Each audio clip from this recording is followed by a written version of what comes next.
And two,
Hello, this is the captioner.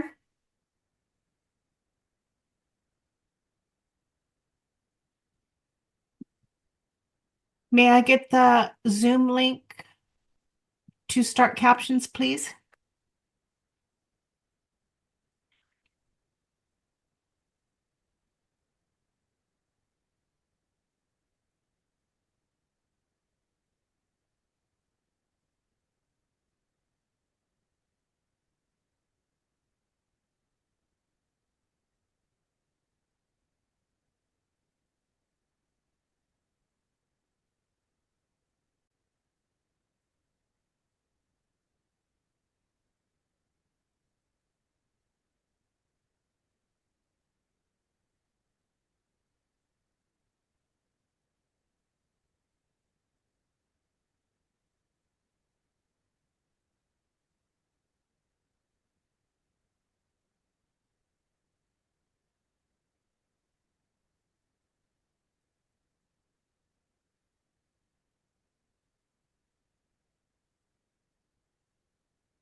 طيب يلا بسم الله.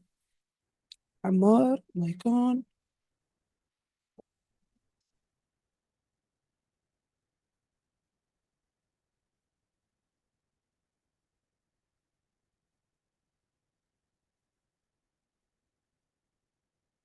والله والله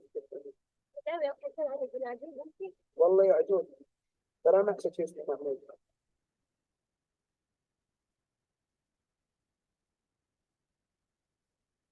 Why you change? You so change. When you told me I will beat you and kill you. Brother, when you go up, I will be scared or not? Brother, I don't scare from this the God. I don't scare from anybody. I don't scare from When we anybody. finish here, Yeah, you will. you must tell your brothers we must create the match. I will box you to death. It's me. Did you love me or not?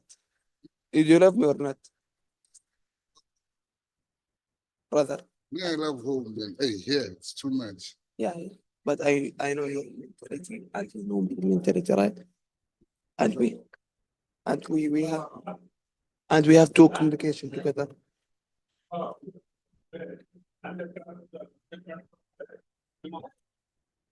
Remote. Come on. ما في غير عندنا هذا. لا لا الريموت سامسونج ما عندنا.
بسم الله. سامعني؟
شوف السيستم. عم بحكيك. سامعني؟ ايه خلص. ايه وعندي بالزوم ميتنج كويس. الصوت واصل لونه ما في لا صدى ولا شيء. عرفت عندك تم.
كيف عندك هلا؟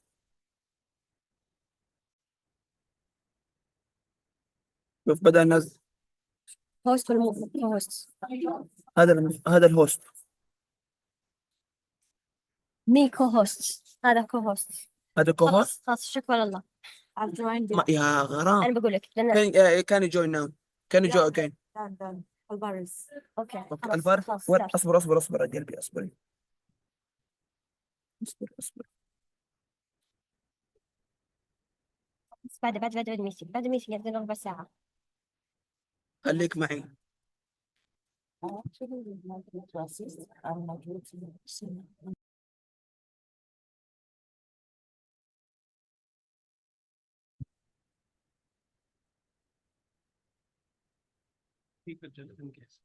I think I'll just wear it. Okay, if I can open up a folder. Of course, yes. I'm doing that.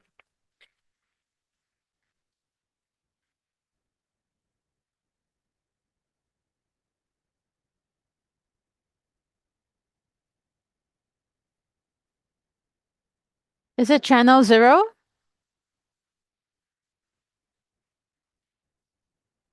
Just checked up over there. That's just the languages. So channel 1? 1, huh? Okay. We should start, right?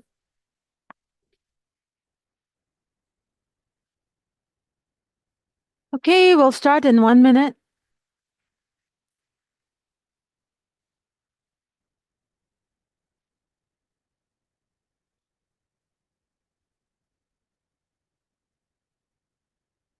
All right.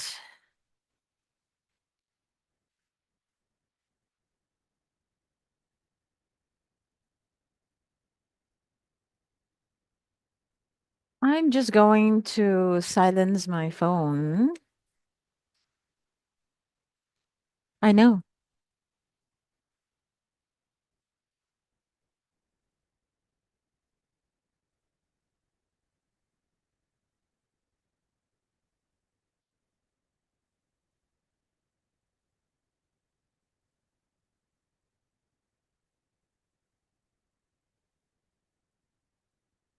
Okay. Are we ready? Yeah, sure. Okay.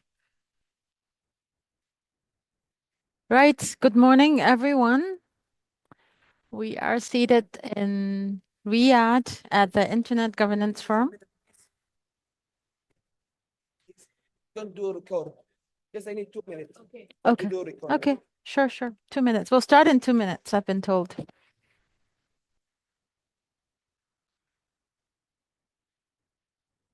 Channel 1.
No. All the speakers are on site.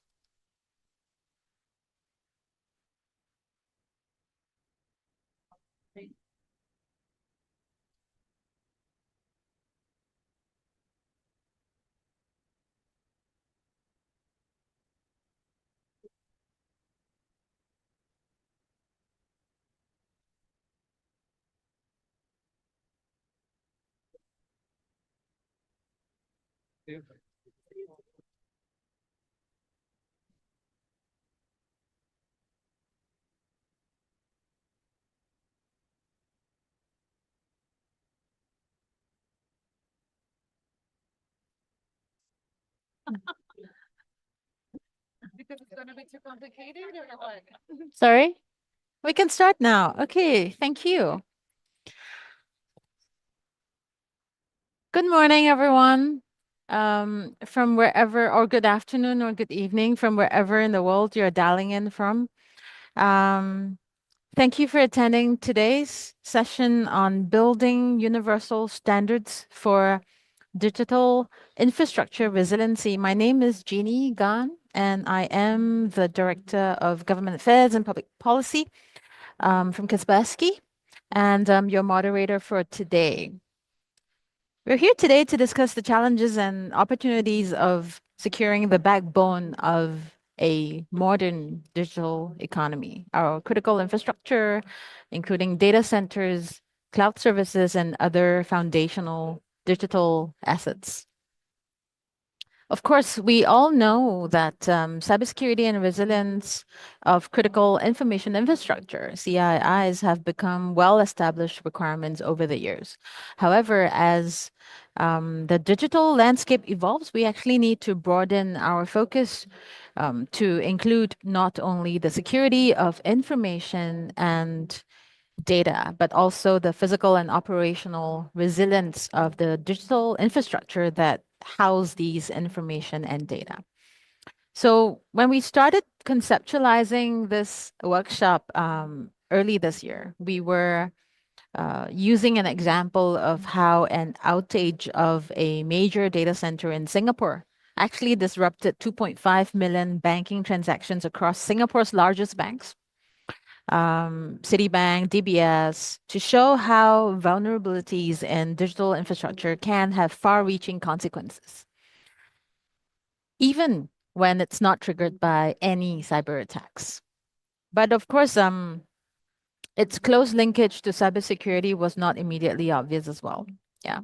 And then in July, everything all changed when a rogue software update by a US-based cybersecurity company led to the crippling of up to 8.5 million computers worldwide, which were using Microsoft systems. And suddenly, many people realized how resilience requirements which apply in the cybersecurity industry could apply to digital infrastructure. And governments around the world were beginning to recognize this even before the incident. For instance, Singapore is studying the introduction of a Digital Infrastructure Act going beyond cybersecurity to address a broader set of resilience risks, ranging from misconfigurations in technical architecture to physical hazards such as fires, water leakages, and cooling system failures. The UK government from the other part of the world also has launched a public consultation on enhancing the security and resilience of its data infrastructure. And these developments mark the beginning of a global shift towards more comprehensive frameworks for digital infrastructure resilience. So, well, since conversations in this area are still pretty new, and early stages. I think we're in early stages, right? And there is a chance for the IGF to sort of shape some best practices and common standards. That's our goal today, to brainstorm ideas. And really, we have today with us speakers from around the world, from different regions. And we hope to brainstorm ideas that will help shape the future of digital infrastructure best practices. We have regulators as well, industry leaders and experts from academia to discuss these critical issues and collaborate on creating a white paper that we hope to produce at the end that will serve as a reference for countries developing laws and regulations to strengthen digital infrastructure resilience. Right. So let me now quickly introduce our speakers after this context setting. First of all, I think I'll start from my right. On the far end, we have Ms. Adoronke. She is head of of policy and process review, corporate planning, strategy, and risk management department at the Nigerian Communications Commission. She'll speak about the role of national cybersecurity and digital infrastructure governance, particularly in Nigeria. And then I have Major General Dr. Pawan Anand, who is Director of United Service Institution of India and a PhD guide and mentor at the National Defense College. He will share insights from India, focusing on the challenges and threats to digital resilience, particularly in rapidly developing countries. And on my left, that's Ms. Ala Abdulal. She is Chief of Digital Economy Foresight at the Digital Cooperation Organization. She'll discuss the role of the DCO, Digital Cooperation Organization, in shaping and enhancing digital infrastructure both in the Kingdom of Saudi Arabia and internationally. Right, so for today, we will explore several key topics throughout, focusing on three main themes. First, threats to digital infrastructure. We'll discuss the latest threats to digital infrastructure, their economic and social impacts, and how different countries are responding with new standards and regulations. And of course, the second theme will be the multi-stakeholder collaboration, which I think it's a running theme as far as the UN and IGF context is. We'll encourage the exchange of expertise among all stakeholders, government, industry players, academia, and all that. And of course, lastly, we'll talk about the regulatory and standards development, focusing on the importance of international standards for digital infrastructure, particularly, and examine how best practices from cybersecurity can be adapted to this domain. Right? So let's kick off with some initial thoughts from our panelists. I'll ask each of you to provide maybe a brief impulse statement, not more than 2 minutes, based on some following questions. Maybe we'll start with Ronke. So Ronke, in your opinion, is digital infrastructure a universally accepted term? And could you also maybe give us a brief overview of the role of Nigeria's NCC in digital infrastructure resilience? Thank you, Jeannie. Good morning, everybody. And thank you, Kaspersky, for sponsoring this conversation. I'd like to start by saying that this topic is timely, considering that it has a lot of interplay regarding development of standards, corporations, and what have you. In the course of reviewing this topic, across a statement by Sharon and Karen Rudler, some sociologists. And what did they describe infrastructure as? It struck me. It says infrastructure was described in a provocative manner as something that remains invisible until it's broken down. So let's just look at the picture. We all wake up this morning, our emails are not sending, we can't connect, people cannot even see us all over the world. We can't do any transactions. I'm sure everybody will go like, what's happening here? So that's the perspective. Infrastructure as the bedrock is the underlining framework for digital connection. So having said that, looking at is digital infrastructure universally accepted? I think that's yes. It's a universally accepted term because when you look at different organizations, the ITU sees it as an enabler for provision of digital access. The OECD reviews it as an so for social economic development. In Nigeria, can you hear me? Sorry, give me a moment. I think we need some help here. Ronke's audio is coming on and off. Can we maybe switch a mic for her, please? Or we can let that maybe you use that first. So is it off? No, it's not that. It's Can you hear me? I think you use that mic first. Just let me switch that up for you. Can you hear me now? Yes. Now it's okay. Yeah. Please.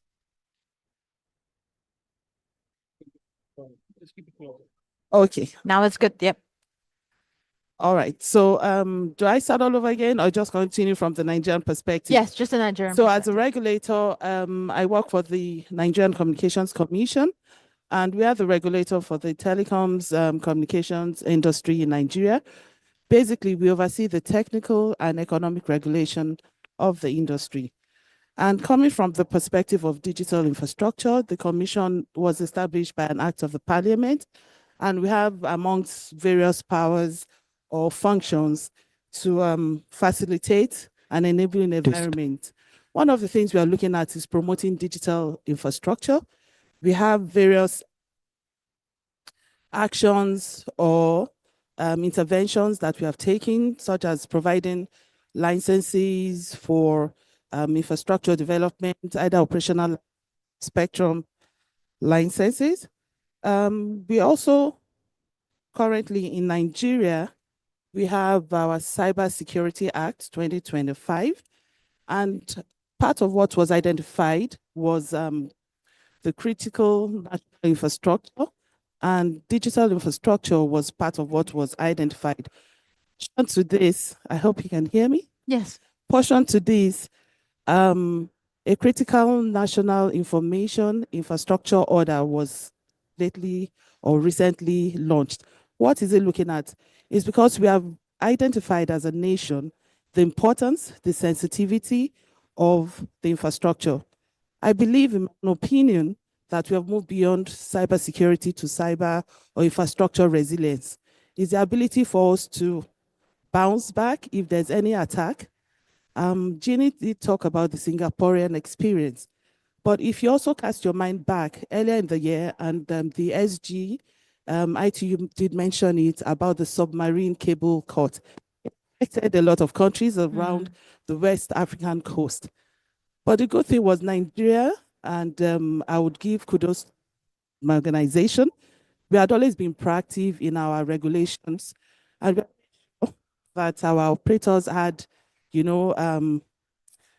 resilience in their network. Risk management is something that for, and also we ensure that they have redundancy in network. How do they survive if there's any attack? So for Nigeria, we did not really feel the impact, but the West African coast did have their internet connectivity shut down for a while. And Nigeria has 8 submarine cables landing in its shore. So you can imagine the amount of data network structure that we have. And the ITU also acknowledges that, say, nothing less than 90 or let's say 80 to 90% of data connectivity is carried on the submarine cable internet connectivity and all of you. And because of this, the Commission, Nigeria, is passionate about ensuring the resiliency. So we are also part of the working group that was established by ITU. The Honorable Minister of Communications from Nigeria is a co-chair for the corporation to work on developing standards for these people. As me, developing universal standards for digital infrastructure, for me, it's something that it's timely. It is expedient for us to look at it holistically. And we have pockets, national, like I mentioned, experience. We also have regional and group interventions. But like the SDG or what the is doing, I'm not sure we have something that's universally in everyone. So well done to Kaspersky for sponsoring this. And I think it's a conversation that is timely. Thank you. Thank you, Ronke. In fact, in your very short impulse statement, you've already touched on all three themes. You've discussed the threats to digital infrastructure, and I love the submarine cables example that affected West Africa. That was a fantastic illustration, actually, and also about some multi-stakeholder collaboration and efforts already. So maybe I'll now turn to Ala. So the DCO, as we all know, plays a significant role in shaping and enhancing digital infrastructure internationally. So could you perhaps take a couple of minutes and share the goals of your organization in this area and what efforts are being made in addressing digital infrastructure resilience. So switch it on. Yes, we can hear you now. Okay, thank you. Thank you very much. And I'm very honored to be a part of this panel with you all. So the Digital Cooperation Organization, just to start, we represent 16 member states, having an 800 million of population. And our goal overall is to make sure that every person, nation, and business has a fair opportunity to participate. As you have said, Jenny, now we are in a world of digital economy is accelerating very quickly. So our organization really focuses on giving that fair opportunity for everyone to be part of this growth of the inclusive digital economy. And for that, we have mentioned now, and even my colleague here mentioned how important is it to have the right infrastructure and have access to that infrastructure from businesses, from governments. And what we are doing at DCO is that we are promoting the use of having the development of resilience framework, those specifically in the response of the increasing risk that is coming on the digital infrastructure. We are giving guides and advices to all our member state, putting all the stakeholders on one table.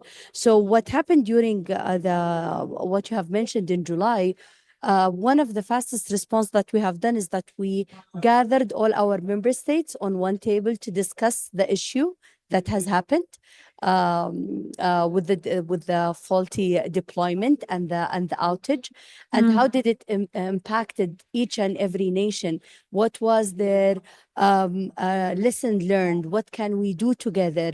What are some of the missing regulations in some of the countries that can be shared? And this is why, and we are the Digital Cooperation Organization. We believe in the cooperation, and we believe that also it should be in a multi-stakeholder approach, and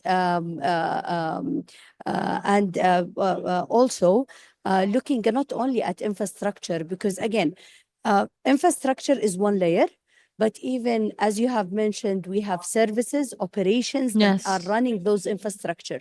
Okay, do the people have the right skills and capacity to be educated to run those infrastructure with the advancements of different technologies? Now, when infrastructure is varying from supercomputers that are supporting AI, that is even bringing different layer of risks. So by focusing on providing the right information, by putting all the right stakeholders and bringing countries together, we are aimed and focused to really enhance the digital infrastructure of our member states and even contribute globally to all countries. Excellent. Thank you. Thank you for that. I like the point that you made about infrastructure being overlaid with systems and then, of course, capacity. And then maybe we can talk a little bit about capacity building later, because that's the human element too. Definitely. Yeah.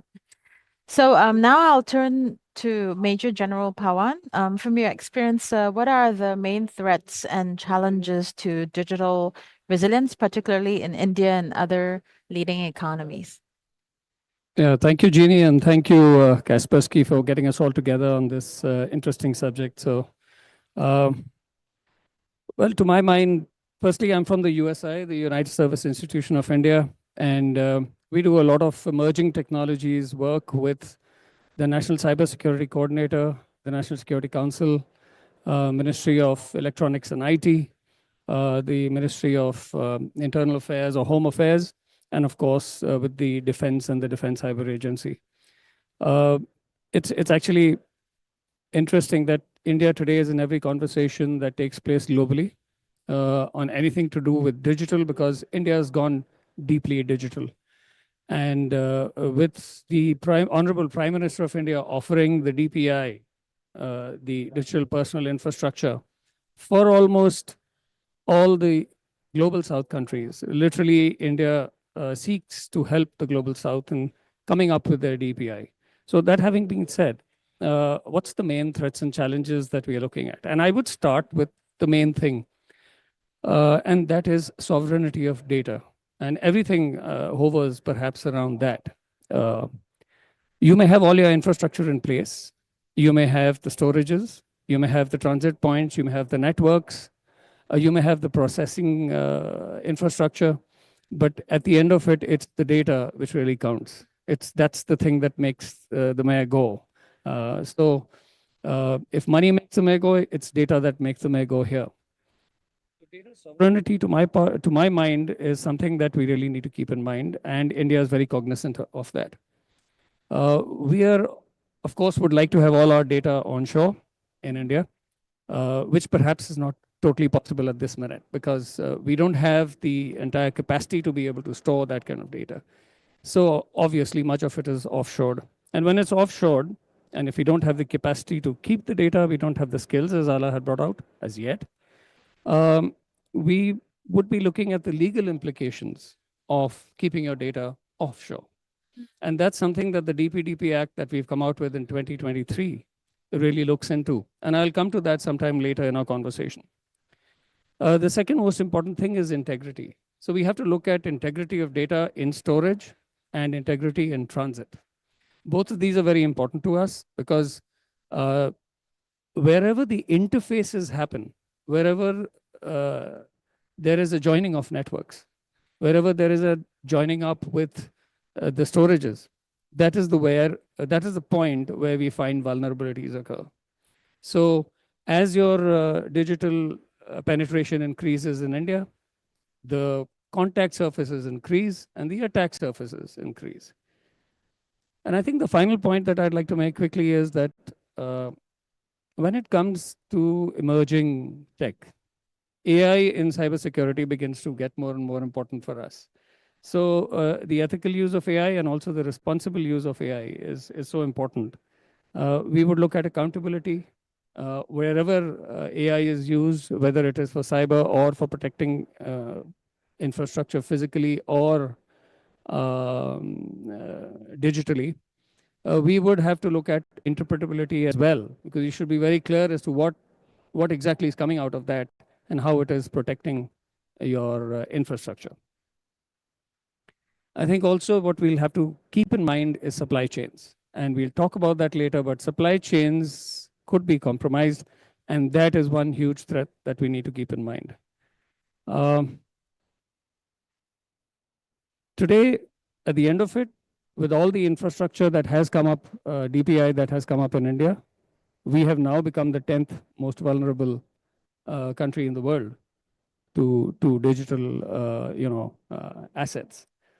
And I see that coming up further and further. And you can make out also by the increase in the number of cyber attacks. Maybe I could give out those figures, but that's pretty obvious that the number of attacks are going up geometrically every year.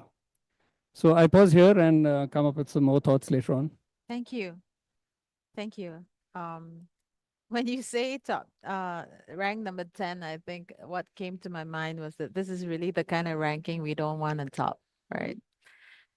But thank you all for your thoughts. I think it's time for us to turn to the moderated discussions. Yeah. We do have a set of policy questions that we will like discussed today and to explore with our speakers. So please, however, feel free to jump in if you've got thoughts to add on to whatever that the other speakers are saying. But of course, please help me to keep your interventions concise and short. Yeah, not more than 2 minutes, maybe. So first, maybe I'll get Ronke to take a first question. Do we need universal standards of resilience, or is it the case that every country's digital infrastructure has unique needs that require a customized approach, right? So how should we balance these two perspectives of having something universal versus something that's highly customized? What are your thoughts? Yeah. Okay. So for me, universal standards is not negotiable. I think it's something that's meant to be open and something that needs to be adopted. Like I did say earlier, you can start from the regional level. So like what we've done in Nigeria, I will use my national perspective, and maybe because we also boast of the largest economy in Africa, our numbers speak, our economies speak, especially our interventions when it comes to development of digital infrastructure in Africa. So back to universal standards. Yes, we do need one. What we have also done in Nigeria is to come up with a critical national information infrastructure order. It outlines strategies, methods, or will I say activities or actions by several stakeholders on how to tackle. When General Powen was speaking, he did talk about the physical protection of infrastructure. We have our own vulnerabilities back home, issues regarding vandalization of structures and all of that. So when you look at it from that perspective, you drill down, you need to look at how you protect that. And you move from the national to the regional. How do we come up with KPIs, standards? What works for Nigeria may not work for Ghana because of our peculiarities, but you cannot undermine that. The reason why all of us are here in this room is because the infrastructure, digital infrastructure matters to us. And we've identified the need to see how we can continuously sustain it. So that's the conversation around the room, whether it's services or whether it's what have you that runs on the infrastructure. So you move from regional and we look at the universal Yeah. perspective. Like I did, the ITU is already working on Yes. something, the submarine cable resiliency, Yes. just to guide against what Yes. happened. Singapore had probably come up with their own solutions, and the DCO also is that sharing experiences. So in summary, for me, it's from home growth to regional and universal. And at the universal level, I would like to liken it to the SDG. It can be adopted amongst all nations, and the churn would definitely go back home. So when you say, you talked about, does it require different approach? Yeah. Implementation may require different approach, but the standards can be global. And this conversation, like you did say earlier on, probably develop a white paper, and not all of, but about adopting, having more stakeholders, especially policy level, to look at it critically and see how we can run with it. Thank you. I like that response. Thank you for putting it across so elegantly, because really standards can be universal and they need to be. It's like what we have at the UN with the SDGs. Indeed, I think that's a pretty apt parallel that you've drawn. But of course, drawing experiences at the regional level and also having implementation localized. I think that's excellent. I think that has helped us to set the stage. I'm not sure if other speakers have anything to add. Dr. Pawan? Yeah. Uh, I, I totally agree with what Aderonke said. I mean, she really built it up, from bottom to top and took the whole width of the subject. But I just want to add here that when we talk about universal standards, standards would be something that we should all be should be all able to take on, because if we don't do that, we would be not able to connect globally. So those universal standards, I think, are so important.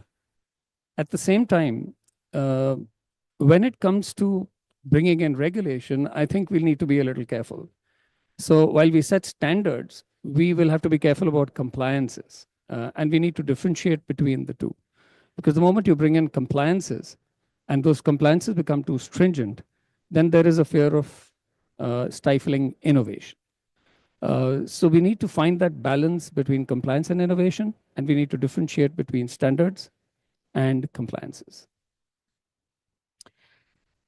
Okay, thank you. Thank you for those remarks. I am going to move, I'm going to ask maybe Ala a next question.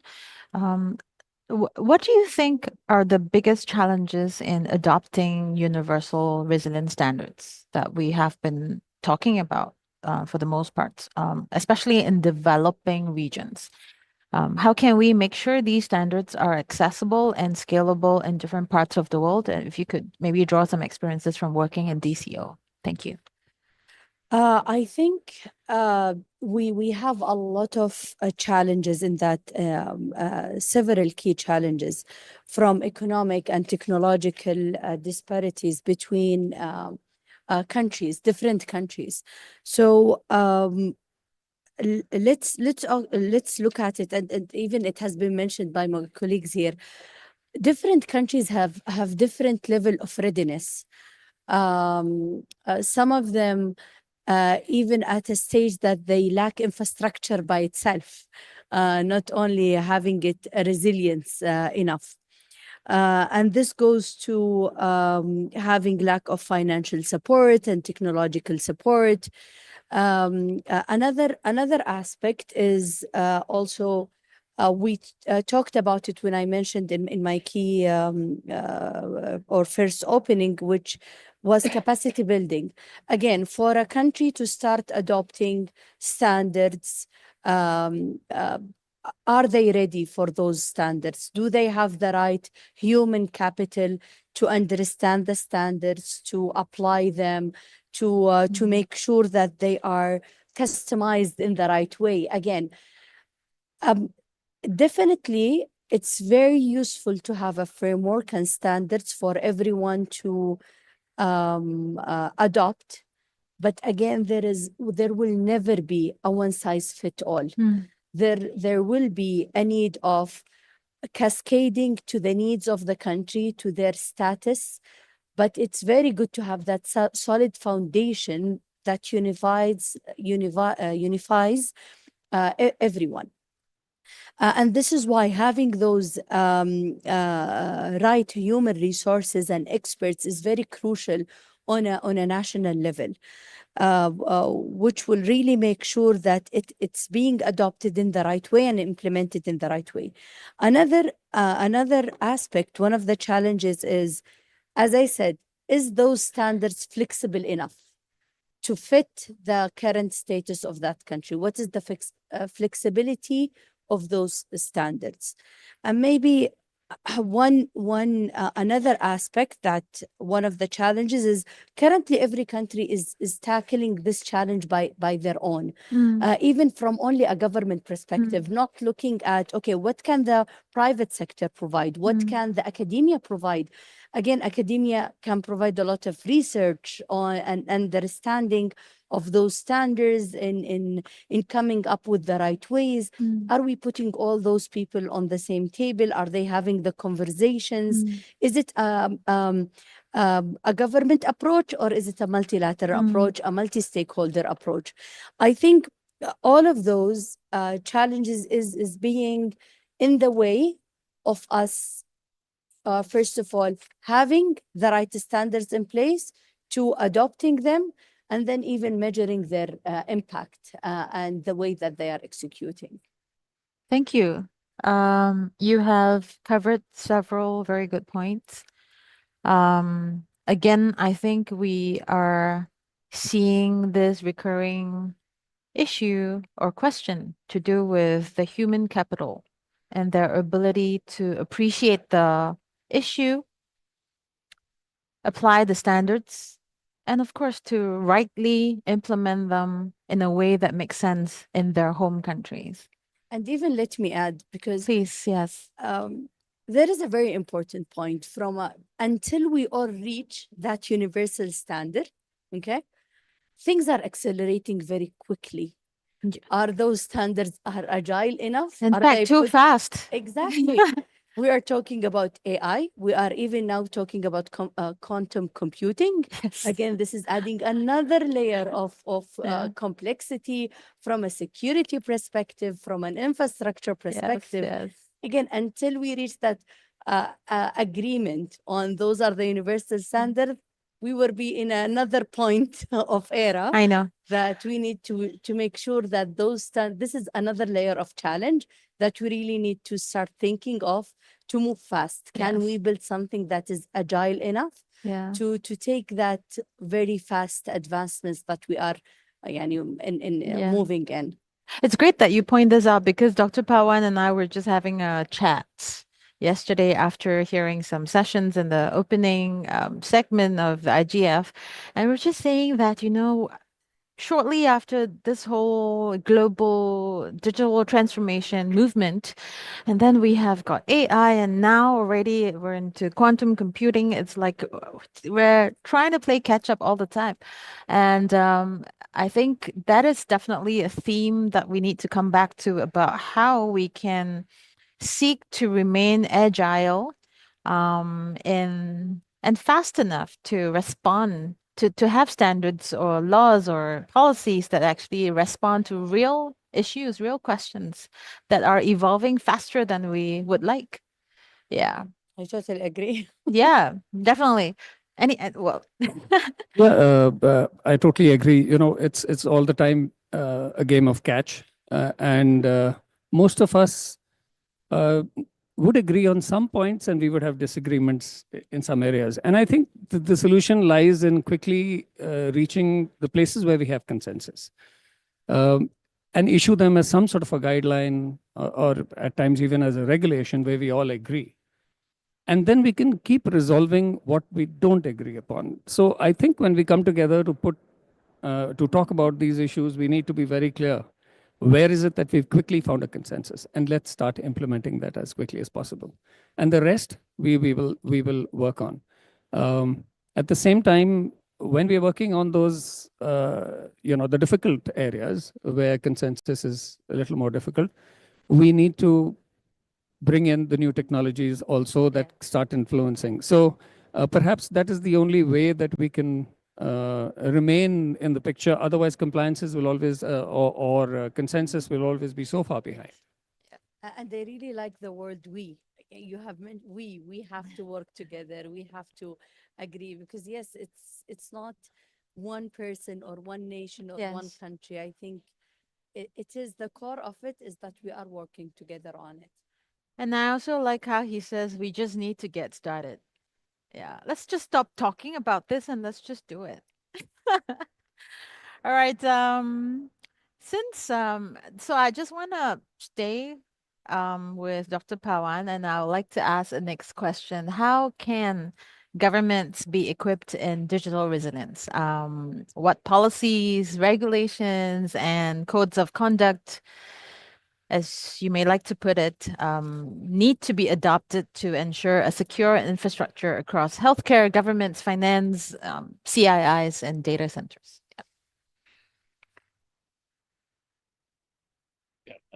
So that's really a tough one because when you formulate policy, you have to take so much into consideration. And just to tell you how tough it's been in India, but it's been a very sure-footed move. We came up with the DPDP Act, and we started talking about the Digital Personal Data Protection Act in 2016. Yeah. We finally came out with drafts in 2022. It was given out to the public. There was blowback. Yeah. There was a lot of feedback. They went out with the second bill. That was about 6 months later. There was a bigger blowback. And finally, the DPDP Act came into existence in the mid of 2023. It may have been late, but it was there and it's for sure. It is yet to be fully operationalized because there are certain rules which are being worked out, and there are about set of 20 to 22 rules which are going to come into place. So it just gives you a sense as to how you go about making policies with keeping in mind various stakeholders throughout the country and abroad. So, but I think what really gave us a big boost across the globe was that COVID-19 gave us all a real wake-up call because we all went digital, and suddenly all of us realized that we need to have certain policies in place where we are able to converse digitally and, of course, transfer data digitally. We've seen how it's impacted public services. We've also seen to the extent how it's started impacting elections as well. So during COVID, there were certain elections in Europe which had to be postponed. Even the US and India elections, which were held later on, were impacted somewhat by this kind of digital interventions which were happening and the influence that it played. Yeah, I think how you can strengthen the policy structure for this is, you have a digital first approach for public services. So this needs to be built up with almost all within the country and outside the country. We also need a remote enabled kind of a structure in our policies so that everybody is able to work somewhat remotely and that it is controlled. Of course, everybody needs to give a higher priority to digital infrastructure. So with these three in, connectivity between various digital infrastructures would bring us into a complete picture. So policy has to hover around all of these. Not to forget what we spoke earlier, physical protection of our digital infrastructure. So we have to look at the housing of the infrastructure underground, a distributed infrastructure, how to protect it physically, how to it's not disrupted, how to ensure it's not interdicted physically. And then, of course, during transit. And finally, I think we need to look at third-party risks and how these will be managed as technology innovations take place. So all in all, policies will have to be whole of government. Now, when it comes, let me just take two examples and to bring out the difference. The United States has, in healthcare, has those guidelines for HIPAA. And these are very stringent guidelines which have been brought in for various healthcare, for protection of healthcare digital information. On the other hand, they also have the SSA 18, where they have certain reports, SOC 1, SOC 2, SOC 3 reports, where these are standards by which you would expect certain reporting to happen in financial transactions. Now, in India, we are very clear that we follow the SSA guidelines. And so our reporting in SOC 1, SOC 2, and SOC 3 is fully in place. So we expect all financial transactions to be fully transparent, to be fully controlled. On the other hand, when it comes to healthcare, and the US has the HIPAA, India has come out with its own standards, and that is, we call it DISHA, basically digital infrastructure in healthcare. But it leaves a lot of space open for data to be utilized. So you can't have a universal standard as per us in that, but we would say that we've left a lot of space open for data to be utilized for research.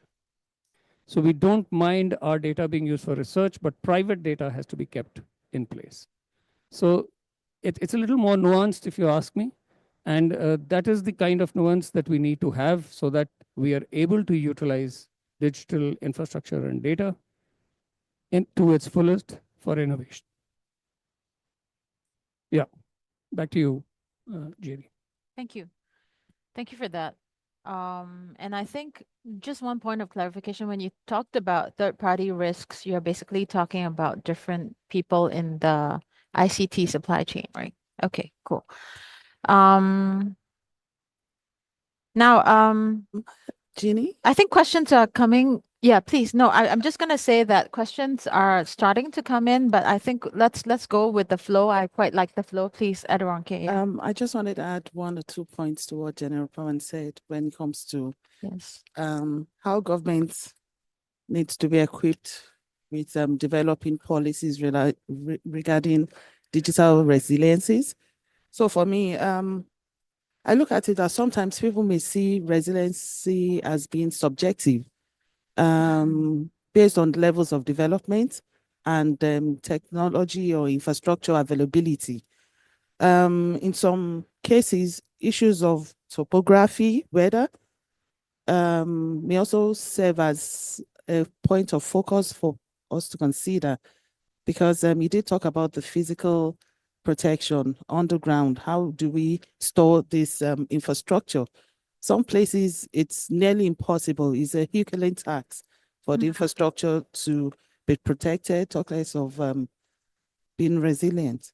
Then also for the Nigerian perspective, because I'm a regulator, we've come up with various policies.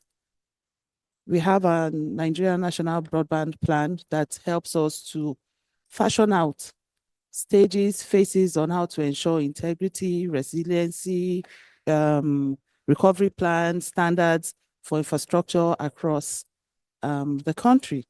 Then, like I did say, the Critical National Infrastructure Information Order did engage or gives plan for various stakeholders.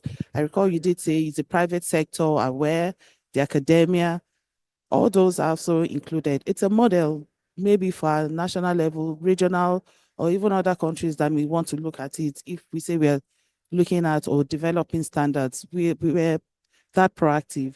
And I also want to say perhaps that's part of what gave us that resilience, so to speak, from the submarine cable breakdown occurred. And then, yeah. So for regulations as well, we keep doing catch up. It's a cliche, but is it Yes. something that we want to look at? Can we get to a level where you will start considering standards or policies or regulation that can be self-regulated? Maybe we come up with soft laws as regulators, thinking outside the box to speak to these global standards that or universal standards we're looking at, rather than put in laws or regulations like General Powell did say that stifle innovation. Mm. Thank you. Okay. I think Yeah, please, I please. think there is one important point also that I want to build upon because it has been mentioned. Again, we cannot protect ourselves and be 100% resilience. But we, as a country and even internationally, we always have to have like the right response plan for those such emergency. Yes, every country they have their recovery plans, incident response plan, but even I believe from an international level or even sometimes on a regional level, we really need to have that set up in the right way for to have that يعني, immediate exchange of experience, immediate exchange of what did this country do to come back or recover from a specific incident. I think this is a very important point that we should consider, specifically if we are talking about government being digitally resilient.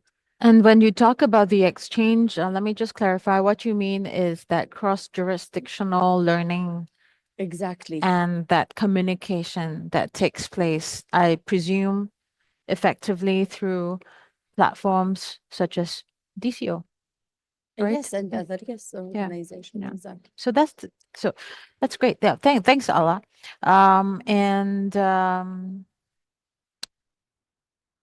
Now there is actually, I know I'm sort of messing up with the order a little bit, but it's really just to maintain that flow because we have a comment from a member of the audience. I'm going to read it, and then I have a small question, which I may want to pose it to Allah. So the comment comes from Vahan from RIPENCC. And he says, coming from different sessions at IGF, there is a feeling that we still don't have a universal understanding of what is this DPI. I think Dr. Pawan mentioned DPI. Yeah. Yeah. Neither the universal approach to what is a core, technical core, or public core of the internet. To develop standards, we should use the same language and have a universal agreed definition of these terms. So let us start from internet and define what is important for us, what is a core, and how we can protect it and ensure the resilience of it. So I think what he's really talking about is to have a common language that we speak when it comes to this topic. So my question is really, how can we begin to shape this common language? Any insights? Maybe Allah can start. Yeah. Yes, definitely, and I totally agree with his comment. And before I answer this question, let me give you our challenge at Yes, DCO when we started. Our organization is focused on digital economy, and when we first started, okay, what is the definition of digital economy? There is a universal understanding of what does it mean, what does it encompass. So it's the I totally agree with him. Is that the first point is that to define and put in a framework what the understanding of what we are trying to solve. This is the first, let's say, ABC in any even research. When you start conducting a research, you really identify what is the question that you want to answer, what is the scope, what is in the scope, what is outside that scope. So, and for us to reach that, we need to sit together, as it's a problem that yes. we need to solve. Because again, I can come up with my own definition, that you can come up your own definition and understanding, but then what is the whole purpose What is the of this? mischief? Exactly. Right? Yeah. Yes. So we really need to bring all the stakeholders from government, private sector, academia, on different region, on different countries. And I believe this is the role of, for example, our organization and other organization, where we can bring those all of the stakeholders in one table to start defining the definitions of what do we want to solve, and then putting an action plan to actually come up with different solutions. Yeah, just wanted to add to this. I think it's a fair point which has come from the person who made the comment. But when it comes to digital infrastructure, I think a reasonable amount of definition is in place, especially the technical definitions are, I think, across the globe quite reasonably understood by all. Probably where the difference comes in is when you talk about policy, and there the cultural difference begins to play. So there may be a few issues where the lexicon needs to be clarified in some cases when it comes to policy. But on the tech side, I think we're okay. In any case, at the moment when it comes to AI and when it comes to responsible AI, we are still working out a lexicon. So, and when AI comes into digital infrastructure and cyber resilience, I think it'll get more complicated. So there is definitely a need for some of that lexicon to be firmly put into place. Please keep the mic, because I'm going to ask you a question. So what I novel? hope it's not an interrogation. No, it's not. Definitely not. I'm a lawyer, but I will not interrogate you. Not today. What novel threats actually should public and private organizations? Because obviously, Dr. Pawan, you have experience from both ends. So what novel threats should public and private organizations be looking out for? And what strategies or technologies should be implemented to protect against these emerging threats? So you asked novel threats. So everybody knows about how ransomware is in place, and millions have been paid out in various countries. So fine. So the threats are ransomware. There is a huge threat of DDoS attacks. So ransomware, DDoS attacks, APTs residing in all our computers, ready to give information all the time back to whoever's placed them in our computers and in our servers. So, I mean, these are the standard threats that we all know about. But what's novel about some of them? I think we're looking at crypto jacking, which seems to be now, the more current threat which has come up as more and more people get involved with, cryptocurrencies. You'll get more and more of these problems coming up. And God forbid, when we have quantum coming in, then your blockchains are going to get compromised very easily. And crypto is going to face huge threats. So By that time, hopefully, crypto would have also evolved and blockchains would have evolved to take on the quantum threat. So there's the speed of compute that quantum will bring in will actually be a huge game changer. And it's not coming now, but it's coming in another maybe 5-10 years. If the US and China are at about 1200 qubits, India is just struggling with 14 qubits at the moment. But India is really working on it, and I think we'll be there very quickly, especially as soon as we get our cryogenics in place. Another one would be border gateway protocols. I think every country has their own kind of protection for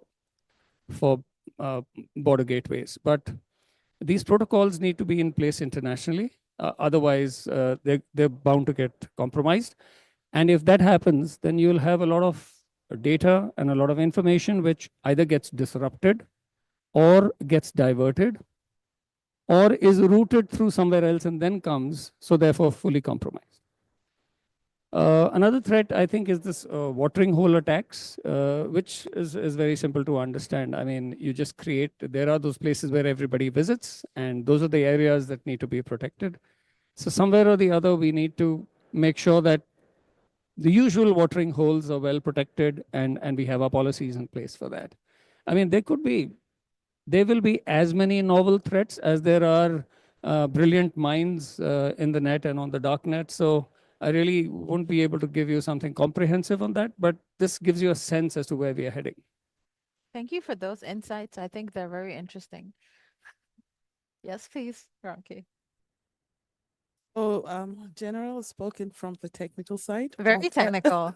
I like it. Yes. So I look at human error threat. Human capacity or human resources is usually key, whether organization, government, nation. So another threat based on the speed and advancement of technology will be human itself. And like Alal said, if you do not have adequate skills, you're as vulnerable. No matter what technical structure we put in, you still have the human interface. So I believe at public level, private levels, and even organizational levels, your human capacity needs to be updated, and sensitization of cyber security or cyber protection needs to be consistent. Is not something you should leave open, because once your human resource or capacity is vulnerable, you're as good as exposed. Then for the policy level, another threat I may see may be inflexibility in regulation and policies. So as government moving forward, it is expedient for us to rejig or rethink or reopen our minds to regulations. We know, like General Pond did also say that we should be careful so regulation would not stifle innovation. The advancement is unprecedented, the speed.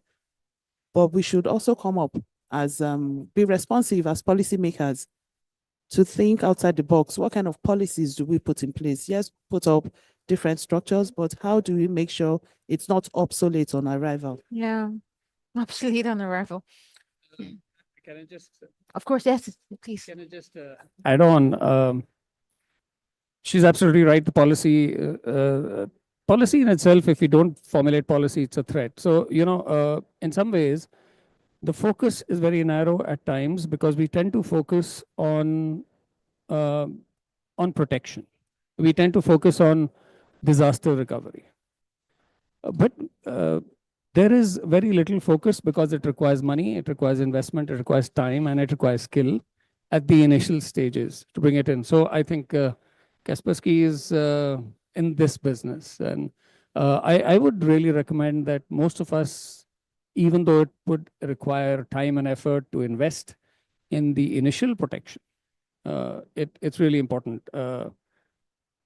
That has to be prioritized by governments, by companies, by the KMPs, the key management personnel, and has to be prioritized by the financial guys.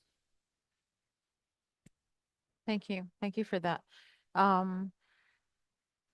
I want to maybe ask Ronke, from the perspective of a regulator, what metrics do you think should be used to evaluate the effectiveness of resilience standards? And how can organizations continuously improve their practices?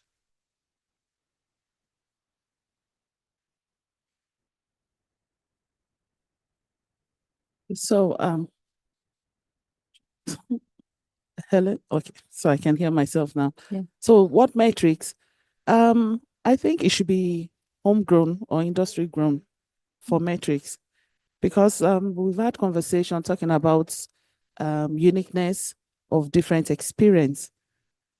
For me, our metrics will be measuring the quality and experience and residency recovery plan or disaster management ability or plans for different provide and government itself. So how do you develop these metrics? It needs to be analytical and scientific, so to speak, because it has to be measurable and it's something that needs to be adaptive. The technical people will definitely play a huge role in developing these metrics, but as a policy regulator, we should also be open to providing guidelines, so to speak, or coming up with frameworks that can be easily adopted and adaptable. Metrics should not be cast in stone. It should be something that you can review from time to time based on maybe advancement or change in technology or infrastructure expandment, or when you expand or update or upgrade your infrastructure. So these metrics, it's something for me that should be measurable, but it needs to be something that's acceptable, developed by stakeholders, so to speak. And we cannot undermine the role of the multi-stakeholder engagement in promoting common good. Thank you for that. So, Allah, how can we then ensure that, and that's really because I'm tapping on your experience dealing with multi stakeholders engagements and all that. How can we ensure that all stakeholders, whether they're governments or they're private sector or civil society and so forth and so on, are actively engaged in the development of digital resilience standards? What role does each play? Because it's hard to handle. Everyone has got a different set of expectations or interests, and sometimes they don't agree. Oftentimes they disagree. So tough job. So, look, I think we have touched upon this during all our questions and our discussions. Yes, every group has its own role, but again, I think it's a shared responsibility between all groups. But majorly, governments are responsible for shaping and setting the regulations and policies and making sure and frameworks that are needed to be digital resilience. And this responsibility of creating the laws and regulations, it shouldn't be only that government should do, but they should involve the private sector in the process, the civil society also in the process, to make sure that whatever they are coming up with from a regulation and policy, it is impactful and also can be executed easily. The private sector, when we look at the private sector, I think we know the private sector is the hub of innovation. They come up with the technologies, they are aware of all the new technologies and advancements that are happening. They are shifting the gears on the AI, on the computing power, quantum computing. So it's very important for them always to have that also conversation with the government. It's very important for them to keep updating from a cybersecurity perspective, and also support in the capacity building, of human resources from a government perspective also, to have that support to the government. Again, also private sector can help a lot from a partnership in providing the right funds with the cooperation of the government. Again, as I said, I believe it's, yes, every group have its role, but it's a shared responsibility. And then we come to civil society and international organizations, the role of academia, the think tank, where the research, the hub of the research, the hub of how to think of the new innovations, how we can come up with the right set of standards with all supported, but with the right data. This all comes from the civil society. Last but not least, international organizations. Let's say that we are the connector. We are the one who can put everyone together, try to find the common voice, try to unify the effort, try to find the synergies, because again, we need to look at where are the synergies in all, in every group, in the government group, even the private sector group and the civil society group, from a research aspect, from a funding aspect, from a policy and regulation aspect. So for this all to happen, it needs really an effective engagement between those different stakeholders. It needs cooperation and collaboration. It means that we need a continuous dialogue, an open dialogue. We have mentioned this before, we are facing a new or a very quick era of things that are very developing and accelerating very quickly. So if we do not put our hands together, we will not be able to survive those changes, be agile enough and be prepared. We are looking at different building blocks, infrastructure as physical infrastructure. Doctor mentioned the data aspect of it. We mentioned the human resource aspect. We mentioned services. It's a huge, big ecosystem connected to each other. Yes. We cannot look at one building block by itself or one group by itself. Rather, we have to look at it as a whole. Yeah. And really adopt that effective communication with those different groups. Thank you for that. So everything from the definition of the problem to coming up with the resources, whether it's thought leadership, research, or financial support, all the way to deriving at implementable solutions. We need that input from different segments of our ecosystem, right? Exactly. That's okay. I got that. If speakers have nothing else to add, I would like to move on to a next question. Dr. Yes, please. No, please jump in anytime. Thank you. I'm sorry for always cutting No, don't in. be. Like what Alan said about effective engagement, because that's what has been around my head for a while. How do we move it from talks? We keep having all this conversation, IGF level, UN level, like you did say, GSMA, IETF, just name it. But how do we move it?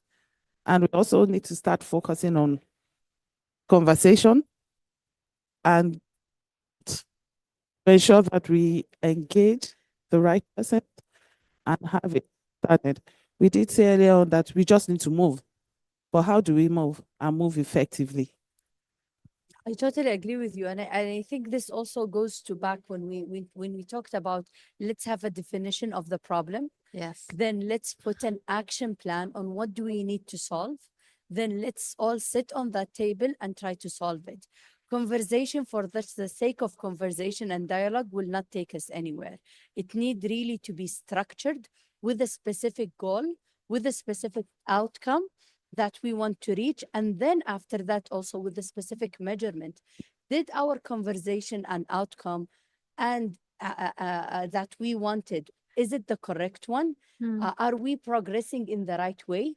Again, with all this acceleration and the thing and how things are really changing quickly, we really need always to revise ourselves and see how effective the current solution that we are doing are really impacting the progress that we are aiming to. Okay. I think also today's workshop and this dialogue that we're having, I was hoping um, um, to produce a white paper that sort of captures our key highlights from today's discussion, learnings. Well, I definitely learned a lot, and I think we're learning from one another. And with this white paper, I'm hoping that we could gain some traction as well from the international audience that we have, and from there, work towards that common goal to um, find solutions that we can develop in order to galvanize the entire galvanize everyone. And then from there, with these universal standards, be able to find ways that individual countries can customize for their own needs, right? So I think this is a good start. I am mindful of time. I have only about 12 minutes left. I would like to ask a couple more questions before we do a summary of our discussions today. So, if I may, maybe turn to Dr. Pawan with this question. Um, how can resilience standards be designed not just for immediate response, but also to support long-term recovery after a disruption? What mechanisms should be in place in order to ensure organizations can bounce back effectively? I think the most important point here is to have a risk-based approach, and therefore going by the discussion that just took place between Ala and Adaronke, I would say clearly that we need to have a framework which can be put in place, which talks about a risk-based approach in various sectors where we have our digital infrastructure and the resilience that we need to bring into it. So, I mean, going technically, of course, we would have to have a backup strategy. So wherever problems happen, we are able to recover from whatever losses have taken place.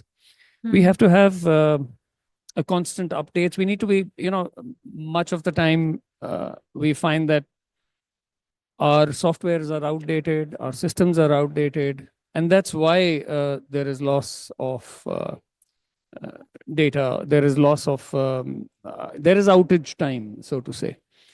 So we need to work around that to see that we are up to date when it comes to all our technologies. You can't underestimate the skilling aspect. So quite obviously, we have to bring people up to speed when it comes to the latest skills of this. So the main things I would say is following a risk-based approach, create a framework, make sure that you have your backups, make sure you have a rehearsed strategy to bounce back.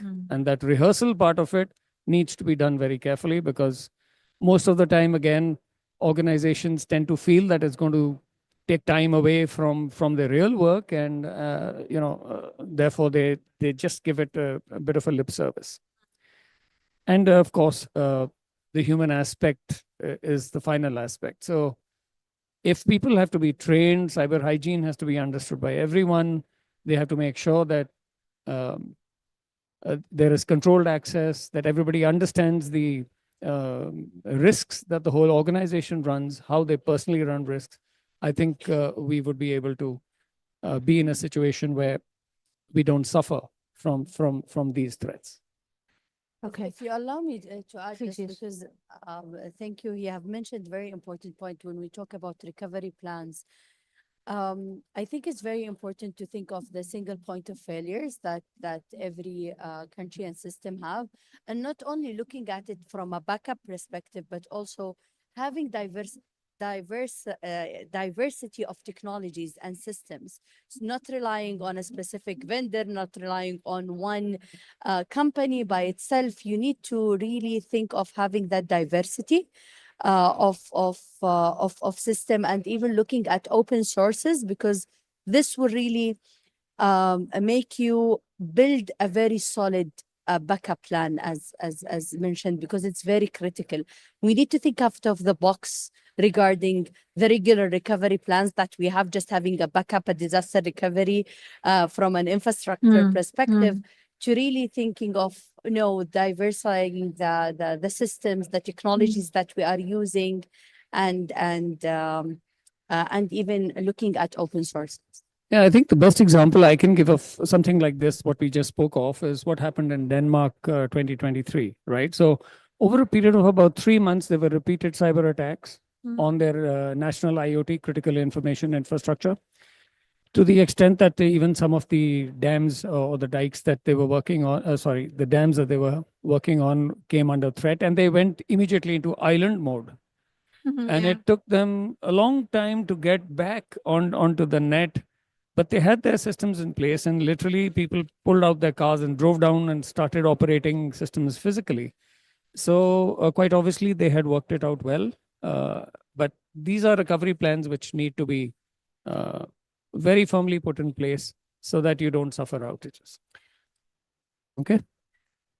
Okay, we've got Just people from the audience pinging us to say we want to ask questions. So quick ones. Yeah. 10 seconds. Also, ensure that your infrastructure, you have redundancy and excess capacity, in addition to open source and not a single point of source. So it wouldn't hit you so hard if all this are put in place, and you also ensure that your infrastructure has enough capacity for redundancy. So if one goes down, you have that space like backup for your resilience. Buffer. Yeah. Yeah. Cool. Thank you. Thank you, speakers. I'm gonna take a pause and take questions from the floor. I think some people pinged us in the Zoom chat to say that, yeah. I think this gentleman, can we pass him a mic? No mic, or we can pass you a mic. Yeah, please. Thank you. Switch it on.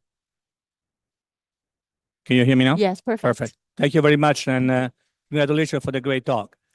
My name is Dino Dellaccio. I'm the Chief Information Officer of the UN Pension Fund, and I'm here in the IGF. I'm involved in the best practice forum cybersecurity, and also leading the blockchain dynamic coalition on assurance and standardization. Pleasure to meet you, sir. Likewise. So I actually wanted to share a comment, because in my specific role in blockchain, what I'm facing is the lack of standards. And I want to be a little bit provocative in your case. I think that in the area of infrastructure resiliency, we do have universal standards, the ISO standards.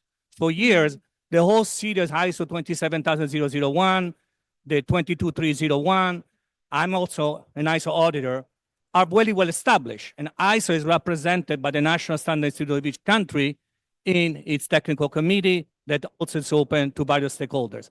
So is there here a risk to duplicate something?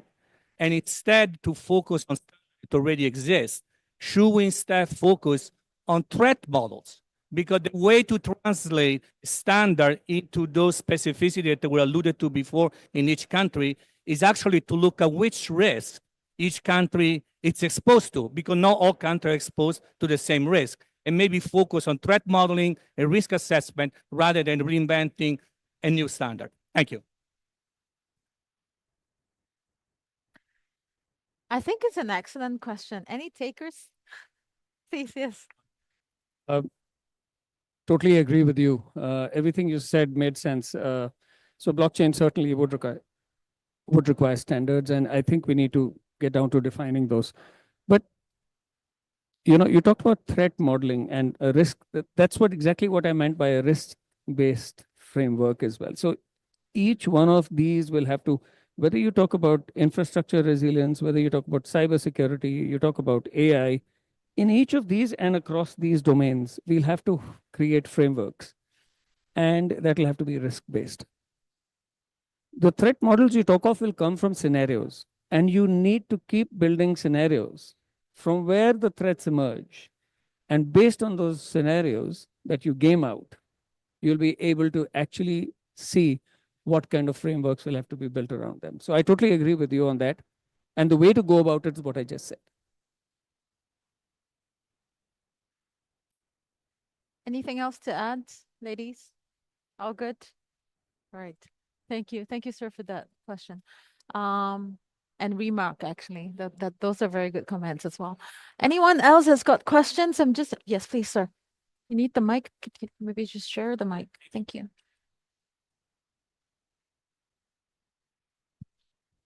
Am I being heard? Perfect. Okay, sure. Just to follow on on what was just raised there, and what Dr. Pawan said about a risk-based approach to establishing standards. And we're talking about universal standards here. The ISO standards came from somewhere. They were developed through some institutional framework. And the question would be, in taking the risk-based framework, are we identifying the institutions or the partners maybe that have to come together to develop the relevant universal standards for resiliency that the various scenarios that we're identifying need, basically, right? I came in a bit late, so I don't know if you're talking about institutions or anything like that before, but maybe in answering some of this, we could try to identify the ways forward. Who are the people who would like to take action on these things? Thanks.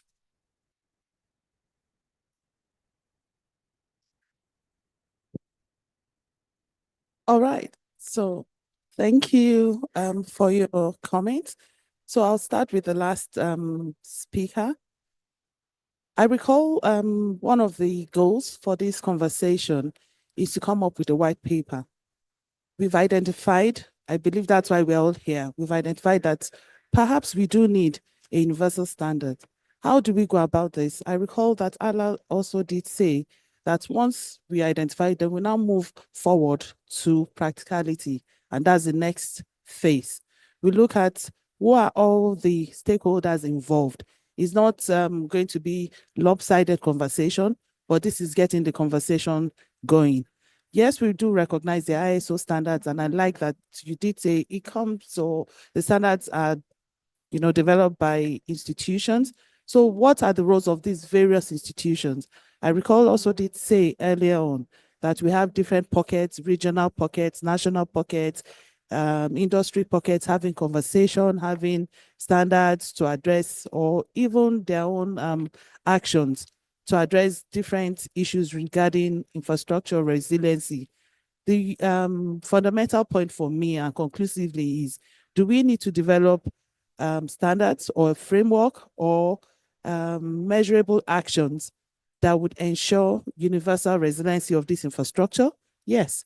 Have we seen trends move from just developing cybersecurity frameworks to cyber resiliency? Because these threats will continue to come, networks will break, human capacity may fail, or human error would occur. But how do we ensure that universally, what happened with CrowdStrike, what happened with the submarine cable for the African region does not repeat itself? Jenny, thank you. Thank you. Thank you for those remarks. I have 1 minute left before some people have to run off. I will summarize our conversations in 1 minute, and then we'll call it a day, okay? So basically, I think what we managed to discuss and agree on is that we do need universal standards, which will form which basically are a common language that we need to develop. And of course, how do we do that? How do we do that will be that we start by asking ourselves what exactly is the mischief or the problem that we're trying to solve, the why, right?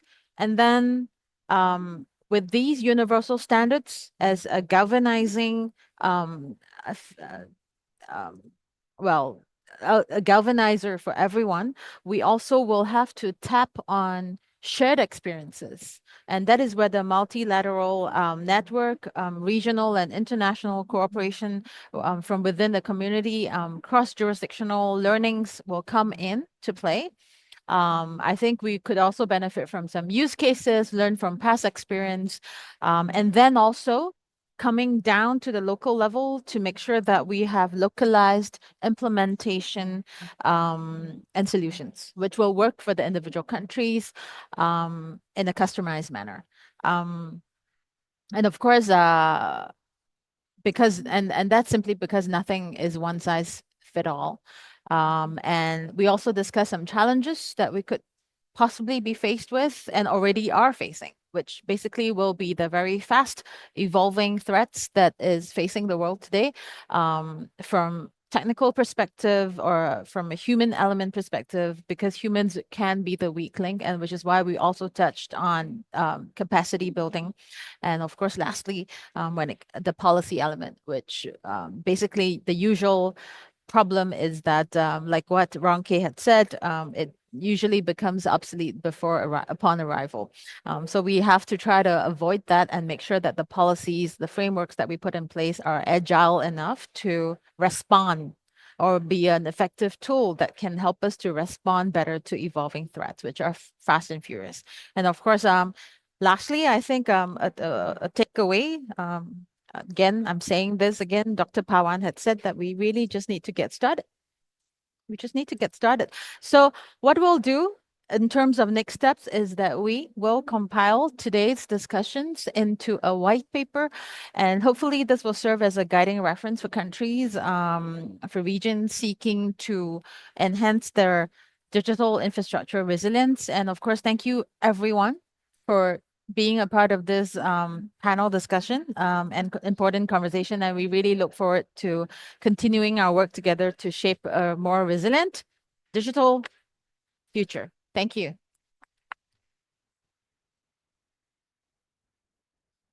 Oh, my ears are hurting. Did that go transmitted? Oh, let's take a picture. Let's take a picture. Be there.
Excuse me, ma'am. If you can help us take a picture, you don't have to.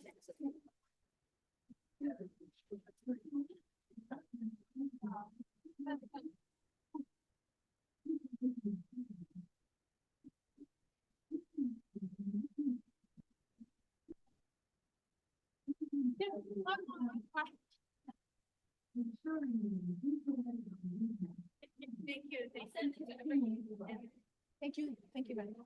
Thank you.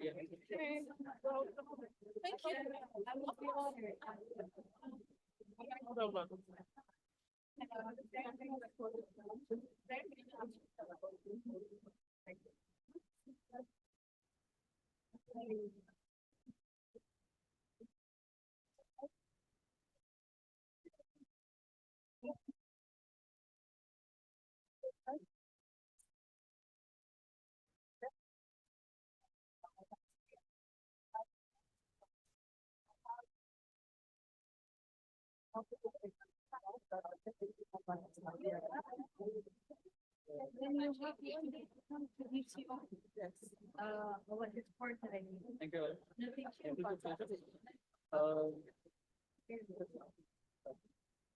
Yes, definitely, definitely. Yes, definitely. I can also exchange the details with you. Yeah. She's very busy, always in the go. Yeah, I know. That would be nice. I know this is a hustle with you. Thank you so much.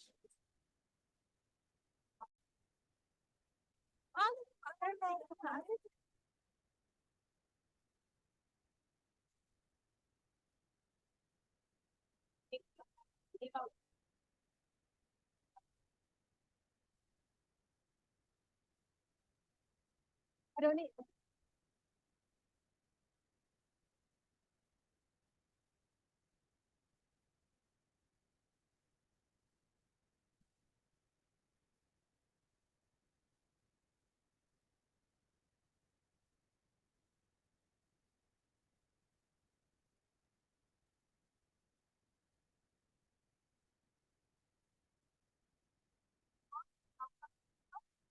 I think I'm not going. Having a headache. I think, yeah. No, I just need I just need to grab some. The box is not big. It's not that bad. Leaving tomorrow.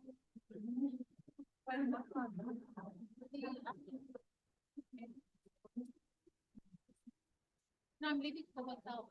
Oh, okay. My flight is at 2.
Oh, okay.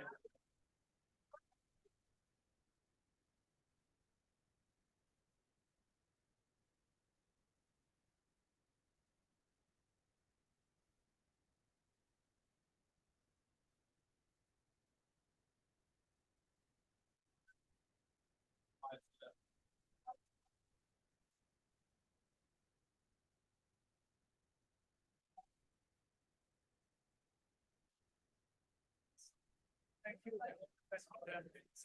Oh, yeah.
feeling bad?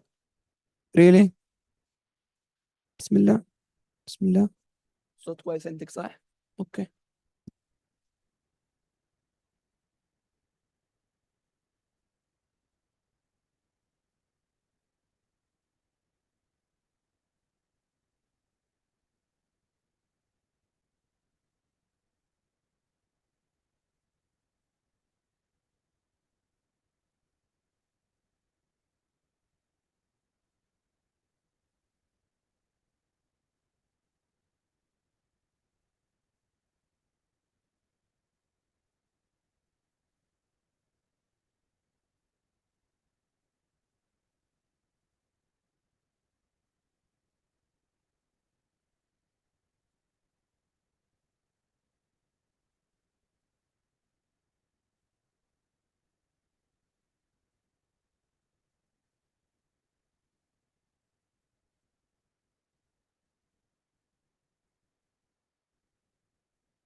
هيقعدوا هنا يجيب من فاضي الخط ده.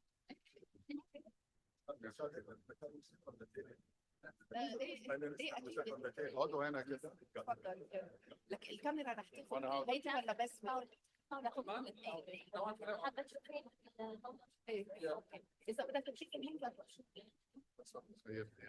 الخط ده هنلاقيه تقريبا محدش يقعد بظهره.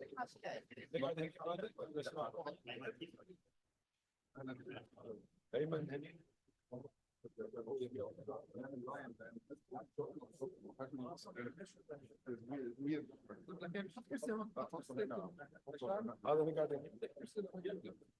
انا بس انا هنا بتكلم عن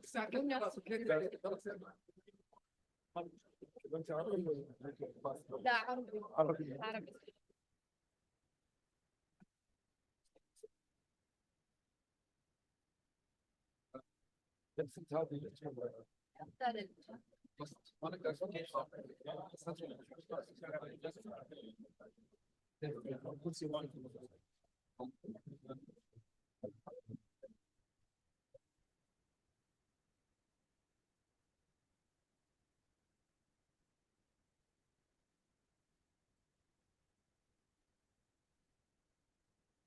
هو قال ما في بلس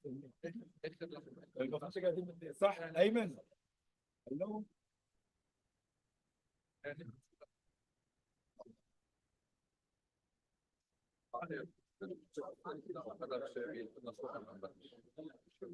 الخط ده وانا عايز صوره في عايز صوره عشان نمشي. لا انا ما في بكير انا عايز انا اقوى وياهم بالثاني عايز اتصور. لا قصير صوره بس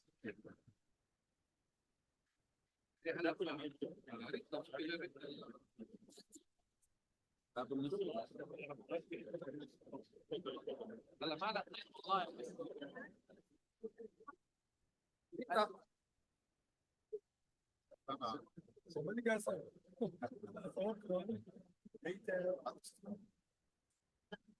This there.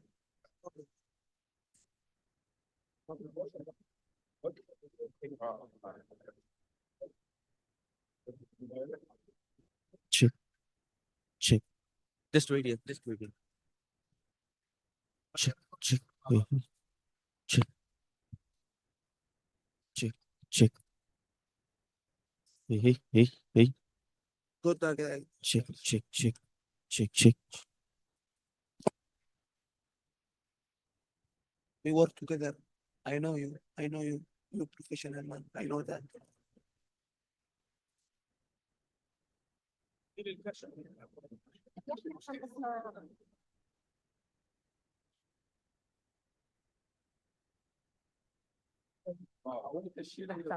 رح تعطيه المايك؟ ايه عند بس ناخذ هذا المايك. Doctor, please give him the mic. This one, this one. The one with the other side.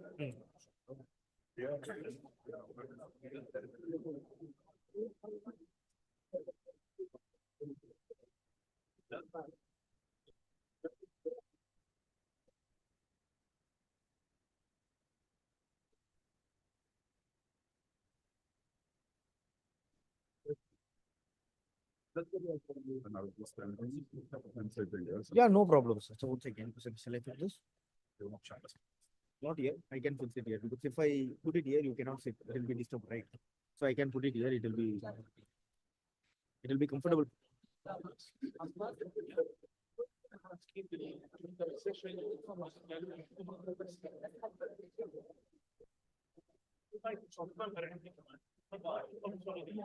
لله مين بدنا لنعطيكم هوس ليقدر يحكي فيه القاسم وسهى بالقاسم والصفا. هم دول خالد. خالد مش موجود. طيب يعني بدنا نعطيها بالقاسم. بالقاسم وسهى وكريستين.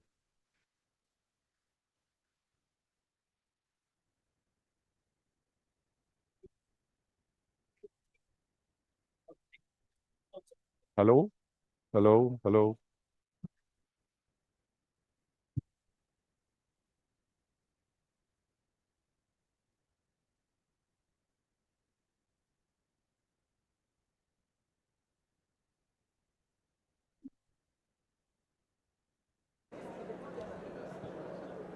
انا خدت منك الموبايل.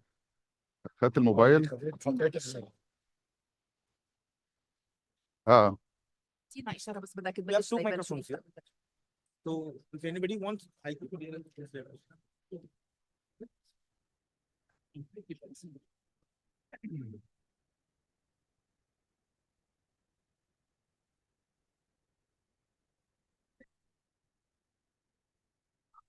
عليك يا بنت.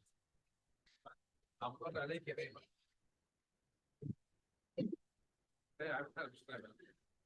انا سايبر دلوقتي.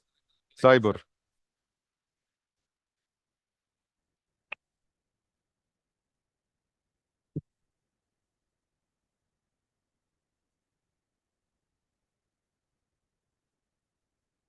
انا ده مش هستخدمه ها. أنا ولا كده انا بسألك. انت عايز تستخدم ده؟ Should I use this or this? I just talk. That's up to you, sir. I mean, you can hear me and I can hear. I should hear. I'm the moderator. يا شغال شغال صوتك يعني عندي. I don't need anything else. لا ولا شيء ولا دي. ولا دي. يا- انت اللي حتحكي. يعني this is my speaker Yes. and this is my mic. والناس حتسمعك بالمايكات. Okay. It's more comfortable. اريح ان الواحد يبقى مودريتور.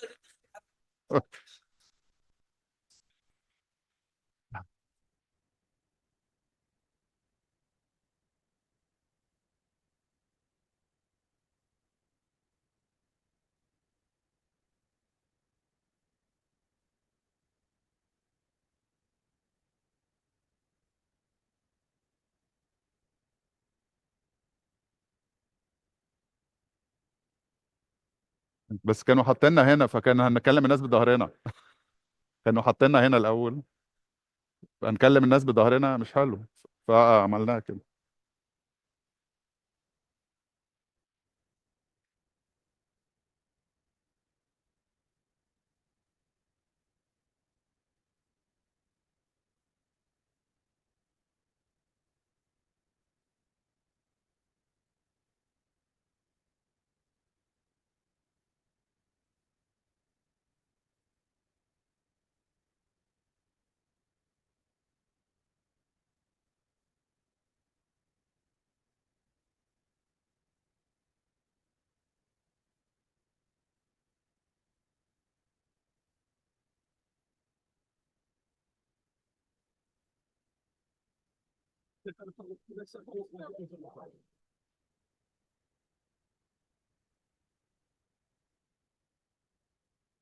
صباح الخير جميعا.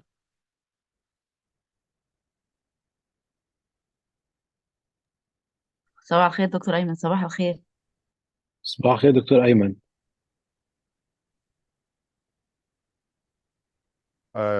تبقى 3 غالبا. صباح الخير. اللينك انا الصوت بعمل له كوبي واصل؟ اذا بده يحكي. شانل واحد على السبيكرز الصوت بليز عشان الصوت عن الصوت طريق واصل. الهيدفونز. دو ريكورد. ريكوردون. ريكوردون. صوتك واضح دكتور أيمن.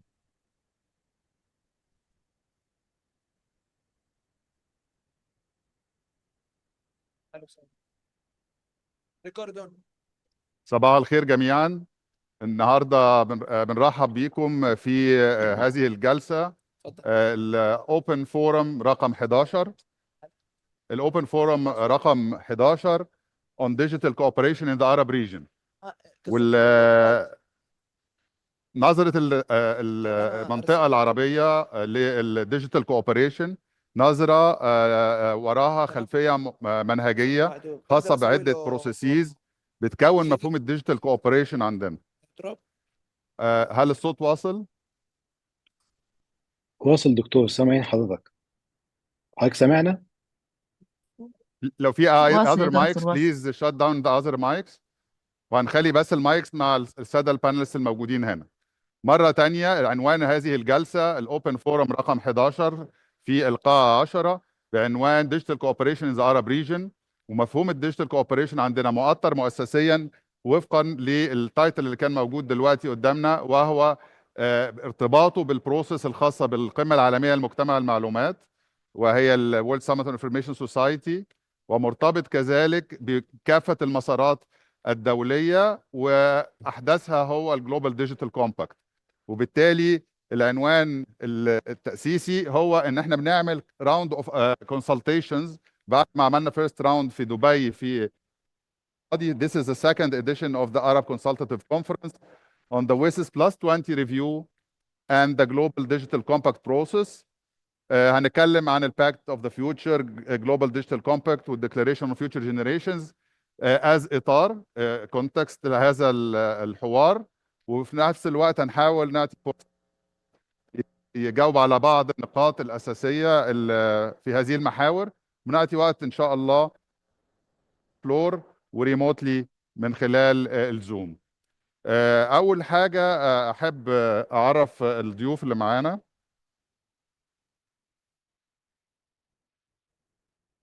معانا ريموتلي الباناليست من البارتنر الرئيسي بين الاسكوا والمنطقة العربية. علاقاتنا مباشرة مع جميع الدول العربية، ولكن بتكون كمان معززة أكتر من خلال جامعة الدول العربية. ومفروض إن معانا السيد خالد والي Director of the Communication and Information Technology Development Department في League of Arab States، وهو عارض طبي هيمثله في هذا الاجتماع السيد بالقاسم والسيدة سهى. السيد بالقاسم هو مدير وحدة أو قسم الاتصالات في جامعة الدول العربية، والسيدة سهى خبيرة في قسم الاتصالات. هيكونوا معانا فيرتشوالي من الزوم. على اليمين السيد شارل شعبان، وهو له عدة هاتس، بس عادة بيمثل هولدر كومبوننت المتعلق بالبزنس سيكتور ان جنرال، وكذلك ممكن نقول بالتكنيكال او المنظمات المتخصصه التكنيكال اكاديميا. وهو بيمثل كمان دور مهم في المالتي ستيك هولدر ارينجمنت اللي في المنتدى العربي لحوكمه الانترنت Arab Internet Governance Forum، فهو رئيس المالتي ستيك هولدر بروجرام ادفايزري كوميتي. سيد شارل شعبان معانا هنا. كذلك معانا ريموتلي من احد الشركاء المهمين في الديجيتال كوبريشن السيده كريستين عريضه. السيده كريستين عريضه كان المفروض تكون معانا برضو لظرف ما صعب شويه، بس ان شاء الله اموره تتحسن. يعني فضلت تكون معانا فيرتشوال، ودورها يعني اساسي وهنشرحه في اثناء السياق. وهي انترناشونال اكسبرت ان وعرب strategic advisor to the executive president national telecom regulatory authority في جمهورية مصر العربية، وبرضو ليها دور كان مهم في فترة طويلة في إدارة فريق الأمانة الفنية للمنتدى السكرتارية للأرب IGF.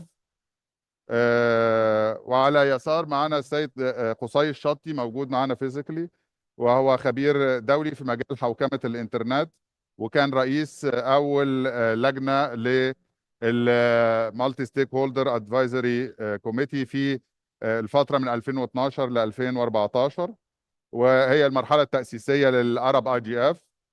وكمان معانا على ذا رايت سايد مستر شفيق شريع NCC، وهي اهم الار اي، وهي الار اي ار الرئيسي اللي يعني مهتم بالمنطقه وباوروبا. هو ريجنال مانجر للببليك بوليسي اند one of the champions برضه بالارب انترنت جفرنس فورم، ورئيس حاليا الماج اللبنيز IGF.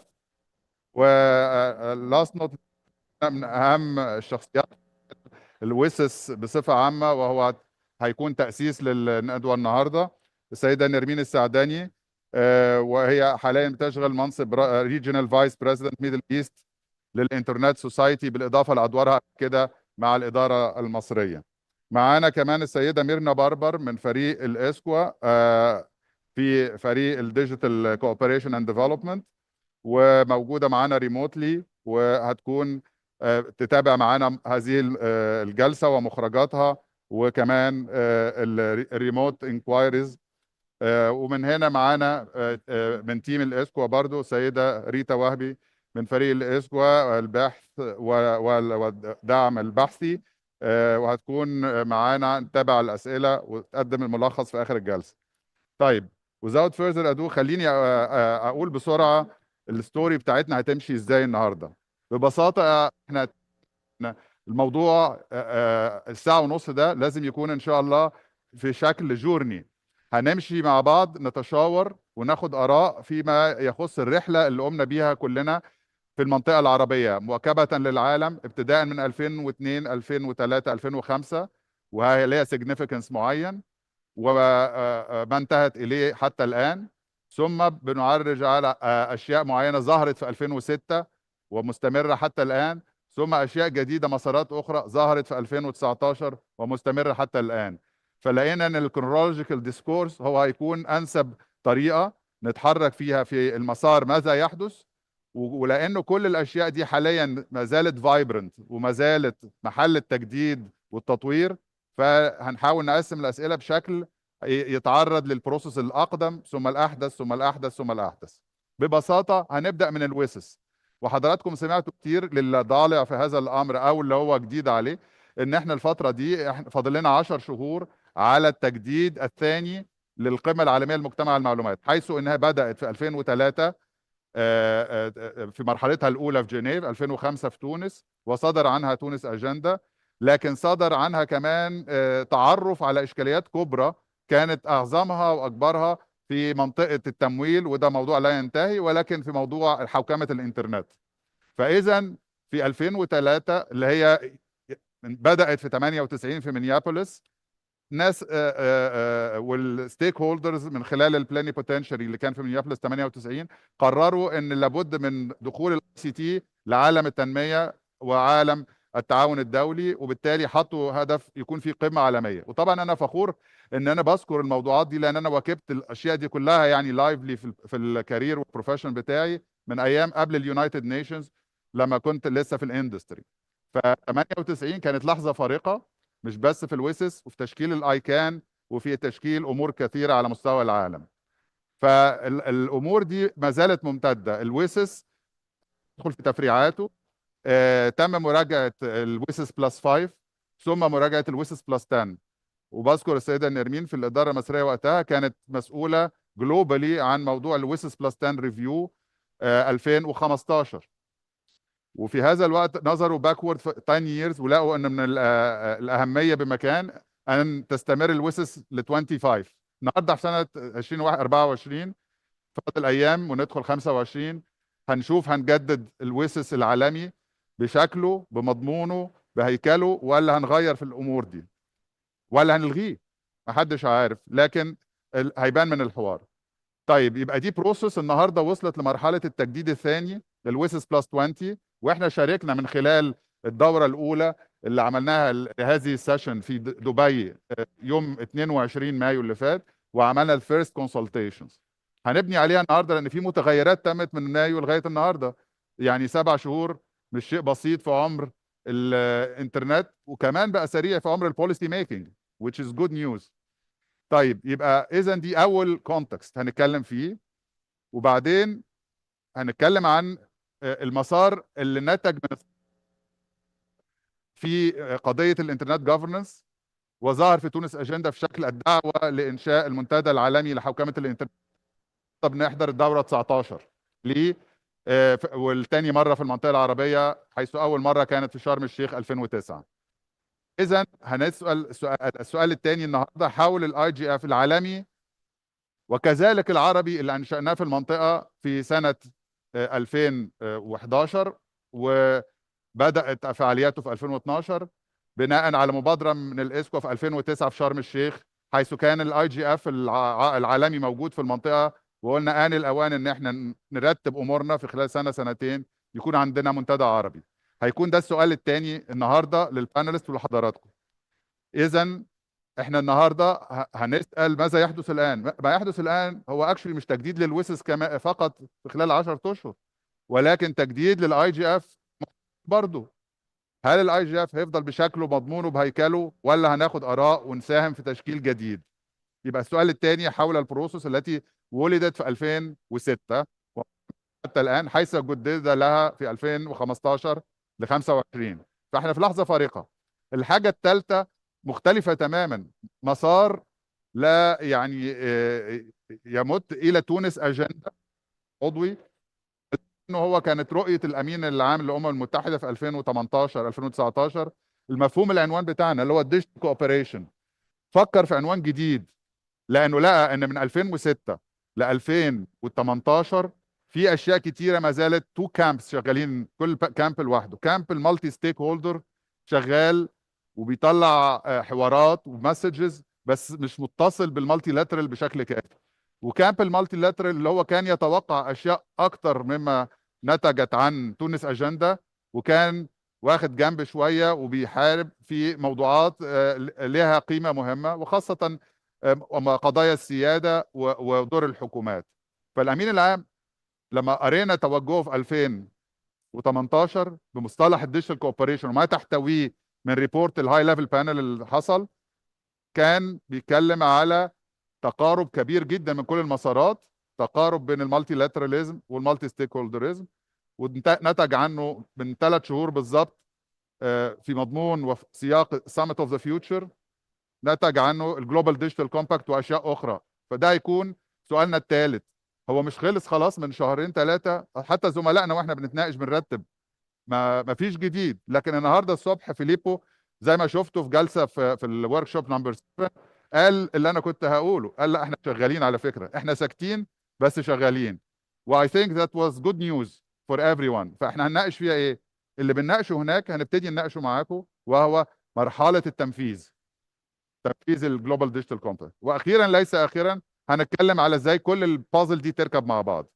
فخلينا دلوقتي نبدا بالسؤال الاول وهو خاص بالويسس. خليني اراجع بس النوتس في ثواني. السؤال الاول هيكون لجامعه الدول العربيه، بس في جزء من الحدوته نسيت ان انا اقوله، او تعمدت ان انا اخليه لجامعه الدول العربيه، لان اول مداخله هم اكتر حد ممكن يتعمق فيها، ولكن الباب مفتوح لكل الزملاء. السيد بالقاسم والسيده سهى والسيد خالد والي. جامعه الدول العربيه مؤخرا يعني دخلنا في شراكات عديده، منها المنتدى العربي لحوكمه الانترنت، منتدى الويسس اند 2030 اجندا، ديجيتال كوبريشن اند ديفلوبمنت فورم اللي هو بيكتب كل المفاهيم دي. انا نسخته الثانيه في عمان. ولكن اهم من كل ده ان احنا حطينا ارب ديجيتال اجندا شبه الجلوبال ديجيتال كومباكت بس للمنطقه العربيه. اشتغلنا عليها من 2019 حيث اقترحناها هنا، يعني برضو كان لينا الشرف ان احنا نقترحها هنا قريب في الريتز كارلتون 2019 في اجتماع مجلس وزراء العرب الدوره 23. وقلنا لابد ان احنا نعمل حاجه للمنطقه زي يوروب عندها يوروبيان ديجيتال اجندا.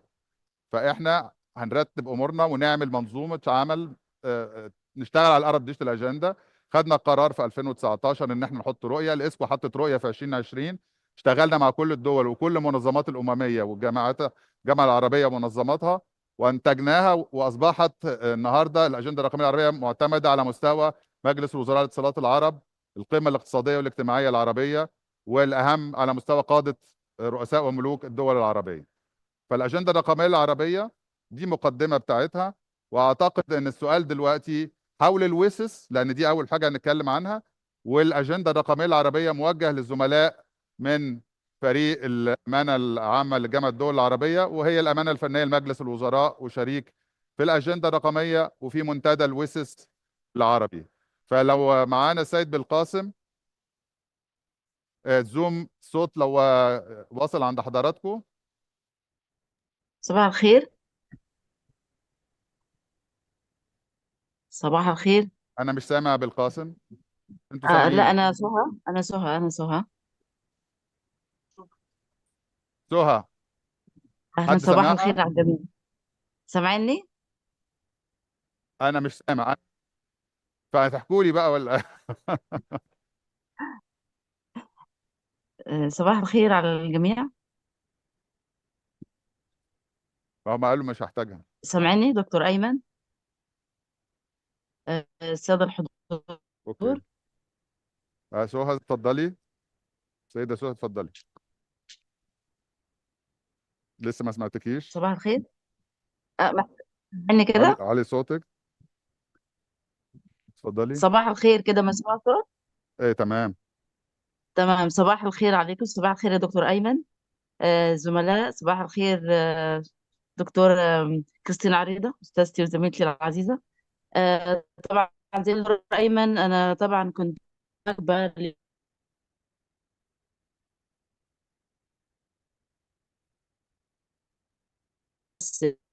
حضرت من 2005 حضرنا قمة تونس وشفنا كل البروسيس بتحصل ازاي، والبريب كومز ففي الوقت ده ما كانش فيه ما كانش فيه تجاوب كبير من الدول العربية، وكان لسه فيه كان فيه جاب، وكنا احنا بنشتغل في عالم منعزل. لكن with time with progress دلوقتي بقى في نشاط كبير جدا. الجامعة شاركت في حاجات كتير في الآونة الأخيرة. تعاوننا مع الإسكو زي ما حضرتك تفضلت. ركزنا على مبادرات كتيرة زي مبادرة المحتوى الرقمي العربي. ابتدينا ننظر للويزز بشكل أكبر وبشكل أعمق. عملنا الأجندة الرقمية العربية، ودي طبعا مهمة جدا. عالجت لنا قضايا خاصة بالبنية التحتية والأمن السيبراني والحكومة الرقمية. شجعنا على الابتكار. كمان كان في مساهمة في تطوير الميثاق الرقمي العالمي، شاركنا فيه. مؤخرا ابتدينا من المسودة الصفرية وشاركنا مع الإسكوا في خطوات كتيرة. كمان موضوع الاقتصاد الرقمي ظهر بشكل قوي جدا، ما كانش لينا وجود تقريبا في 2005. كدول عربية ككل، مش بتكلم individually. بعد كده حصل تطور كبير، والنتيجة انه من سنتين في مؤشر رقمي عربي للاقتصاد الرقمي لأول مرة. وده طبعا تعتبر طفرة. المنتدى العربي لحوكمة الإنترنت زي ما حضرتك تفضلت يا دكتور أيمن عنه. طبعا المجال الأوسع دلوقتي قدامنا كان مبادرات الأمن السيبراني، لأنه اتعرضت دول كتير لتهديدات سيبرانية، والرد كان سريعا. وهيظهر دلوقتي الشهر ده في أول قمة عربية للأمن السيبراني، وهيتعمل مجلس للأمن السيبراني. تعاوننا مع الإسكوا. حصل كمان تطور كبير في موضوع بناء القدرات، وده كنا كنا بنحارب عليه في ويزز 2005. في اعتقد كان تي 3، واحده من الاكشن لاينز. ما كانش فيه الموضوع، ما كانش مهتمين بيه في كل القطاعات بشكل كبير. بالنسبة كمان ظهرت حاجات جديدة زي مبادرات المدن الذكية، ويعني تحسين الأمور الحضرية والتنمية المستدامة. بدأت الأشياء تبان بشكل كويس في إطار الويزز، وده بيعكس إن الدول في التزام كتير من ناحية الدول دلوقتي بمبادرات كتيرة. بالنسبة للمراجعات البيزنس اللي هي بلس 20، حصل تقييم. عملنا تقييم للتقدم المحرز من 2005 2003 بالذات في مجال الاي سي تي. وبعدين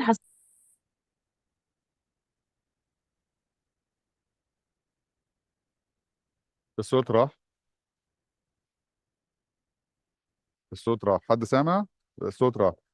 طيب شكرا جزيلا سيدة سهى. وعلى فكرة أنا نسيت أقول إن يا ريت كلنا نحاول نعمل مداخلات في حدود الدقيقتين إلى 3 دقائق، بس لغاية ما يرجع تاني المجال والصوت والميكروفون للجامعة العربية. انتقل السيد قصي الشطي، وخاصة إنه هو من الناس اللي حضرت موضوعات الويسس لقيتها.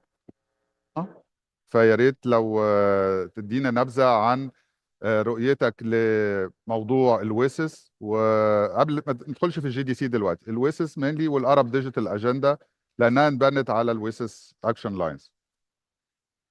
شكرا استاذ ايمن، وشكرا على تنظيم هذا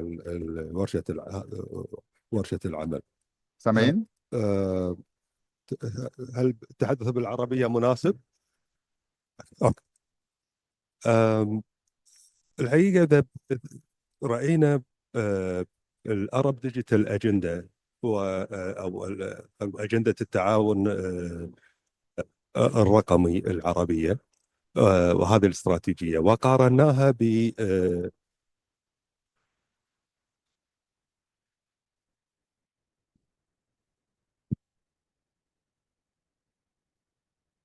تسمعوني الان؟ هو قارناها بعمل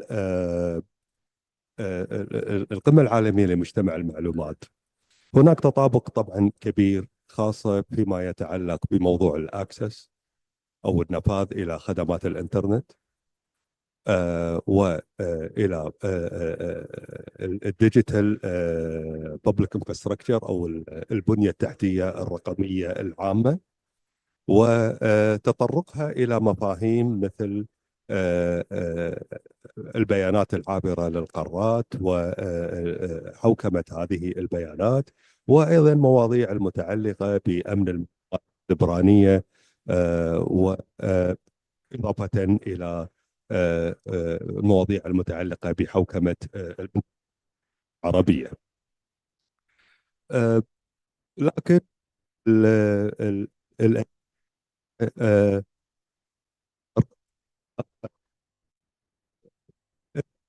إلى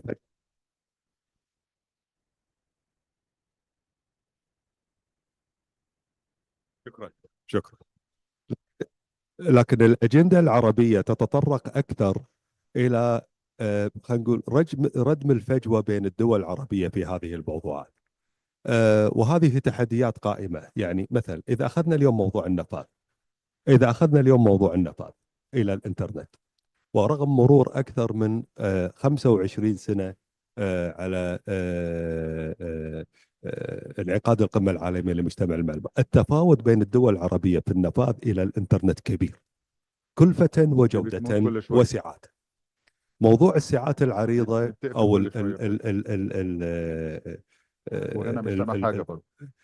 الوايد باندويث إلى الآن يعتبر تحدي كبير في المنطقة العربية.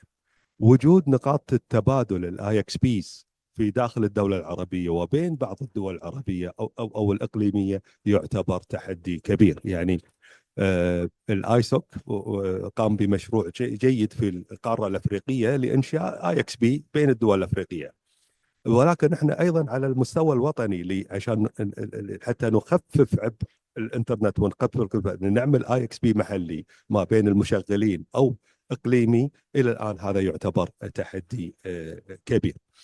وبالتالي تاتي اهميه الاجنده الرقميه ليست في خلينا نقول مشروعات بينيه بين الدول العربيه، ولكن تكون هناك مبادرات وطنيه تقلل الفجوه وتعزز النفاذ وتحل تحديات بشكل مشترك، وتخلق شراكات ما بين القطاع الخاص والمجتمع المدني والحكومات لمواجهة هذه التحديات بشكل مشترك، إما عن طريق الاستثمار لحل هذه التحديات، وعدم الاعتماد على خلينا نقول الموارد العامة فقط كوسيلة.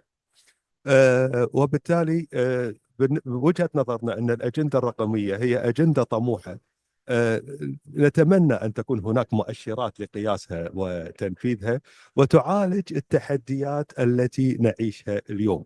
نحن لا نزال عندنا دول عربية النفاذ الإنترنت أقل من 50%. لا تزال هناك دول عربية النفاذ إلى الإنترنت مكلف مقارنة بدخل المواطن.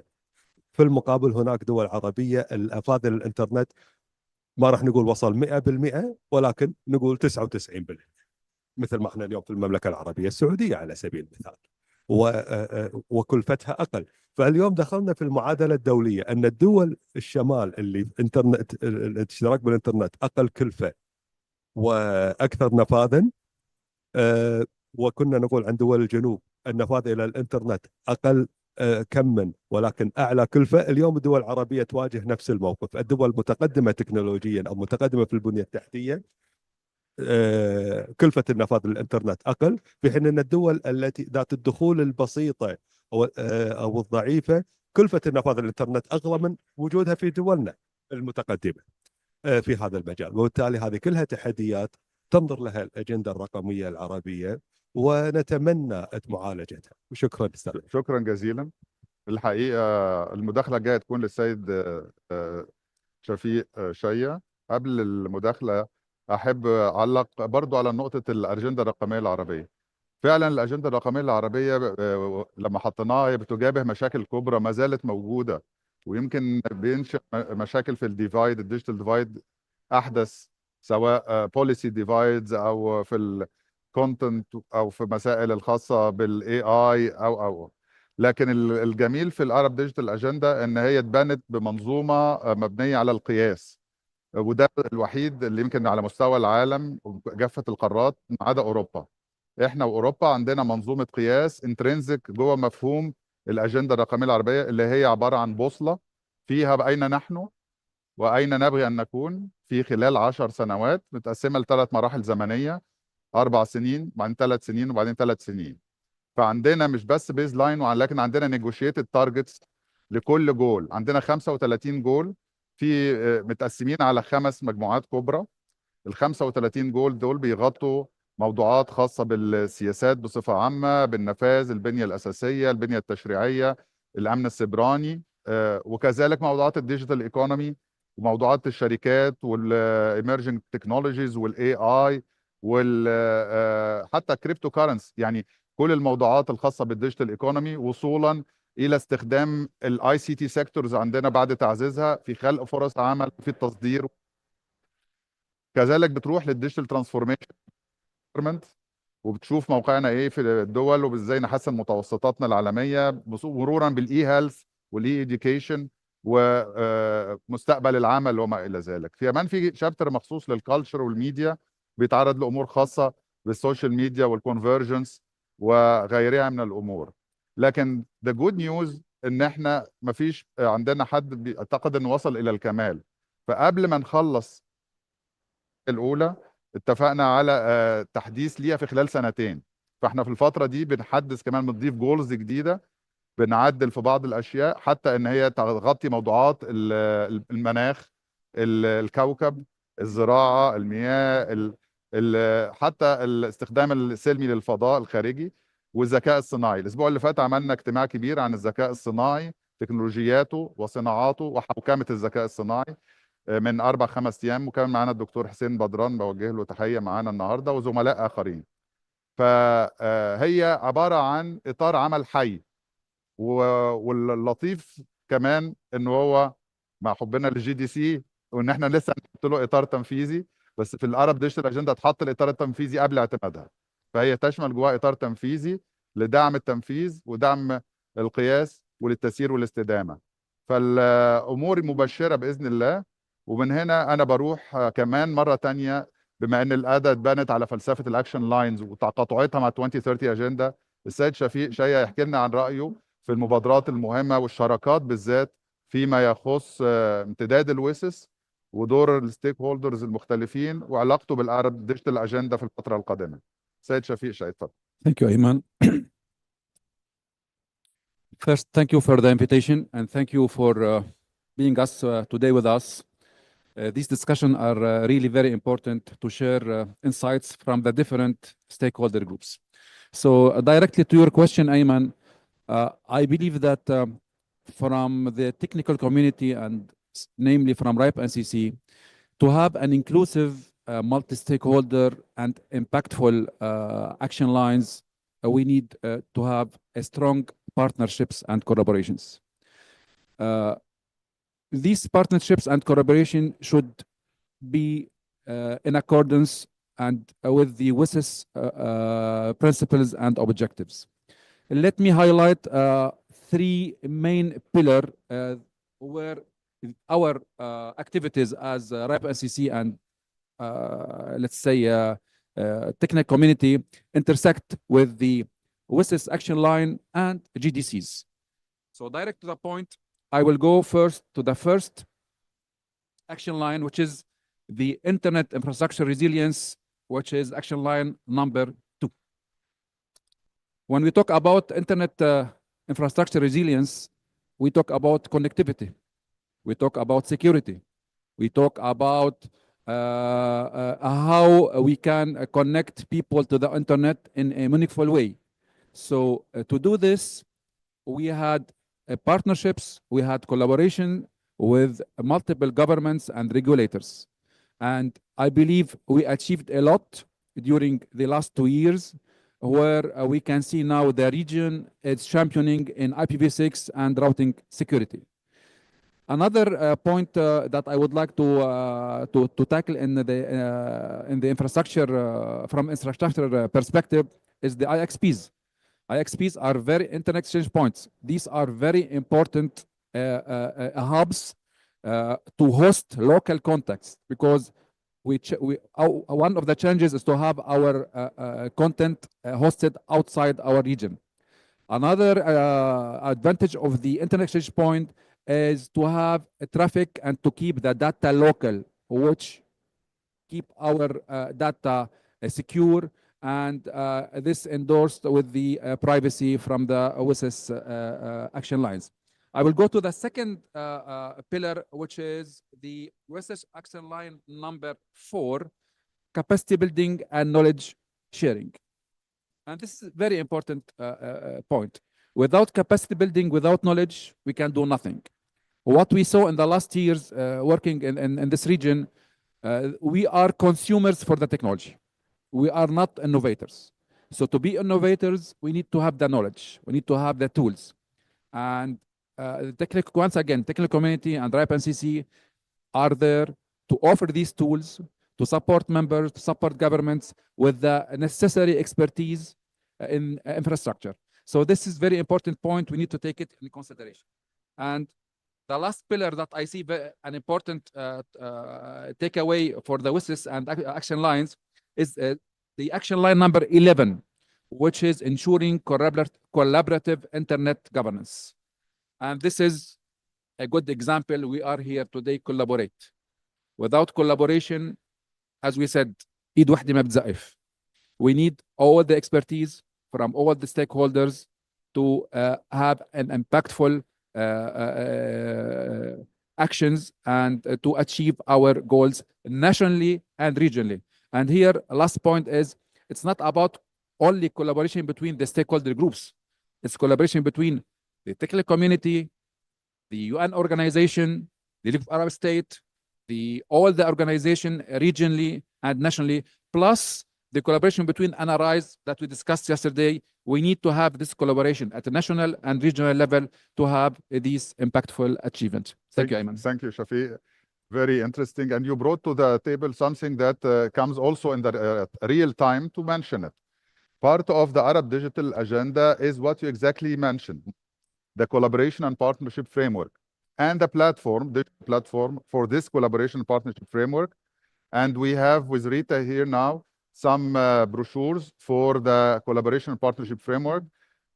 Initiatives as such is not just an idea to be put there in the collaboration partnership framework. Sorry, Shafi, but it was elevated in the beginning and was put inside the ADA. These are called key initiatives, not only projects. So this IXP project and the routing project are one of 10 main, let us say, fundamental initiatives that were put also under the adoption of the manuscript of the 1.0 edition of the Arab Digital Agenda. So we have these ideas deeply earmarked and as well put into this CPF, Collaboration Partnership Framework. But we need all your initiatives, we need all your programs and projects so that we combine them together and create regional programs to support the implementation and also to drive funding and investments to the region. 10 seconds. Just I forgot that RIPE NCC is a partner with ESCWA and the Department of State in the ADA. We are working together with them in 2 areas, which is the IPv6 to ensure that we have the good connectivity, and on the routing security to ensure we have a secure routing paths for our data. Exactly. And the good news, it is part of Action Line 2 of WSIS and part of Cluster 2 of ADA. So infrastructure is fundamental, and we discussed infrastructure of AI last week as well. So I know that Nermeen is the best also to talk about the WSIS, but I will save her input to more the relations, the GDC, the IGF and others. Unless you want to give a quick comment on the extension of the WSIS before we move to the IGF and then the GDC.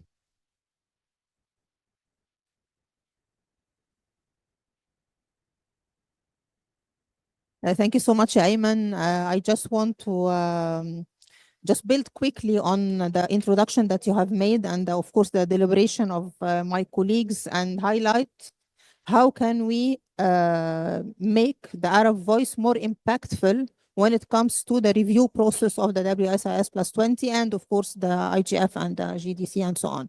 And my comments will be very, very quickly in 3 main pillars that in my opinion would shape how the Arab in that regard.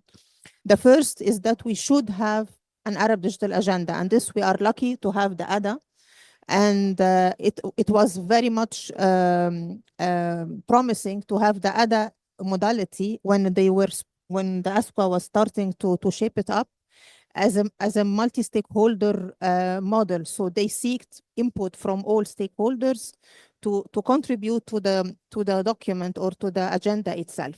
However, we have a slight challenge.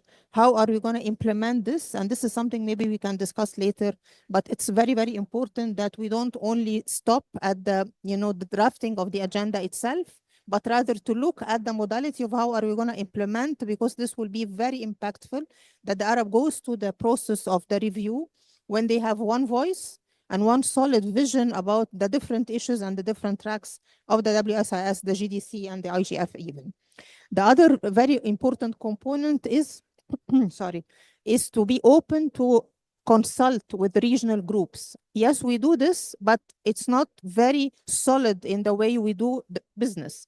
So we need to do more consultation of the regional groups, so all groups, so African groups, CITAL, APAC, LAC, and so on, and understand the challenges they face and the opportunities that they see, and share with them as well what we see as challenges to our region, and exchange these kind of views so that we go together aligned. So we don't go in different boats, but we go aligned in the same boat, more or less. And the final thing is to embrace more thoroughly in our beliefs and in the way we think about multi-stakeholderism as a concept. And I'm not referring here to the normal multi-stakeholderism with to be open to the technical community, academia, civil society, and the like, but also actually to include stakeholders from the Arab countries. So for instance, we always discuss, for instance, digital skills gap, okay? And we suggest, for instance, that we need to add new curriculum in universities, while we don't have one single university sitting in the room listening to our deliberations and thinking how they can take this and start to implement them in their own arena.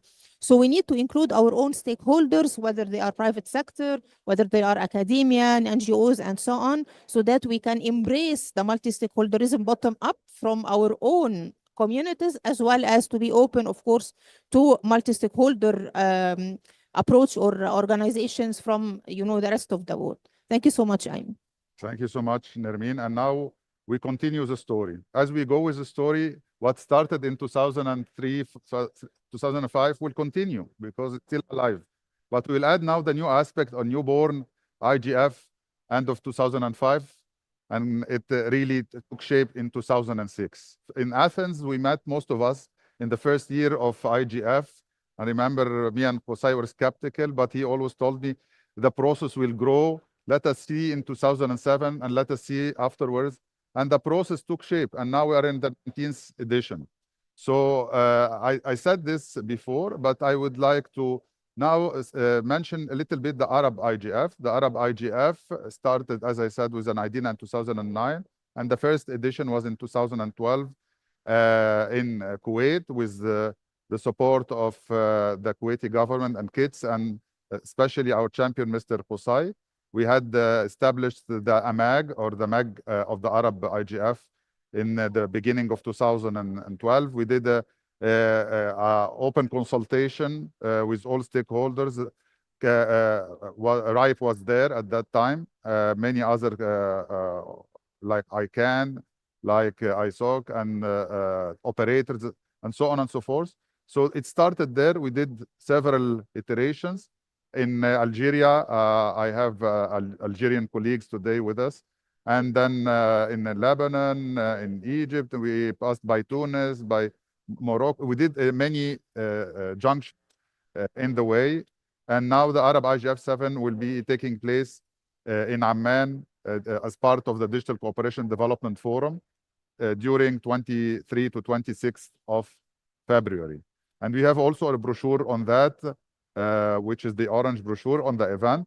But while we distribute it, I will ask Christine, because Christine is not only now going to talk about Arab IGF, but she will talk about Arab IGF and how can it influence the global IGF, which was part of the idea that we are not doing that to be like ourselves, but we want to make a difference in the world. And the question is, how can these processes, Christine, like Arab IGF, in which you play the head of the secretariat, representing the NTRA for many years, and I have Farag with us who played a substantial role. So Christine, tell us your views now on the second segment of the questions on the IGF, Arab IGF, the relationship, and a little bit on how this moment in history of digital cooperation can help bridge the gap between multilateral and multi-stakeholder. Christine, the floor is yours. Hello, Ayman, can you hear me? Yes. And can you see me? I can see you, but I don't know if you can see me or not. Let me check. I can see you. I can see you. So I want to start by thanking ESCWA for organizing this discussion. I think it's timely, important, and well needed at this stage. I'm also really happy to see this gathering happening in Riyadh, which I think is a milestone in itself. So without further thanks, I think there is many people around the room to thank, but I think what is important at this stage is to look at the role of the Arab IGF among the bigger picture of the IGF role as a whole. And I've been listening into discussions and participating to the discussions through day zero and until today. And there is so much talk about the importance of the IGF at this stage with the GDC implementation just barely starting and with the WSIS plus 20 coming up very quickly. And I think the Arab IGF, pretty much like the IGF, has done a great job in opening up topics and issues and shaping up discussions. I mean, looking through the journey since it started until the last session that we had just a week ago to discuss with the Lebanese IGF and the North African IGF, we've been really opening up topics and discussing very important issues to the Arab region. We also had outputs. We had messages coming out. We had partnerships that happened. So I think if we're gonna gauge what we've done a good job. But problem that is at hand is how do we link that to everything that is happening? How do we link the work of the Arab IGF to the other?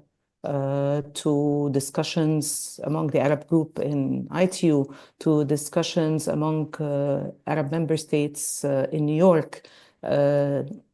So basically, drawing linkages is, in my view, one of the biggest challenges that we are facing at this stage. And in order to be impactful, we need to remember why we had the Arab IGF, why we have the IGF itself. It's to have a bottom-up, multi-stakeholder dialogue and to come out with best practices, ideas, possibly even policy recommendations. That was all very broad within the mandate, and the Arab IGF was not alien to that. But we really have to take a serious step back and look at the future of the Arab IGF and see how do we want to proceed in that direction, and how do we want to be impactful with other NRIs during the coming year and shaping up also the follow-up of the GDC. I will stop here, and I hope that I addressed some of your question, Ayman. Okay, sure, Christine. Thank you. And stay tuned. We'll ask you about the other processes as well. And now we move to Mr. Charles Shaban, who is also one of the key players in the Arab IGF process. He was a member of the global MAG of IGF for some time, Christine as well. And he then joined the machinery of the Arab IGF, and he became the head of the multi-stakeholder program advisory committee.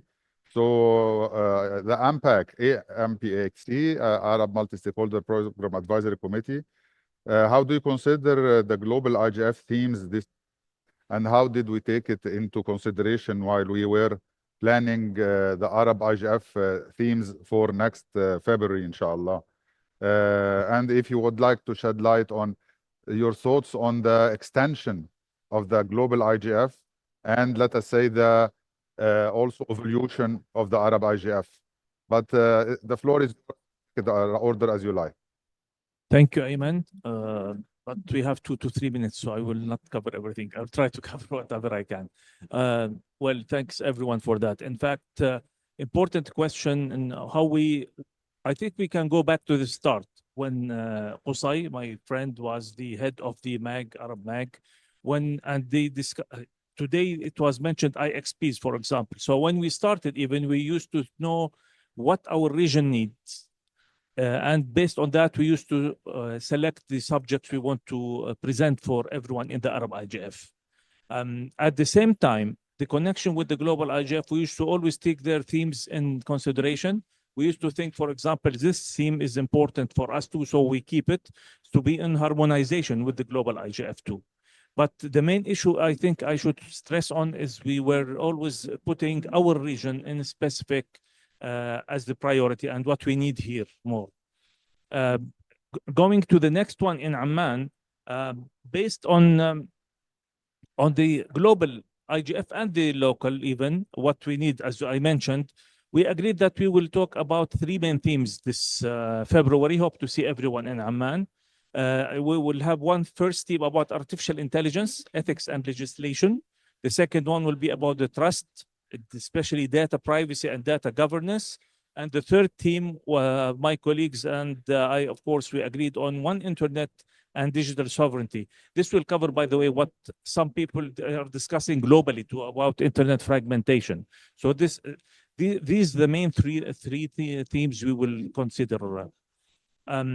You asked again about how we see the global IGF even in general evolving. I think we should push even as Arab IGF that we should maybe renew it for another decade. Even, I know you will discuss GDC later, but I think even the GDC seems they were somehow moving towards this, and that they know that the IGF was an important body and an important event that everyone is participating on and interested in. So I think I'll stop here for now to leave time for my friends. Thank you. Okay, thank you so much.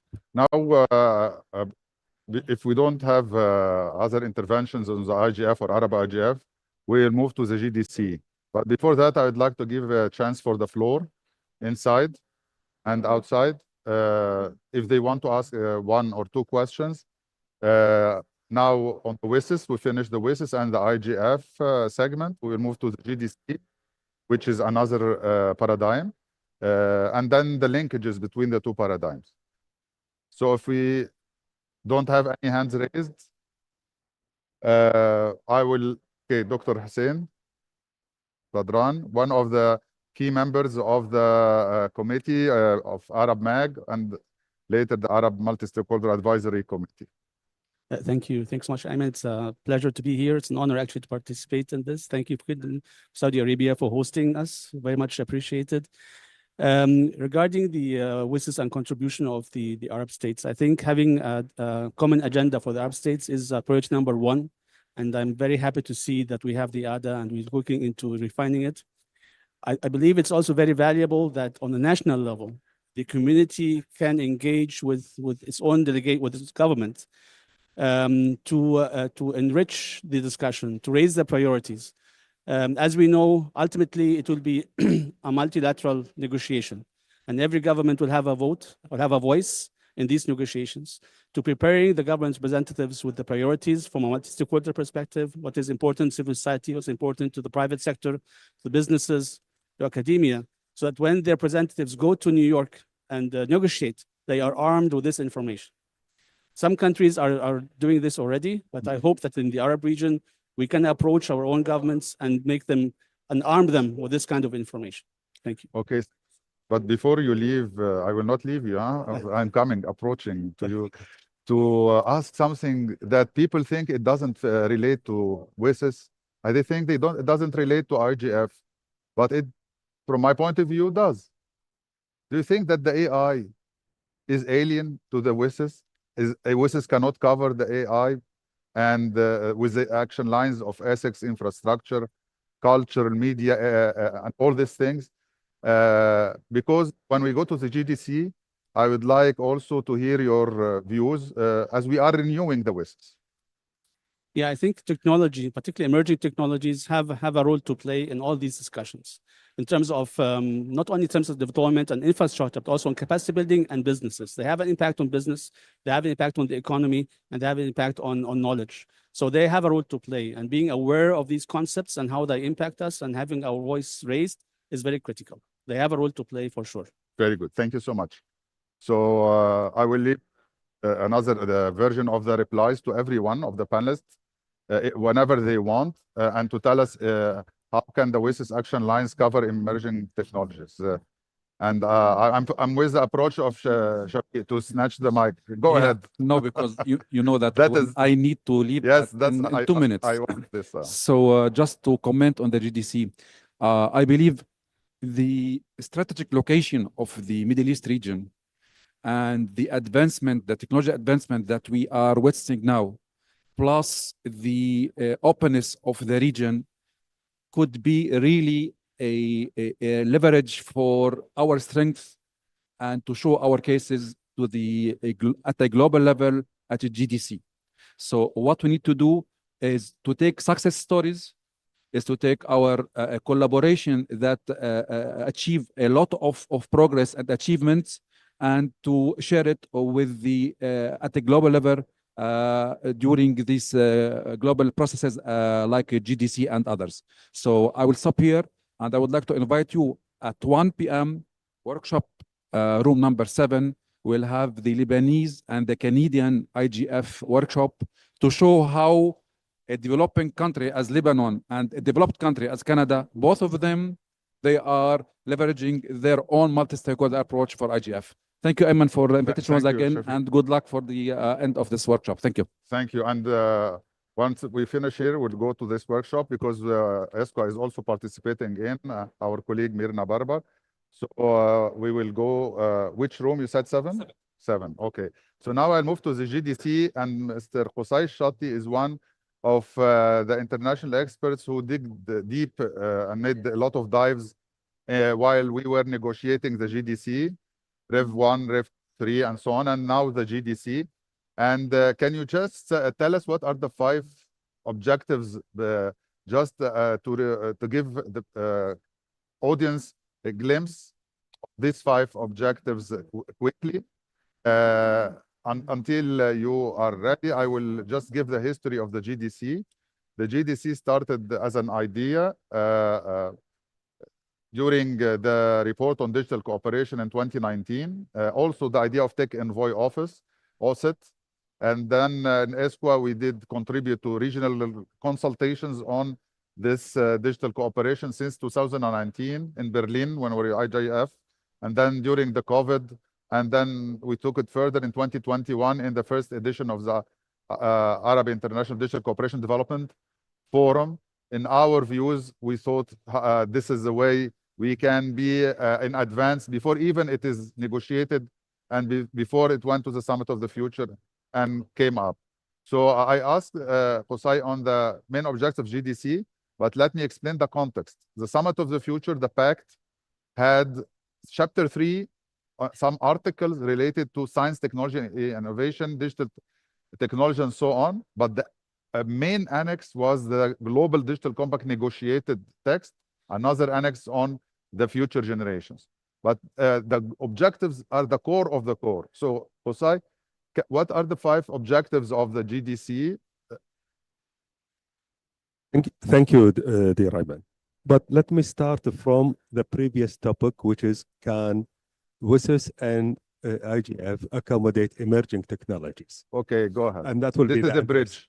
Yeah. Paragraph 72 of the Tunis Agenda, which set the mandate, the Internet Governance Forum stated that part of the role of the IGF is to accommodate emerging technologies. Emerging technologies 2005, that is AI today, that is blockchain today, that is fintech today. This is just an example. So AI can be accommodated based on the fact that emerging technology was always part of the main agenda of the IGF since it is launched, and part of the WSIS too. So moving from there to the GDC, the Global Compact is a positive, proactive evolution of the WSIS outputs, which is the Geneva Declaration of Principles and the Tunis Agenda. These 2 documents has been produced in 2005. After more than years, needed to be more. You're not hearing me clear? لا سامعينك. Okay. You need to be more current. You need to update the concerns and the objectives of the global community. So with 5 objectives. The first one, closing all digital divides and accelerate progress across the Sustainable Development Goals. It links digital divide with the Sustainable Development Goals, and yet it put the access issues under the digital divide. So today, connectivity, digital literacy, skills and capacities, and digital public goods and digital public infrastructure became part of the digital divide objective within the global. This is not a contradictory, this is an evolution. So we consider the digital divide is not only the human skill, but also the infrastructure and services that are available to him to improve his skills and use it part of his daily life. The other objective was getting the benefit of digital economy and making the digital economy inclusive to all. So we need to get all as individuals, as stakeholders, as communities, as countries, as regions, and the global world to get the benefit of the digital economy and making the digital economy inclusive to all. This is to promote entrepreneurship. This is to promote innovation. This is to make the digital world more linked to our needs and requirements. 3, fostering an inclusive, open, safe, and secure digital space. There is a fact that with the explosion of social networks, social platforms, the daily interaction between us through the digital space created a new issue. So under this objective, human rights as a personal individual right in the digital space, internet governance became part of this objective. The digital trust and safety, where I need to have what I can have verified, authenticated, validated information available to me as an individual or as a business or as a government or as a public information. And of course, information integrity, referencing information, and having always a differentiation between information that is baseless and baseful information.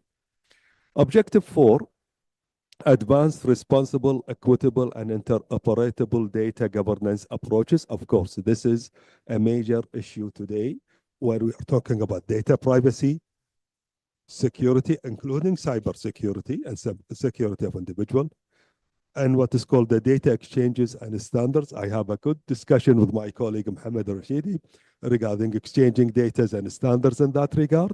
It is important today with technologies like fintech and blockchains, for example, to have such standards available and widely adopted. And of course, utilizing data for sustainable development goals and cross-border data flows and interoperable data governance. So moving to trans-border data and governance of data. And the last objective, of course, enhancing international governance of artificial intelligence for the benefit of humanity. So the fact is, AI to serve humanity, not the other way around. This is the global theme. I'll stop here because I took time and I'll give the floor. But the very important, setting the scene for the GDC discussion, as you have seen, divides still the main concern. The digital economy became more obvious concern. It was not very clear in the WSIS, as well as the inclusion and human rights centricity.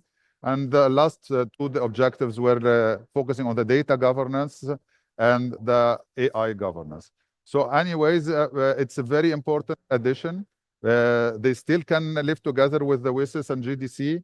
But now I'd like to ask Nermeen on her views on how can both processes, the one we just closed, the IGF and in its renewal, and the GDC during its setting the pace for implementation, how can these synergize with each other? Thank you so much, Ayman. You hear me? Yes. Okay. And thank you so much, Kosai, for setting the scene. I was just thinking, shall I start with explaining the objectives of the GDC? So thank you. And allow me as well to just play a little bit of a devil advocate and say that the GDC has maybe at its beginning, faced some challenges in the modality that they were working and the way that they will be negotiating the text, multilateral versus multi-stakeholderism and so on. And this took us back in ages when we were starting the process of the WSIS, and there were this kind of, like heat or cloud over our heads. How should we look at the WSIS, and now how should we look at the GDC? The GDC had successfully completed its discussion, and I think the lessons that we can learn from this and how can we link it with the IGF and the WSIS review process is that we will not, definitely we will agree that we will not want to go back in ages and repeat the same mistakes. And we believe as well that the community, again, with the process of the GDC and the challenges that it faced, this by itself emphasized the importance of multi-stakeholderism as a way to communicate and discuss such issues, and that there are very much synergies and similarities between the GDC objectives and the WSIS action lines, and that takes me actually to how can we integrate all this together. And in our opinion at the Internet Society, we believe that the Internet Governance Forum could actually be a kind of a vehicle for the implementation of the GDC, so that we don't repeat or compete with existing models, but rather to strengthen what we actually have and extend the mandate. As Kosai has rightly mentioned and made us all remember paragraph 72 of the Tunis agenda, it encompasses, the mandate of the IGF encompasses emerging technologies. So easily, with the system and the modality of the MAG and so on, we can always incorporate new technologies within the discussions of the IGF, and maybe include as well how can we implement the output of the GDC, and therefore we integrate the processes together instead of having more than verticals than we can actually accommodate as international community at large. Thank you so much. Thanks a lot, Nermeen. And we are like approaching seamlessly the fourth pillar, which is by this input. And I don't want to spend a lot of time on the GDC. I think the complementarity is very important. We are now know the GDC, we know the WSIS. We started to get a component of this, say IGF can be compatible. I see that the action lines of the WSIS are all compatible. So the complementarity is there. And because we have only 20 minutes or less to go, I'd like to move to this last segment and see how can these all fit together. For example, the first question, the object, the what, and the mechanism, the how. The what are the targets, the goals, and the concerns of the WSIS of the GDC are areas of improvements, aspirations, and so on. They fit together, A plus B. There is no contradiction. A plus B, or B1, B2, and so on. So there is concatenation, superset, between more aspirations together. So the what is not a problem. The how, the modalities. We have WSIS forum, we have IGF forum, we have preparatory process for the IOSIS, preparatory process for the forum, IGF. But not only that, but we have STI forum, and we have interagency task team in New York for the STI, and we have also RCM, ICM, many mechanisms for the STI, which is part of the GDC. But all of that, they have the CSTD, and there is a part, an article in the section on GDC follow-up mechanisms relates to the CSTD, and CSTD is there. In the GDC, new suggested modalities, which are also worthwhile. Scientific committee on the AI, international dialogue of organization on AI. There is also things related to the data governance and so on. But as Mr. Hussein explained it very smoothly, easily a few days ago in our EGM on AI, the scientific community of new nature is invited to play a new role as the science of AI differs from the science from critical resources that we like debated 20 years ago. So there is this kind of new mechanisms and existing mechanisms.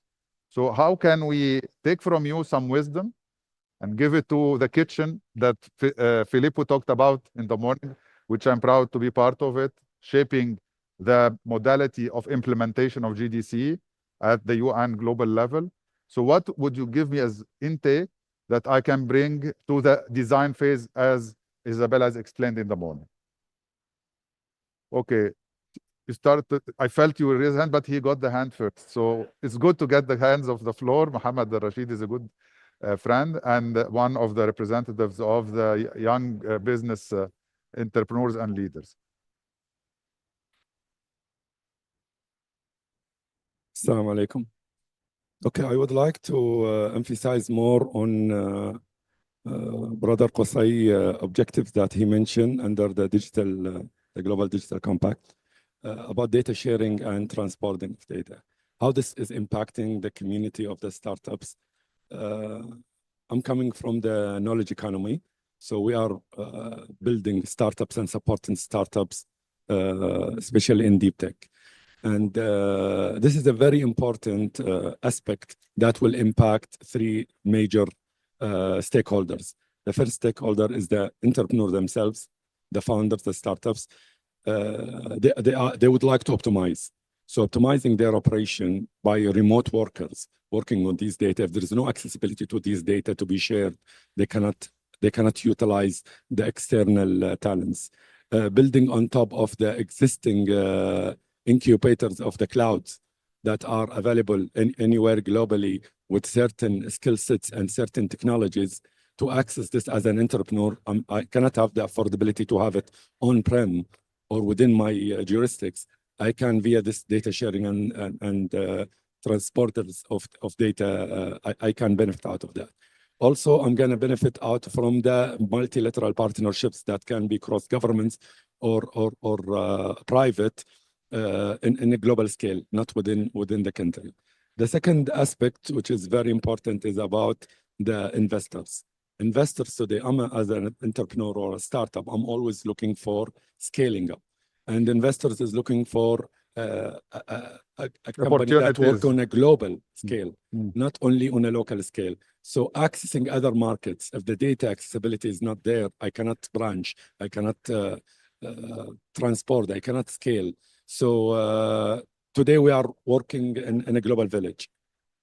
This internet is a global village, and it's a one market. One digital market. And data has became now a bit borderless with the open flow of data, and it became a shared resource, global public good as well. Exactly. So the privacy is going to be only on the credentials. So those credentials, if it's tokenized and mapped, and this data going to be available, you can personalize, you can do everything. Then later you can map it to the token to disclose the identity based on a request that is being given ahead to that customer profile to disclose. Okay, thank you so much. It's very clear. And he picked on this data governance objective, which is 4. It resonates with digital economy objective 2. It resonates with AI and many other things. So again, how can the mechanisms work together? Sorry.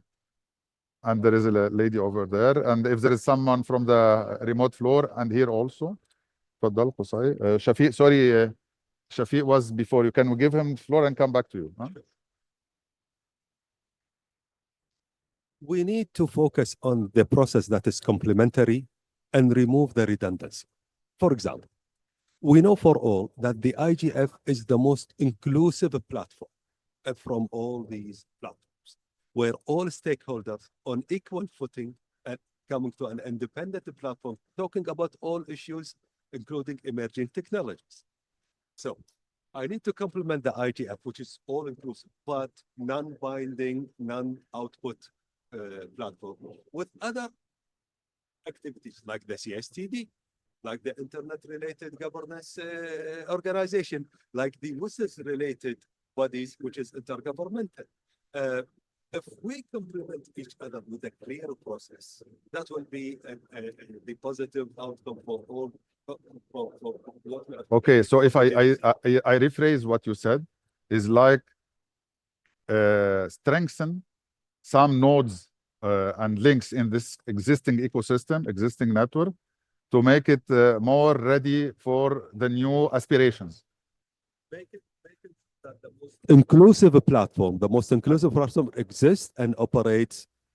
Okay, so what is operating, what is ticking? Don't break it, just fix it and make it more stronger. And what is missing, add it. So that is logical thinking of engineers, of course, and that can be brought in a clear message as an outcome. Shafiq. Sorry, Charles.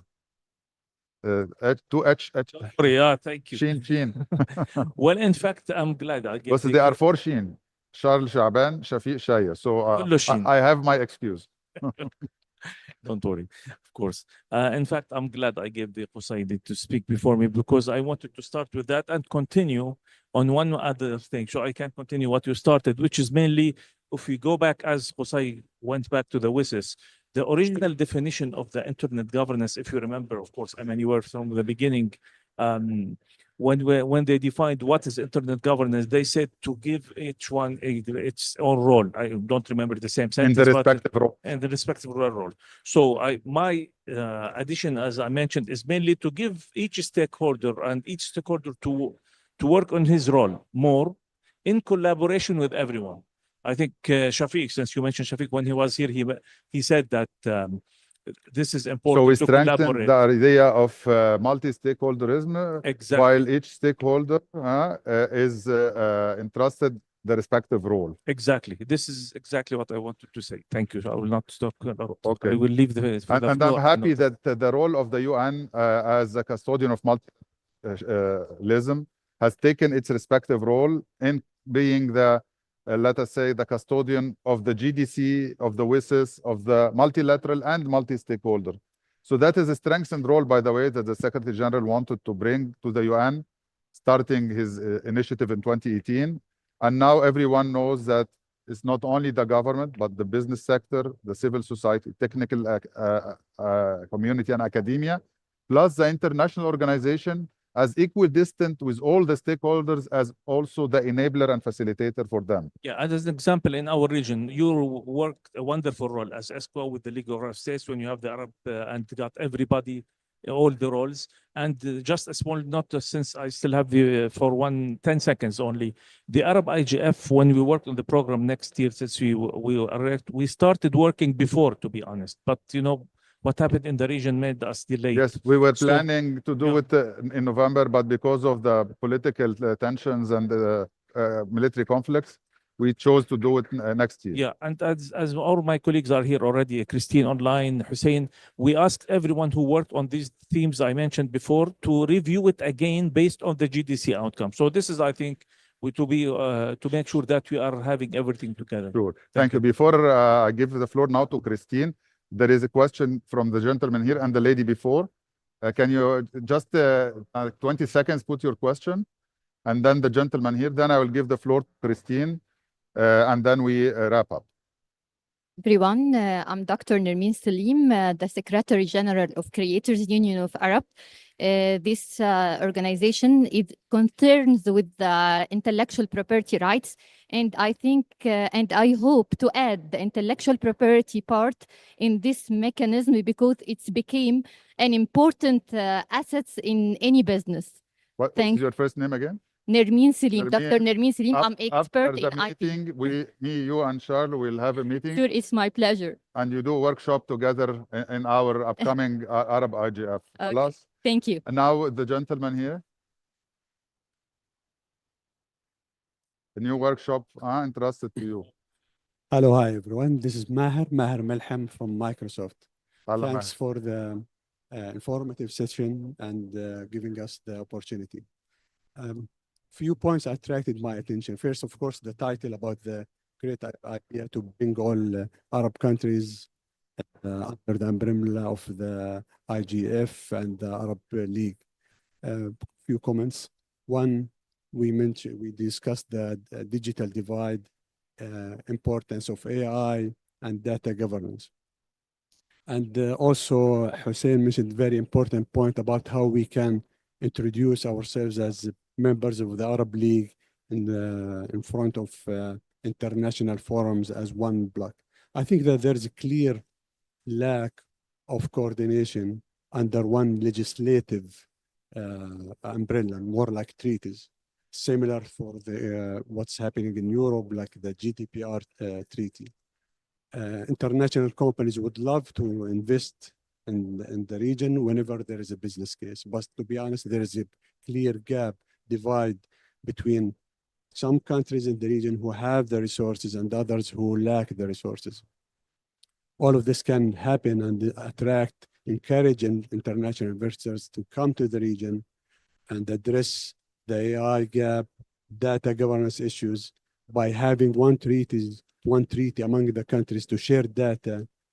You are right. You are right. We have one of the objectives in Cluster 2 of the Arab Digital Agenda, Pillar 4, is to harmonize harmonize the legal structures and to also harmonize the memberships and positions regarding the international treaties. So that is an important action. We are going to also announce during our event in Amman the what we call programmatic implementation support modalities for the ADA.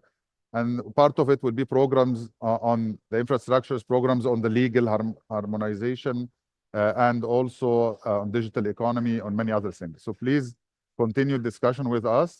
And now we'll go back to the floor with Christine to give on the complementarity between IGF, WSIS, on the one hand, with the GDC as a newborn on the other hand, and to add whatever she wants to, regarding the future of Arab IGF. Thank you, Ayman. Yes. So I think Yeah, no, I will just mention 2 points. The first point is what we're seeing right now is an inflation and duplication of governance processes, and maybe it's good that this is put on the table because it indicates that there is need. But what we need to do right now is to be aware that we, as developing countries, our region is mostly developing countries, we might not have enough capacity to follow and participate in all those duplication of processes. And in that context, I think we need to be very vocal as a region about making synergies and avoiding duplications, and as Qusay was saying, identifying roles. Also Nermeen mentioned that, so that we can avoid having to participate in different venues and have just a process here and a process there, and then get lost in the middle. In order to do that, we need to, second point that I want to mention, as a region, we need to change our perception of this false dichotomy between multilateralism and multi-stakeholderism. We in the region, we tend to believe that there is a strong dichotomy between both. I don't think this is the case. I think we just need to understand how processes such as the Arab IGF being multi-stakeholder bottom-up, how can they support multilateral decisions in different venues in the region, and see this complementary and empower it. And I see in the chat question about how the Arab IGF, does it involve grassroots, does it involve youth? I think we need more of that. We need that involvement. We need to be very inclusive. We need maybe to look at the Sao Paulo multi-stakeholder messages and see how multi-stakeholder our processes are, and enforce that dimension in our processes. Thank you, Ayman. Thank you so much. And of course, we are involving new stakeholders in the process. Also, it's a good chance to remind Christine that our work on the parliamentarian session is taking more shape. So please, let us give it more momentum together, inshallah. Also work with youth. We'll add the youth segment much more in our new activities. And I'd like to also thank my young team members who are working remotely from Beirut, Lara, Abbas, and Muhammad, plus Khadija. Also, of course, thank Rami and Mirna. Mirna now is moving to the other session in 7. And if there is no final from anyone from the panelists, I think we wrap up. It is exactly now around the clock. And I would like to thank Nibal for being with us today. I'm very happy if the remark, and thank my nice young friend Jamal, who came from Belgium to say hello and be part of this workshop, and everyone here. You want to say something? Final word, 10 seconds. It's just a recommendation to hear the answer from all of you, localizing IGF in each and every country. And Yes. IGF, we are working on it. And we have good news that the Saudi IGF that we advocated last year with the government in Saudi Arabia has taken shape, and we have now in several countries national IGFs, and we are just like the custodian, and everyone has autonomy, but we work together. Inshallah, together we're strong, and I'm happy that you are here. I'm happy that this is our like 4th or 5th event in the Arab IGF in the IGF of Riyadh, and inshallah we'll continue until end of the week. But stay tuned. Register in the IGF 7, Arab IGF 7, part of the DCDF, and that's it. Thanks. Goodbye.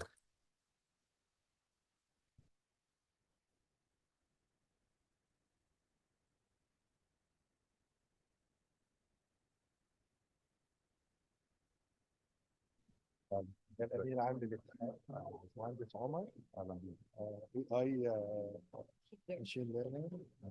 شكرا جزيلا. انا خدت الكارت بتاع حضرتك وكده الكارت الثاني، والزميله من الفريق بتاعنا ريتا هتتواصل معاكم وان شاء الله تكونوا معانا في عمان. عاملين حاجه عبقريه جدا، حمايه الملكيه الفكريه، بلاتفورم اسمه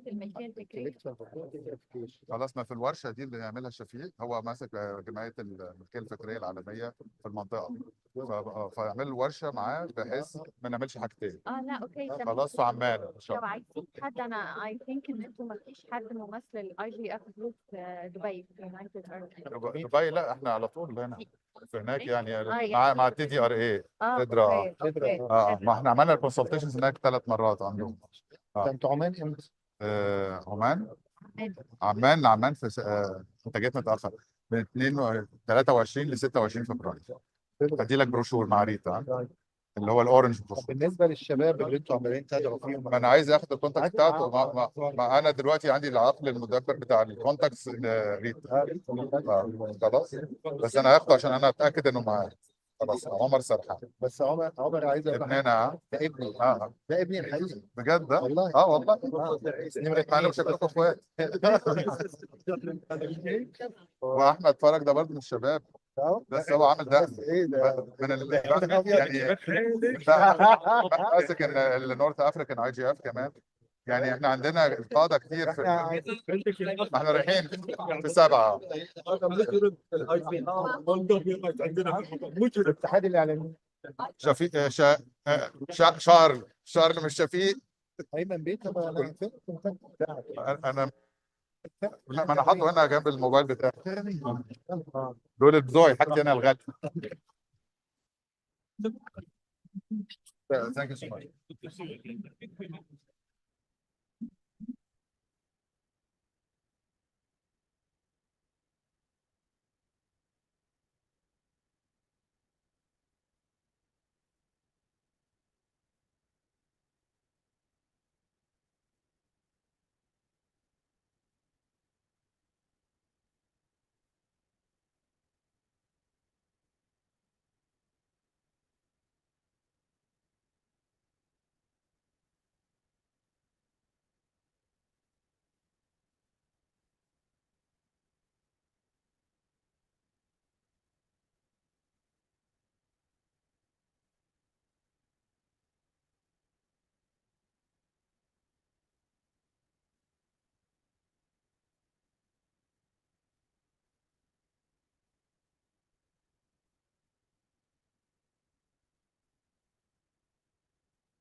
hear me?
Can you hear me?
I am speaking. Hello? Can you hear me?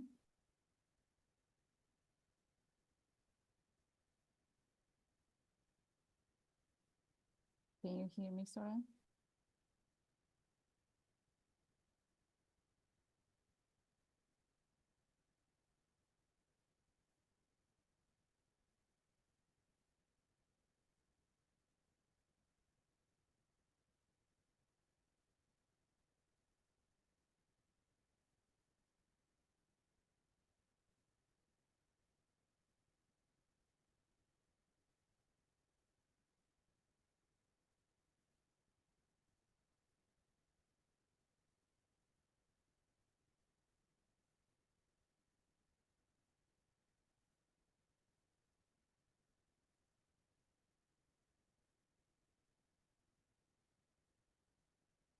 Can you hear me?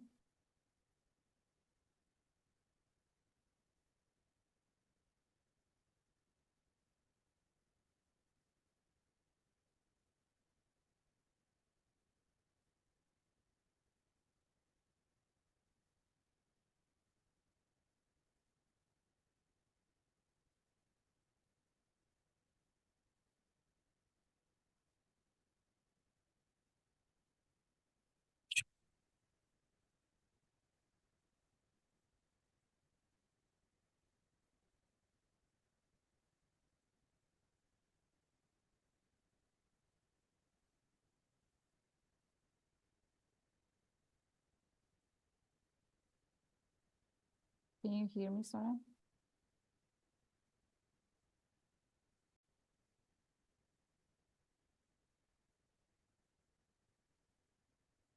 I am speaking. Hello? Can you hear me?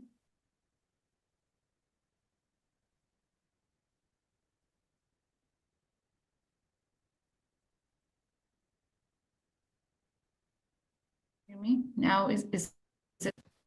Yeah. Okay, perfect. I'll turn on my camera in when it starts, but I can't hear the room at all. Is that because it's cut off at the moment from the room side? Okay, I'll wait. Okay, but there's no even room background noise.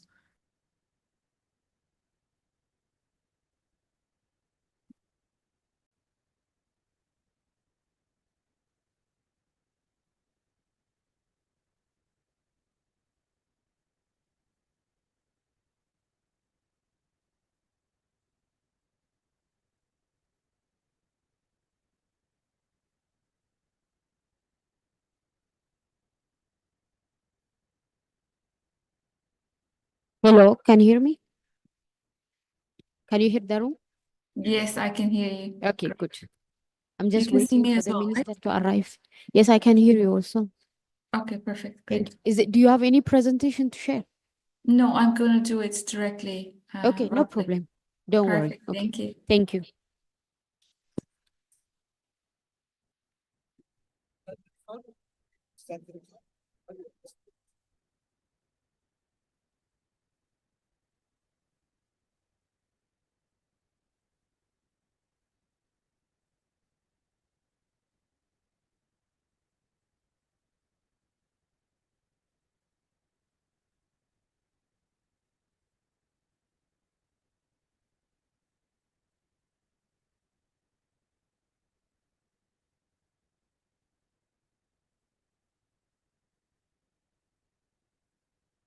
Hello, Beza. You hear me? Yes. a bit Okay, from the- I'm Maktar. Hello. I'm your moderator. Okay. Okay, I'm going to ask you to start by asking you one question on your understanding by cyber diplomacy. After we'll continue further as a question. At the beginning. Sorry, can you tell me the question again? As the beginning, I will ask you your understanding by cyber diplomacy. Okay, perfect. What you put in cyber diplomacy. Okay, perfect. Because yeah, we can have a lot of definition on that. Yeah, that's fine. After we'll continue on the global picture. Yeah, that and how long do you want me to comment? Oh, you can take 5 minutes. Five after we come to the second round. Because the definition 1 minute, 2 minutes. Okay. It's okay. Yes. I know you have a lot to say. Maybe you can have 7 minutes. No, that's fine. That's fine. I'll follow your order. Because we have 1 hour, 30 minutes. We have a time, 90 minutes. Okay. I want to go full round of questions. Okay.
تست سامعني؟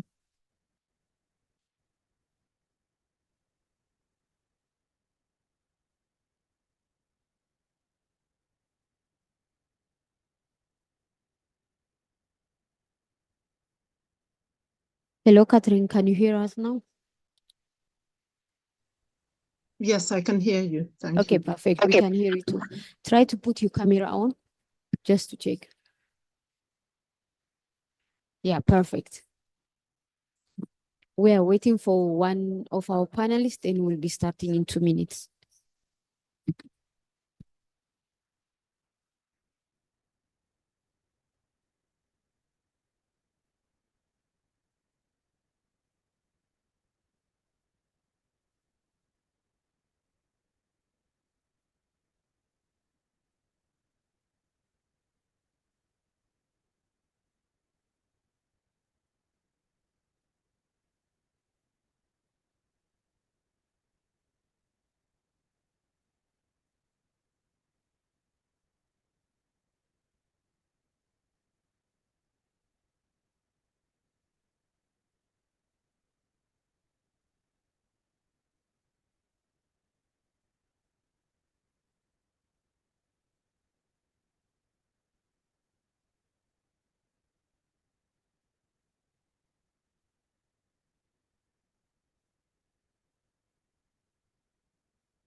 بسم الله بسم الله. Yeah, it's good.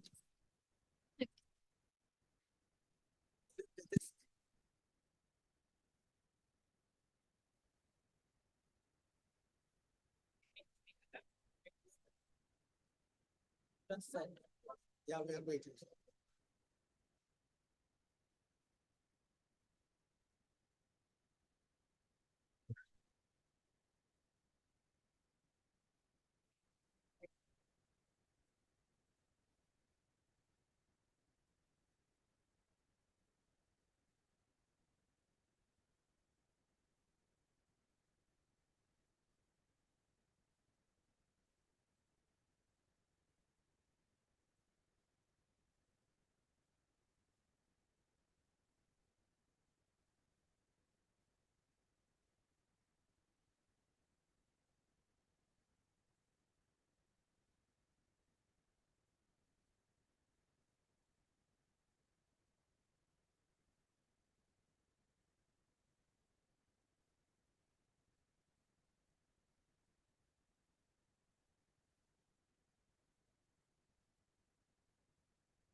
Okay.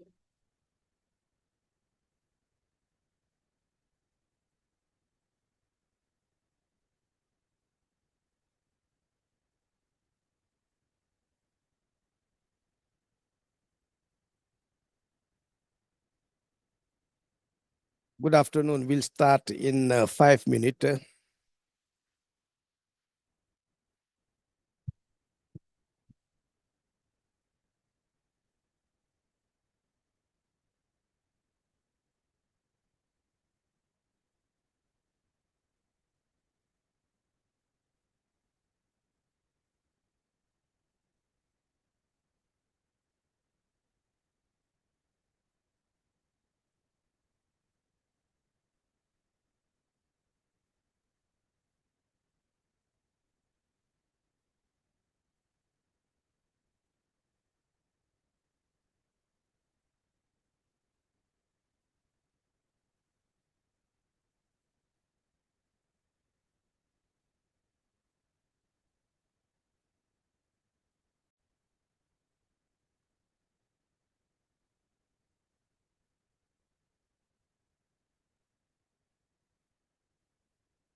Good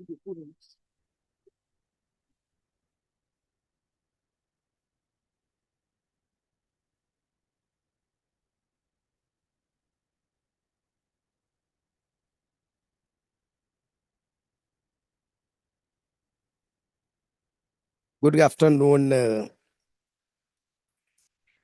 and thank you for joining this session. Today, we are going to discuss Africa, the role of Africa in cyber diplomacy. Why the subject is important for the continent. Despite the progress made by African countries in digital economy, we are facing several challenges. One of the key challenges is cyber security. Why cyber security is a key challenge in the continent? Because when we look at the negative impact in terms of economic, cybercrime cost 10% of the Africa GDP. And to fight against cyber security, sorry,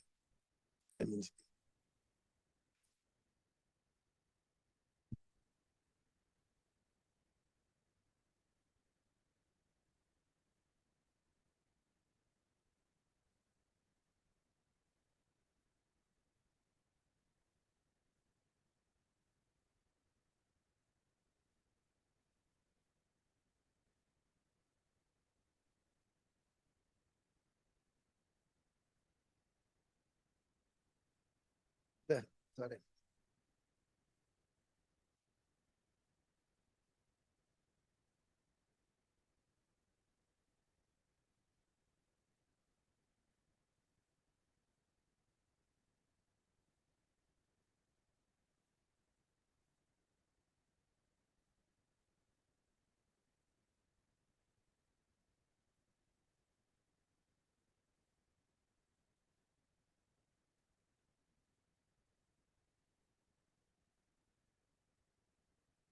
You put on channel 1. Thank you very much and welcome to the Minister of ICT of Namibia. Today, we are going to discuss cyber diplomacy in the Africa context. Why the subject is very important for the continent? It's for pleasure reason. The first, we have seen a lot of progress on digital economy in the African continent. We estimated by 2025, the digital economy will generate approximately $180 billion. But we are facing also several challenges. One of the key challenges now, deep in this digital economy, it is cyber security, cyber crime. Why? As of today, cyber crime could cost to around 10% of the Africa GDP. And we need to overcome to this challenge. And we have several orientation for that. First, we need to build the capacity. We need to put in place the key regulatory framework. We need also to collaborate because cybersecurity is not in one country. It is at the continental level, at the regional level, and at the world level. And through this, there is a new concept, evolutive concept. It call it cyber diplomacy. That address the intersection between cyber security and international relation. And why today we are going to discuss on this concept, what key achievement and what is the opportunity for Africa to be part in this world discussion, global discussion on cyber diplomacy.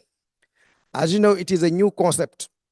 Today, I have the honor to moderate this panel with Excellency Honorable Minister Emma Theophilis, the Minister of Information, Communication and Technology of Namibia. And also, I'm going to have also Mrs. Teresa, Senior Outreach Manager from the Global Forum for Cybersecurity Expert. Also of our Honorable Susan, Member of Parliament of Malawi, also member of the African Parliamentarian Network. I'm going to have also Mrs. Beaza, Head of Science and Technology Unit at UNIDO, as well Catherine Getao, Cyber Diplomacy at the Diplo Foundation. We have 5 distinguished representatives and panelists can represent all across Africa. And they are only female. I think it is it's not gender balance, but gender disparity. Now, let me start by, I told at the beginning, it is a evolving concept on cyber diplomacy. We can ask several understanding. Before we start our discussion, I would like to ask each of our panelists to give us in 1 minute understanding on cyber diplomacy. I'm going to start by the Honorable Minister. Okay, all right. Thank you so much, Makta, and a very good afternoon to everybody here live from IGF in Saudi Arabia, Riyadh, and all our listeners and viewers online and participants. Very happy to be discussing this very important aspect of cyber diplomacy in Africa, looking at multi-stakeholder engagement. And in my small definition, I think cyber diplomacy touches on the ability of either states or multi-stakeholder actors, whether it's intergovernmental organizations, to freely talk about the challenges that come with cybersecurity matters and the ability to converge to try to handle them. I'm talking about skills development. I'm talking about investment of financing. I'm talking about the ability to actually share cooperation between countries when one country is unable to handle cyber incidences. And I think it requires some level of deliberation, some level of discussion, some level of cooperation between institutions and countries to be able to have some cyber diplomacy in order to handle the challenges that come with cybersecurity. Thank you. Thank you. Very good. Teresa. Thank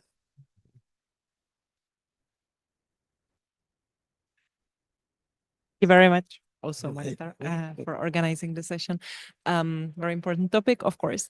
So cyber diplomacy basically is how do governments handle new topics that have emerged on the diplomatic agenda in the recent years, and how they kind of defend their interest in cyberspace in this respect. And I would like to stress the link to capacity building that Madam Minister has already brought up. Thank you.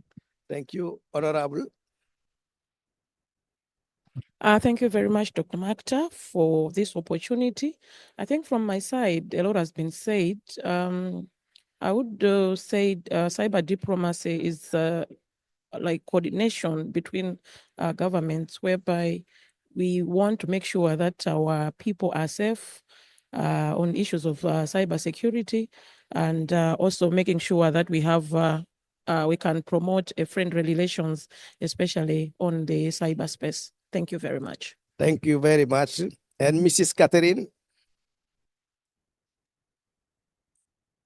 Catherine, are you? Good afternoon, colleagues. It's a pleasure to be here. So I believe cyber diplomacy is the field that will enable us to not only mitigate the risks that you mentioned in cybersecurity and cybercrime, but also to exploit the huge emerging opportunities for developing countries. We've seen that developing countries have really taken up this technology in social areas like social media, as well as in technical and innovation areas.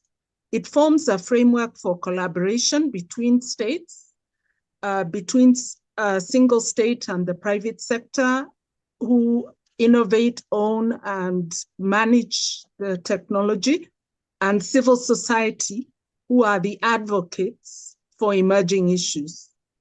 And it gives us the areas where we focus, such as emerging technology, the norms and the culture that we adopt as a globe, the confidence-building measures that prevent and manage areas of conflict, the development of international law that keeps us all in check, and also enables us to collaborate on very important issues, which you also mentioned, such as capacity building. So I'd say cyber diplomacy is a very broad field that gives us a framework to work on all these areas and create a peaceful, safe, and productive cyberspace. Thank you very much. Let me go now to Mrs. Beza. You have the floor. Thank you. Thank you very much. I completely agree with the other speakers. Coming from the UN side, cyber diplomacy really entails the diplomatic tools and strategies to address issues that relate to the cyberspace in general. And it could entail negotiation of treaties, norms, rules, setting up norms, rules, and principles, or certain standards. The whole idea is really to understand what type of guardrails necessary in order for states to work together and to be able to mitigate the risks that emerge in cyberspace. It could also focus on many issues. You mentioned about cybersecurity and cybercrime. It could also include governance of the internet, international cooperation related matters, confidence building matters, capacity building matters, managing threats, as I mentioned. So the topic is really broad. Also, cyber diplomacy takes place between states, but multi-stakeholder community also has an important role within the discussion. And also, I would say that the topic itself includes not only the state-to-state relations and how to regulate state-to-state relations, including prevention of a state-sponsored cyber attacks, for instance, and so on, but also it could also focus on frameworks to combat non-state actors. A cybercrime treaty, for instance, is a good example of that. Thanks. Thank you so much. I think from our five panelists, we have a now very good understanding of cyber diplomacy. And all definition is related to collaboration, capacity building. We have something common: negotiation, norm, standard, and infrastructure. Now I'm going to stay with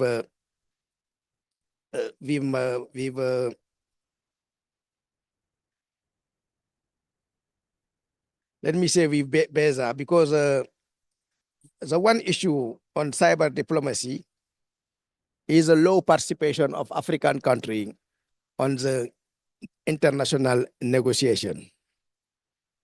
We can have examples, the United Nations group of government experts dealing with this issue. Since 2004, we have only 8 countries selected in this discussion, in this group, very low compared to the challenge of the continent. Beza has either of this technology division, and you work long time with UN.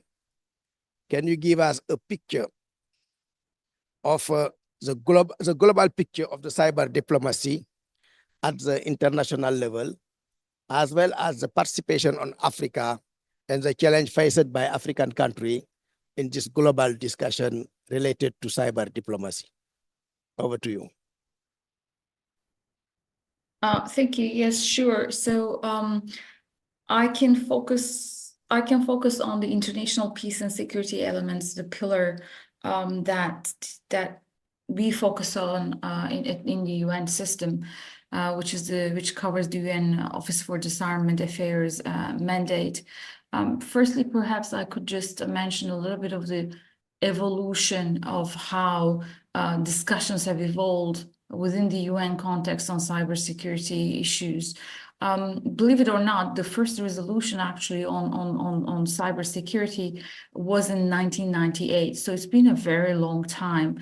And from 1998 onwards, we had seen a steady involvement of states. So initially, the discussion started in only a number of states being interested in the topic. And now what we're seeing is a space for an inclusive space for all countries to be able to raise their voice on the topic. So from 1998 onwards, we had 6 group of governmental experts meeting. Basically, it means that the number of states that involved on those meetings were limited, around 25 states or so. And we also had 2 open-ended working group meetings. The 2 open-ended working group meetings, meaning that it was open to all countries. It was an inclusive intergovernmental multilateral discussion. As I said, each meeting, each intersessional or each multilateral meeting add up to the previous work that's been done in this space. For instance, in 2015, states agreed to set up 11 voluntary and non-binding norms of responsible state behaviors. And these are quite important because they provide the guardrails of what is acceptable in cyber space and what is not acceptable. And from 2015 to today, if you look at it now, the discussions about norms is about how to implement those norms and whether there are more norms that are necessary, whether some of the norms should be binding in nature or not. So there's this great evolution that we are seeing from states. And the last open-ended working group, which is the current open-ended working group, started in 2021. It's going to be until 2025 that it's running. So July 2025 is the last time that it will hold its session. It had many achievements so far, and I think some of those achievements really relate to the African countries. First of all, I think we should recognize that this open-ended working group and the previous work that's been done focuses fundamentally on the capacity building element. And it actually, in one of the annual progress reports that was adopted by consensus, it acknowledged and recognized that capacity building is part of confidence building measure. So if you want to actually address threats, if you want to address state-to-state relations and build confidence, we need to also build capacity. And the draft program itself has a capacity building sub-theme as well that the chair has put together. And one of the elements as an achievement, that's a concrete achievement from this work, is that it set up a points of contact directory. What is that? That's basically states assigning diplomatic and technical experts. They gave us the name of those experts and we created a directory of that in order to facilitate communication between states in case of an cyber incident, in case of they would like to share information with each other, but that they don't know who their counterparts are. Around 111 states have signed up to the POC directory. There are many African states also a part of that POC directory. We would like to increase these numbers, so we're reaching out to developing countries specifically for them to nominate names for us. But the POC directory, the points of contact directory, was established in 2023, 2024. So it's only in 1 year we were able to get 111 states sign up to it. So that's really a good achievement. You also asked me how to increase the participation of African countries in these meetings. It has been always a challenge. One of the things that the chair has been doing is that in the open-ended working group meetings, we are putting the meetings in hybrid format where teleconference setup is established.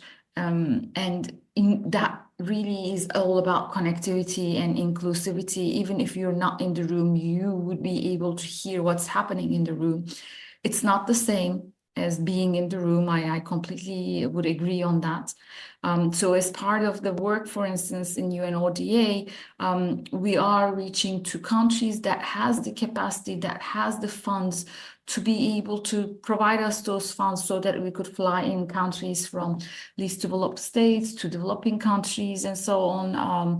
Ireland, for instance, has been really at the forefront on providing those funds in order to ensure better participation from developing countries in these meetings.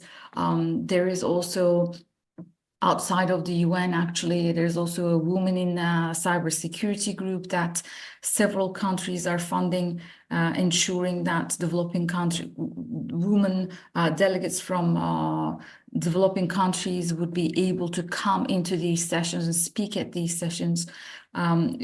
Thanks to actually that Women in Cybersecurity initiative, we were able to get 50-50% participation in speaking roles in the open-ended working group discussions. So it is not perfect, but we're putting all the efforts in place to ensure that developing countries and their voices being heard. And also we're doing everything to develop that a stronger diplomatic presence of those countries are there. Thank you. Thank you very much for this global picture. I'm sure the minister hear you, and we'll see how we can increase the African participation in this negotiation. Now I'm going to give the floor to my dear friend, Honorable Minister Emma. She's one of the key minister of ICT in the continent. We are very proud of the work you are doing at national and continental level. Since we work together since some years, we have seen a lot of progress made by Namibia and also your contribution on the Africa digital agenda. Now, my question is, at a national level, if there is any initiative on cyber diplomacy, or you plan to have this initiative in the future? Thank you so much, Magda, and thank you to Beza for giving us a rundown of how the role of multilateralism is very important in trying to achieve cyber diplomacy. And I can almost liken it to cooperations that exist in the physical world. The cooperations of Interpol in relation to our police agencies across our countries, or even cooperations of military trainings for various countries that might have advanced technology versus others. And I think that's very similar to what we're trying to achieve with the hope of multilateralism as a lever towards cyber diplomacy. But coming back to your question, Magda, I think in Namibia, we have tried very hard to start with the right foundations, because cybersecurity matters are moving so fast and so quickly that sometimes countries, and especially developing countries, cannot catch up very quickly in terms of ensuring the right legislation is in place, ensuring that it has the right experts in country to deal with possible incidences, having the right equipment and software sometimes because of the lack of funding and the competing interests in country. So in Namibia, we have done one or two things. One, we have tried to put down the right foundations of legislation. We've come up with a cybersecurity strategy that will run until 2025 to coincide with the working group's a timeline until 2025. And now we're busy revisiting the current strategy to look at the next 5 years until 2030. And it's very important for us because our strategies come with an implementation plan and a costed implementation plan, so there is a commitment from government to put the necessary funding in place to implement the strategy. Secondly, we are busy with our cybercrime bill. It's currently still with cabinet before it's tabled in the National Assembly in our parliament, with the hopes that at least by next year, we can start with a cybercrime law that is able to govern all cyber matters in the country. And thirdly, that I'd like to mention here, we have successfully implemented a Namibian computer security incidents response team.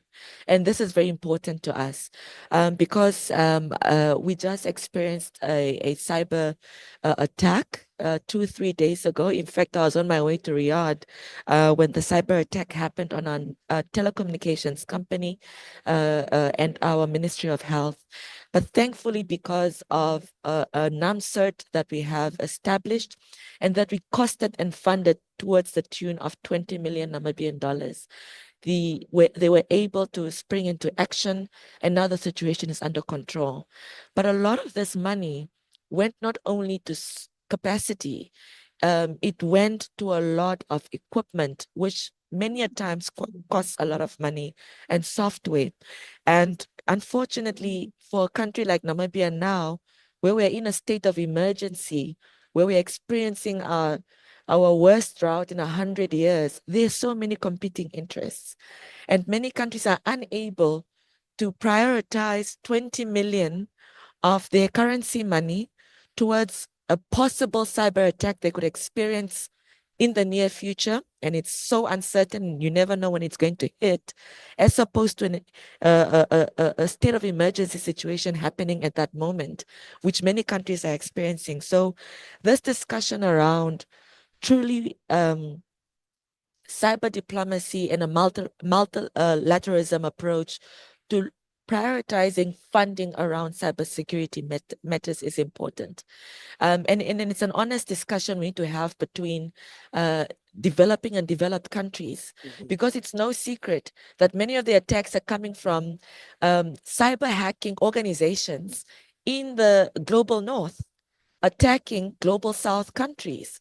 So how do we ensure that we help developing countries put the necessary safeguards in place with funding that they do not always have to ensure that their critical infrastructure is protected? I'm talking about telecommunications, I'm talking about water infrastructure, electricity grid infrastructure, which could literally cripple developing countries.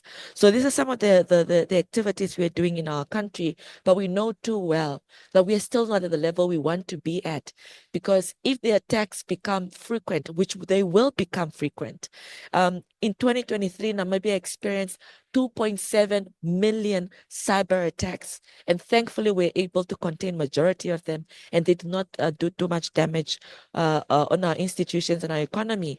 But we are seeing that the cyber attacks are becoming more sophisticated. The hackers are becoming smarter in the way they target our critical infrastructure, and we just do not always have the necessary funding to wield them off. So thank you for that question, Magda, and I hope I've painted the picture. Yeah, thank you very much. This is a very comprehensive response. I think you are fully right. We need this discussion between the global south and the global north in issue about this attack. You are right also on several policy put in place in the country to fight this cybercrime. Now, let me go back to Teresa, to Catherine. You have a long experience in Nairobi, in Kenya, as representative in cyber diplomacy group. For you, what are the key challenge and opportunity for African country in this cyber diplomacy discussion? Well, yeah, thank Catherine. you for. Yeah. Thank you very much for that question, Mokta, and I've been listening to my fellow panelists with interest. Now, I took part in 3 United Nations group of governmental experts, the 2015, the 2017, and the COVID one that spread all the way from 2019 to 2021 because of the challenges.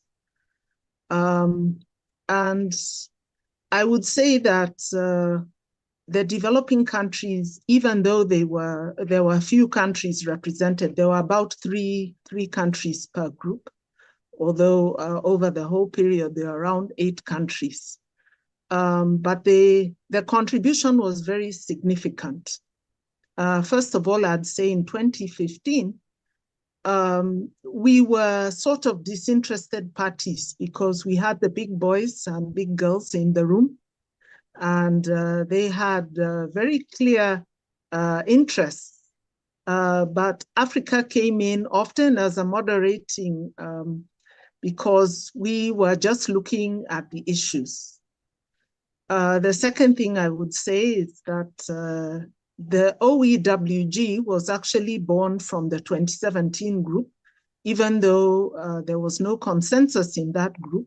There are 11 countries that met and said that we need to allow the whole world to participate in this dialogue because there is no country in the world now that does not have cyber activities in its economy, in society, in government, and therefore all countries should have a chance to participate in global policy making. And this is even more true for Africa because we know that we have a very young population. 65% of our population is young, and they are very digital. They have grown up with this technology. They use it all the time. If I think of Kenya, we use this technology from morning to evening, and especially the young. From something as simple as paying for a bus ticket to health issues. Our health system is now being managed on mobile, to our money. So every part is affected. And when we either receive cyber attacks from inside or outside the country, or when we lose opportunity. For example, we've never been able to spread our technology in the whole world the way you have Visa and MasterCard and the others. There are certain realities in the global field, which means that African technology is not spreading worldwide as it should. So we lose opportunities.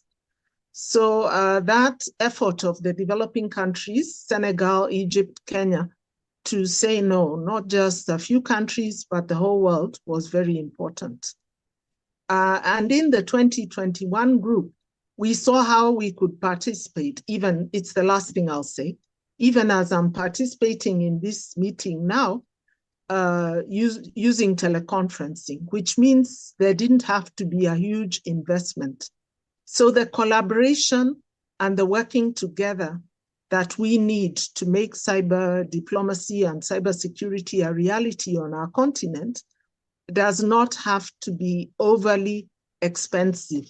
We can meet and form relationships using this technology in a more cost-effective way.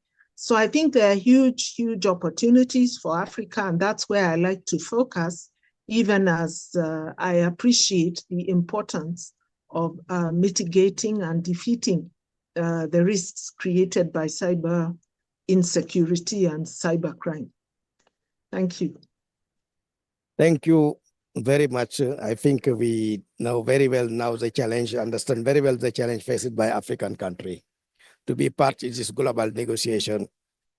And you provide also some takeaway for reflection. Honorable Susan, we learn from the Honorable Minister, from Catherine and from Beza, the global picture at a national level, at international level, as well as the challenge and opportunity. As member of parliament of Malawi, and also member of the African Parliamentary Network, what role you have seen for the parliamentarian in this discussion? Thank you very much, Doctor. as parliamentarians, we have a very crucial role that we play, especially in coming up with policies, regulations, legislations, as well as on the issues of governance. As members of parliament, most of the times we are left out on these issues. And mostly maybe the executive would take up these issues and then maybe have negotiations with other nations, leaving us out as members of parliament. But when we want to come up with the legislation, we want to know what are the issues that have been agreed upon, what have nations agreed upon, so that when we are coming up with that the legislation, it should be in line with those negotiations. So as members of parliament, we belong to different committees. And I believe that if we are able to use these committees as, for instance, the International Relations Committee, the ICT Committee, together with the Defense Committee, and maybe the Trade Committee, we should be able to come up with proper legislation, which will be able to, for different countries, to make sure that we are able also to learn from other countries. For instance, what is Namibia doing on issues of cybersecurity? What is Zambia or maybe the neighboring countries doing? So that when we are coming up with that legislation, it should be in line with what our neighbors are also having. We may come up with a legislation, for instance, in Malawi, on cybersecurity. But then when we go to Namibia, we check their legislation. It's talking differently about what we have in Malawi.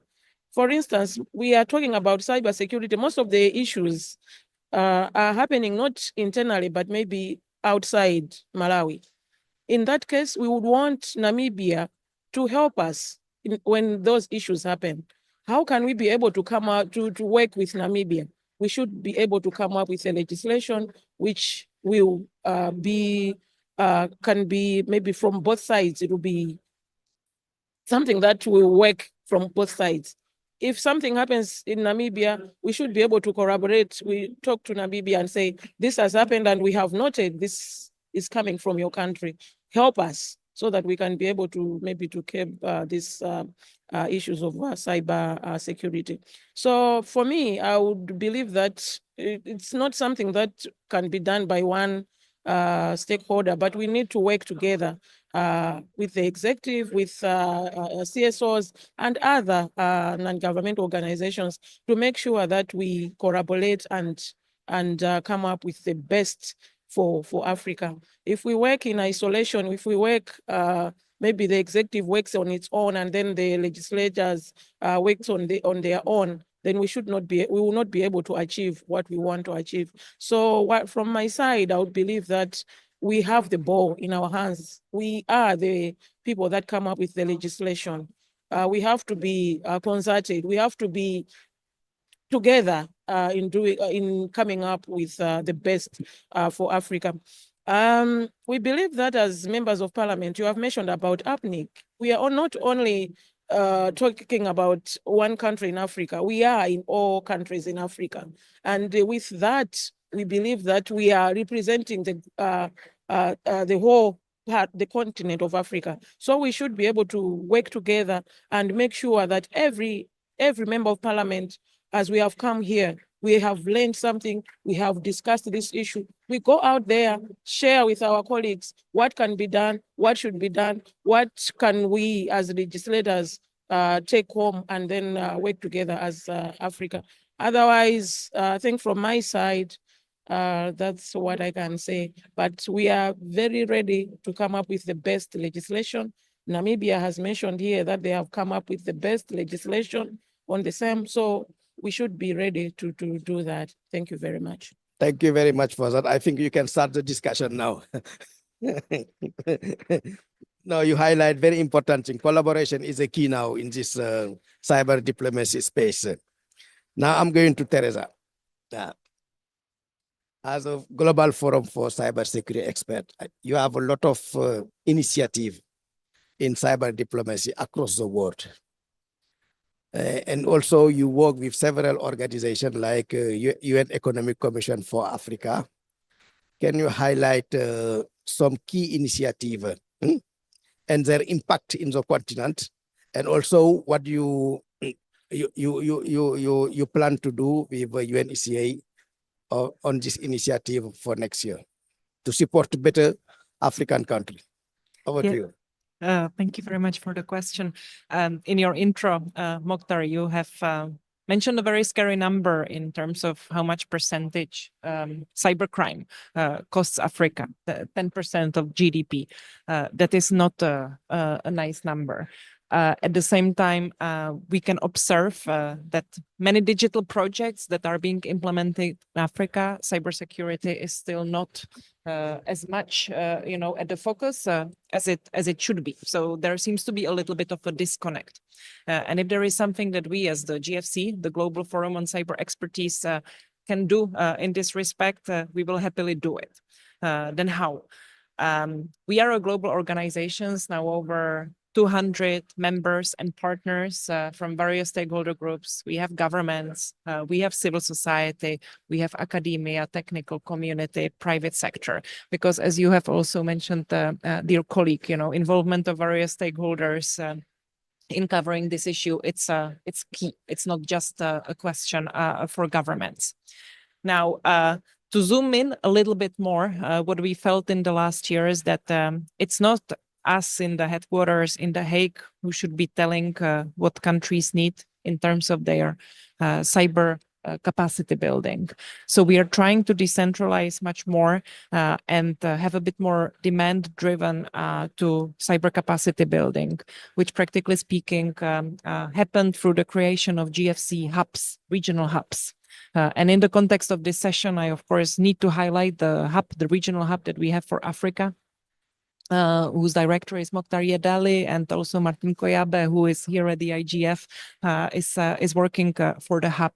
And what we're actually trying to do a little bit more on the regional level is to help connect the dots a little bit more, help to see if we can practically contribute to better matchmaking, less duplication of efforts, because the hub kind of can be those eyes and ears on the continent, can also pass the message, further to the global community, to implementers, and also to donors, because very important work that we are trying to do at the GFC, also at the regional level, is to work more with the donors so that they align their efforts. Because something that we've been hearing from not only Africa, but many other continents is that the donor efforts are not coordinated.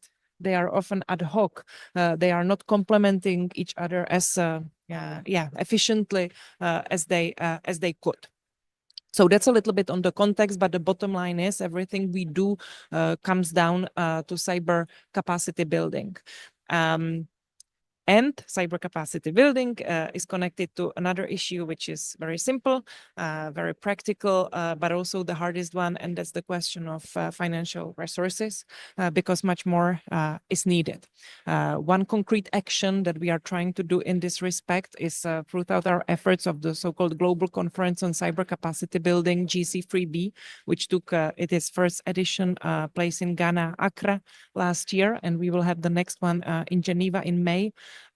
We have the outcome document of the conference has been the so-called Accra Call, where we also try to really encourage global community to do some concrete action, which also, by the way, includes the question of unlocking more resources and also understanding that cybersecurity is really linked to digital resilience and development of countries in question. So another concrete, points that I would really like to mention, especially as you have organized this question, is the MOU, the Memorandum of Understanding that we have signed with the UNECA, and we are really looking forward of working much more closely and complementing the efforts in however way it makes sense and we can add a value. I'm also very happy when Beyza mentioned the Women in Cyber project. Indeed, it's one of those projects where we really believe that immersion does the magic, that we have helped facilitate on behalf of the funding governments participation of so many women from various regions, including Africa, to really get involved in the session of the open-ended working group. So I will maybe stop here and happy to elaborate more in the discussion. Thank you so much for highlighting all these key initiatives in the continent. And we're looking forward to our fruitful collaboration for next year.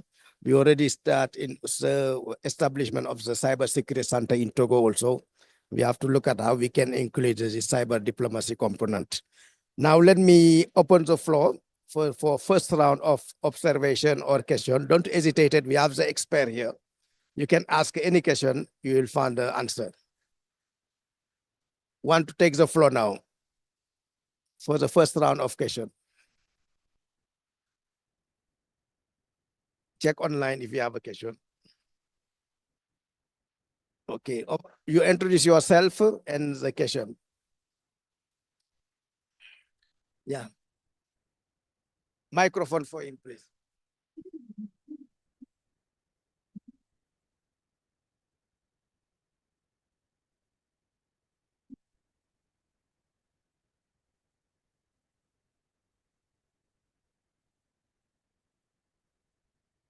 We didn't hear you, huh?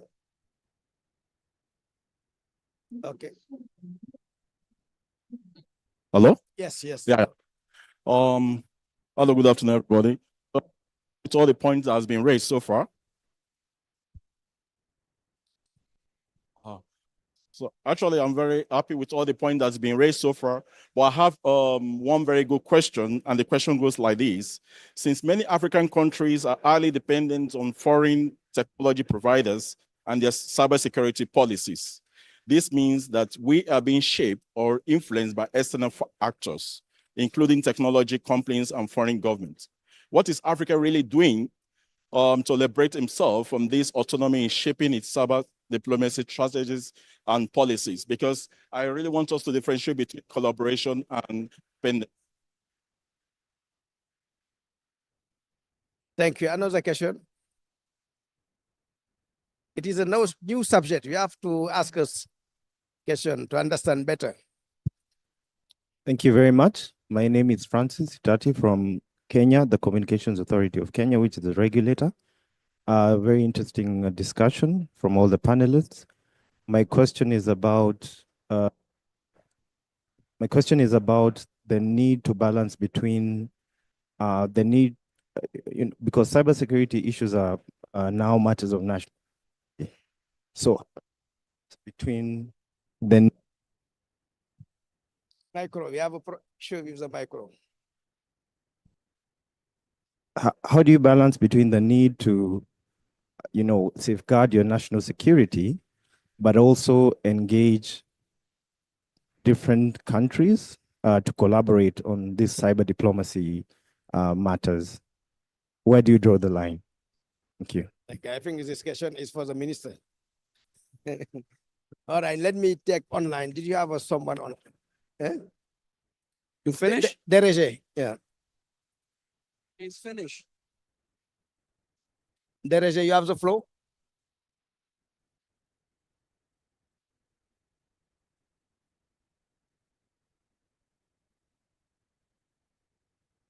Dereje, you can speak.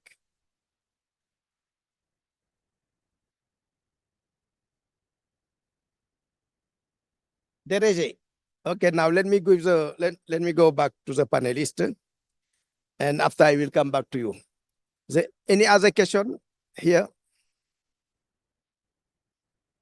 All right, Honorable Minister, I give you the floor to answer to the second question. And the first one, I think anyone can provide input. Thank you very much, Magda, and thank you very much for the question on the balance between national security and collaboration. I think I can liken it in terms of existing security cooperation between various countries. When it comes to, for example, cooperation of countries around Interpol, and military exercises of one country being conducted in another country. Of course, one would hope that you don't compromise your ability to to deal with any so-called enemy should there be an attack on your national security infrastructure. But I think there is much more value in countries then sharing best practices and learning from one another, especially when there are no hostilities. And I think we can replicate the same around cybersecurity matters. Perhaps look at ways in which countries can try to strengthen their cybersecurity systems by allowing a so-called more advanced country to test their systems and possibly look at other ways in which to strengthen them. I think that's the best way to do it when there is no time of crisis, when actually you have the ability to handle the situation, to do proper crisis management, when there is no real threat, but you do the necessary exercises to continuously test.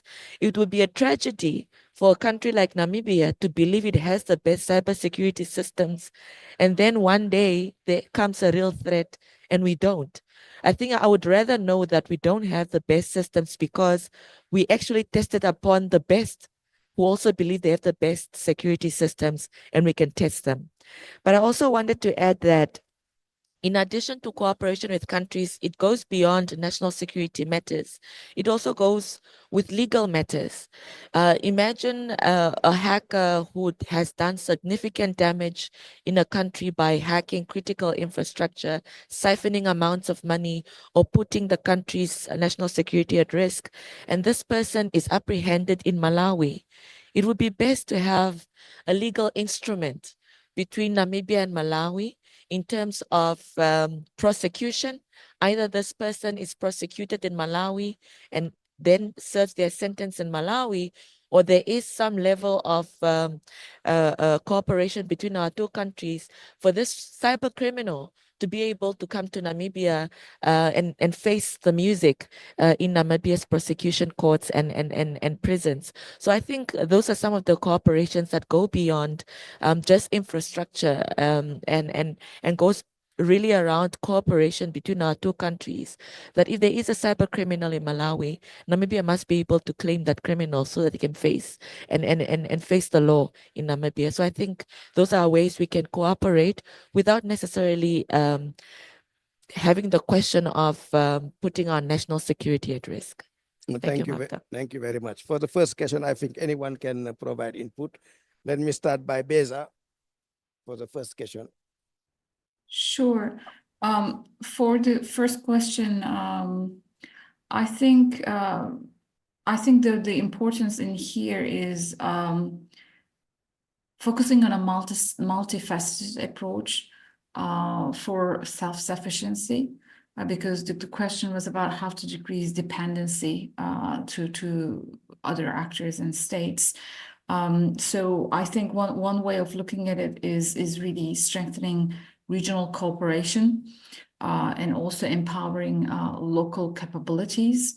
So it would be important to create a cyber ecosystem at the national level, for instance, developing a robust cybersecurity infrastructure at the national level, but also regional and sub-regional levels with countries that are trustworthy, that the country itself trusts, I think should be able to easily cooperate with each other.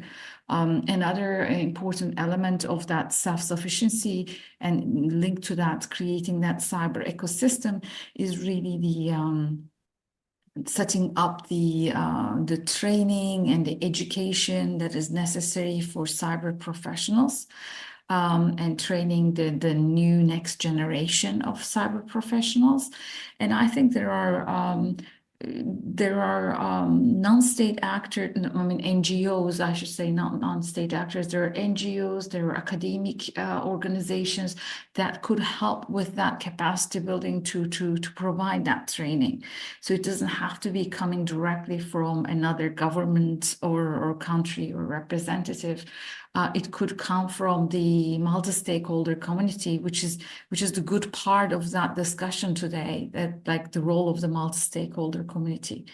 But it really all starts with how does a state prioritize its it's cyber-related matters. So, we talk about critical infrastructure. There is no definition of a critical infrastructure. Every country has different infrastructure for them to be named as critical. We, for instance, go to Singapore for cybersecurity fellowship that we hold there for developing countries with Singapore as UN. One of the first things that Singapore says is that the water infrastructure is considered crucial and critical for Singapore. For some countries, it may not be, right? So it's important at the national level, while setting up those national policies, to identify what are the priorities and what are the infrastructure that are considered critical. And in those infrastructures, what are the networks that needs to be protected? Not all of the networks need to be protected under one critical infrastructure setting as well. So we need to also kind of triage which elements of that needs to be protected as well. And then I think under that, you need to also establish layers of protection around data protection laws, for instance. And lastly, I would also say for international cooperation purposes, you can be self-sufficient, but also still relying on other countries, because in a globalized world, it's impossible to be completely independent from others. And I think it's not healthy as well.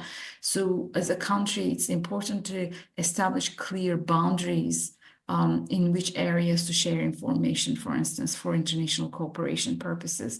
And if you could be able to do that as a state, then it becomes also easy to rely on countries in the areas that you would like to rely on and be self-sufficient in other areas. Thank you. Thank you. Catherine, you want to add something? Yes, please. You can lower my hand. So on the first question from Dr. Johannes, yes, it is a concern that when you are totally dependent on the developed world for your technology, obviously you have to follow the norms and the standards created by those technology providers.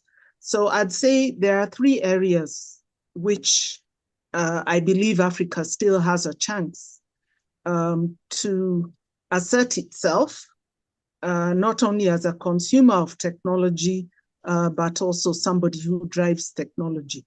First is that cyber diplomacy, participating in the development of international policy, which will also affect and control these globalized companies. So part of the reason why Africa should really be involved in cyber diplomacy and international cyber policy making processes is to make sure that the emerging policy is coherent with the needs and the priorities of Africa. Secondly, I think there is continental technology that's coming up, and this is really a chance for Africa to put its money where its mouth is, and even have a preference for African technology that is appropriate for our culture, that has been locally developed, that will create jobs for young people in Africa. And this includes, I think several countries have tried to promote open source approaches to technology development. It hasn't been very successful, but I don't think we should give up. We should be moving towards an area where we are more in control of the technology that we consume. And lastly, I think Africa has a huge advantage in having the largest youthful population, people who are ready and available to have their capacity built and to become major players, not only in Africa, but globally, in supporting systems, in providing cybersecurity, in innovating systems, and in creating the future, even in the adoption of new technologies. So if we have a strategic approach to technology, and not just a passive consumer-based approach, I believe we will address your issues. The only issue I would add on the second question is the issue of trust. It is impossible for countries to work together if they don't trust each other. And so among our cyber diplomacy efforts, there must be trust building efforts to make sure that countries can trust each other when they need to work together on solving issues which are sensitive to their national security. So I'll stop there. Thank you. Thank you. Okay, go ahead.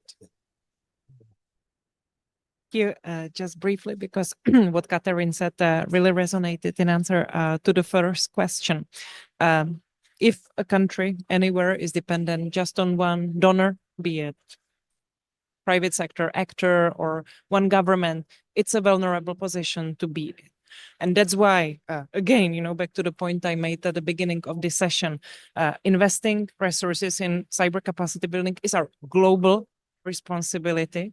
It is not a smart approach, if donors kind of count on others to step in, because that can cause messy situations, and kind of safer for everybody is if more actors are involved in providing resources, and if they communicate with each other to provide the resources based on how the recipient countries define their needs, because they know what they need. They don't need to be told what they need.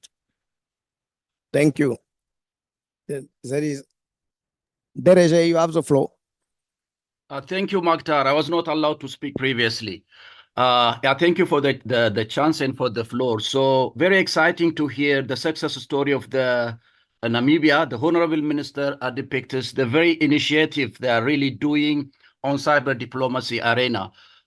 They successfully really implemented different strategies, even to combat, and then safeguard the national asset. 2.7 million attacks were really successfully contained because they really implemented the cyber diplomacy strategy for the national level.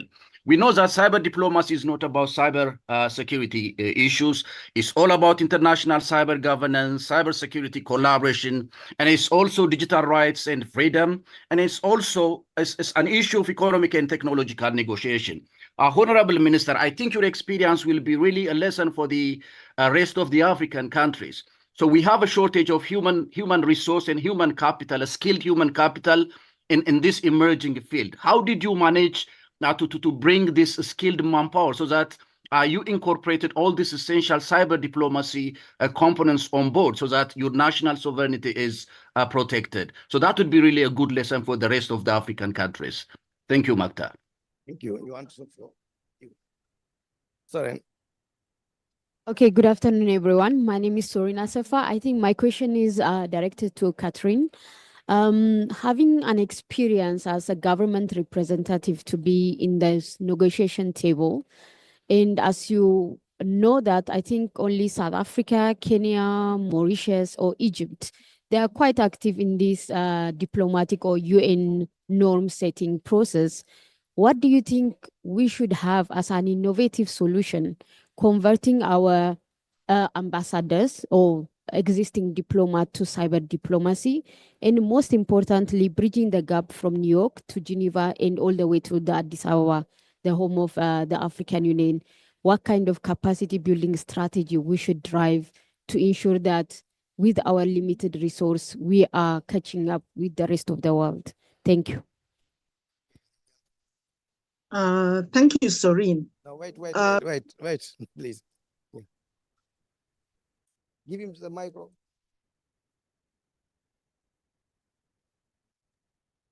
I've switched off my mic. Yeah, wait, please. Go ahead.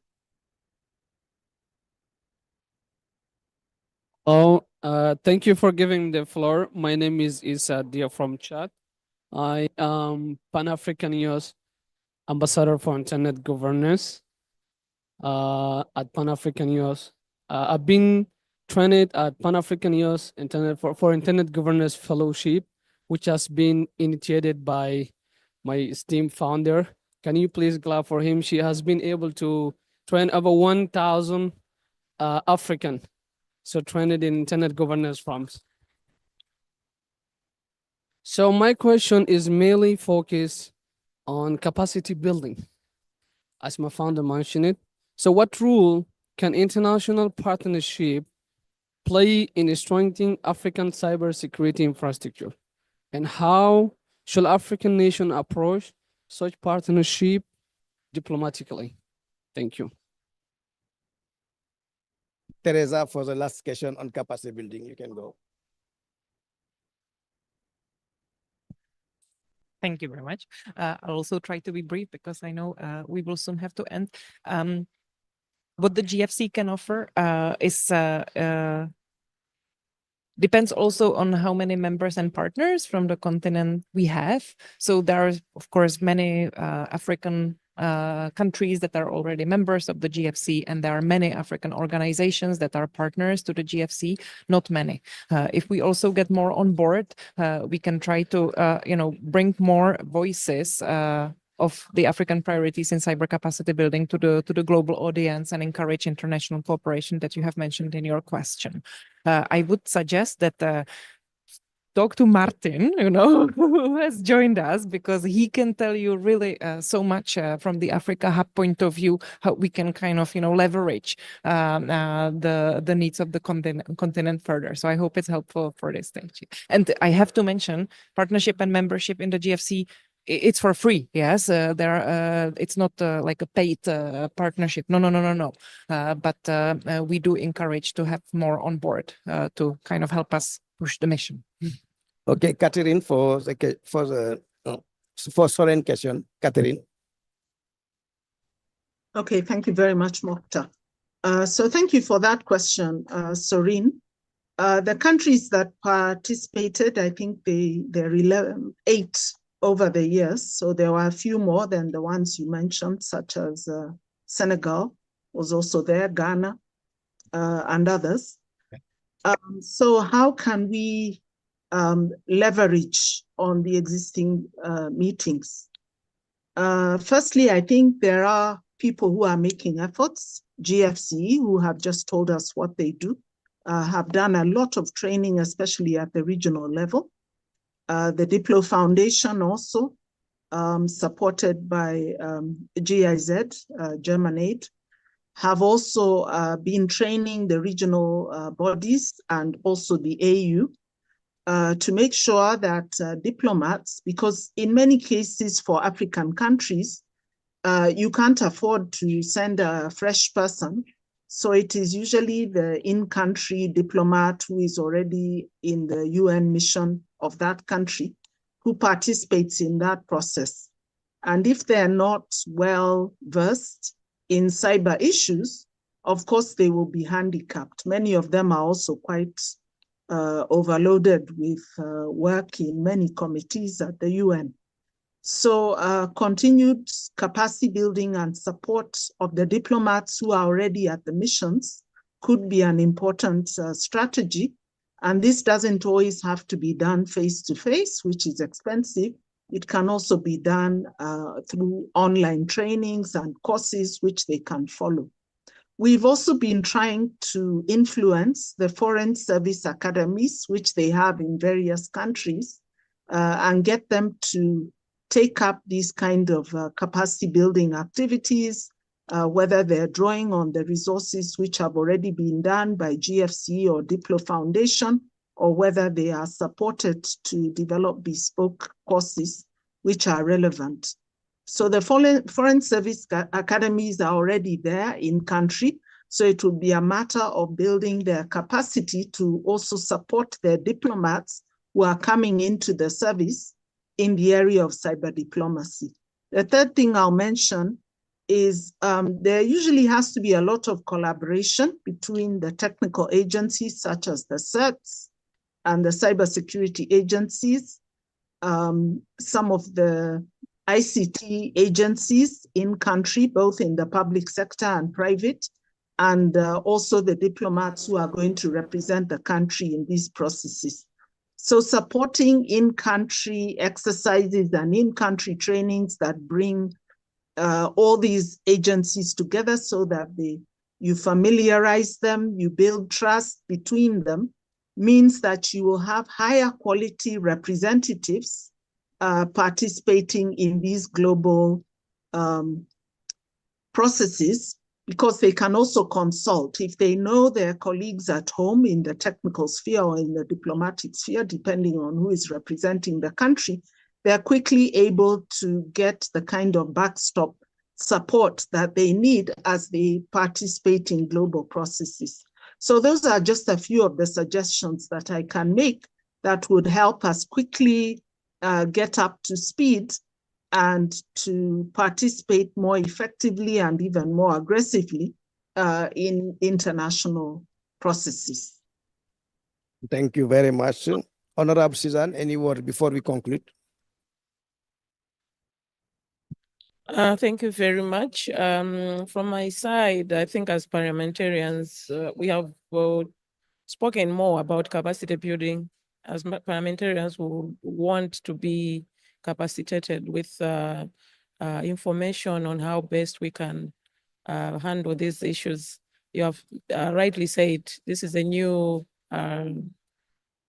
it's a new thing that has just come up, and as parliamentarians, we have to be aligned to what is what we have, what our role should be, especially when we are coming up with legislation. So we need more capacity building sessions to make sure that we are in line, we are aligned to this, and as well as we should be able to have the skills on how we can be part of this cyber diplomacy. Thank you. Thank you. I'm give the floor now to the Honorable Minister to answer Teresa's question and your final remark before we conclude. Thank you so much, Magda, and thank you to the question by Dr. Dereja Johannes. Thank you.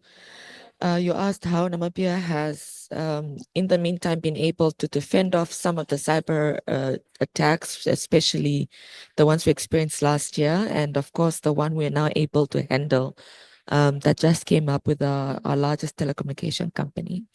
Well, the first one was to ensure we have the right legislation in place. Like I indicated, we have the cybersecurity strategy, which outlines everybody's role, from public sector actors to private sector actors to civil society, and where that money will be coming from. And at this point in time, it's mostly coming from Treasury, but we're hoping that we find other alternative ways to get the necessary funding to put the systems in place to support our efforts. Secondly, we have at our National University of Science and Technology, we have a department for informatics and computing. And there is a 4-year degree course on cybersecurity that has definitely increased the capacity in country of cybersecurity graduates and cybersecurity experts in the country to be able to, one, be able to be deployed in the various institutions, whether in the public sector or private sector, but to have this, in-country capacity. But I must also add that we are not yet satisfied, because the cybersecurity space is constantly changing. We need more and more experts. Even with the ones we are graduating, we need more.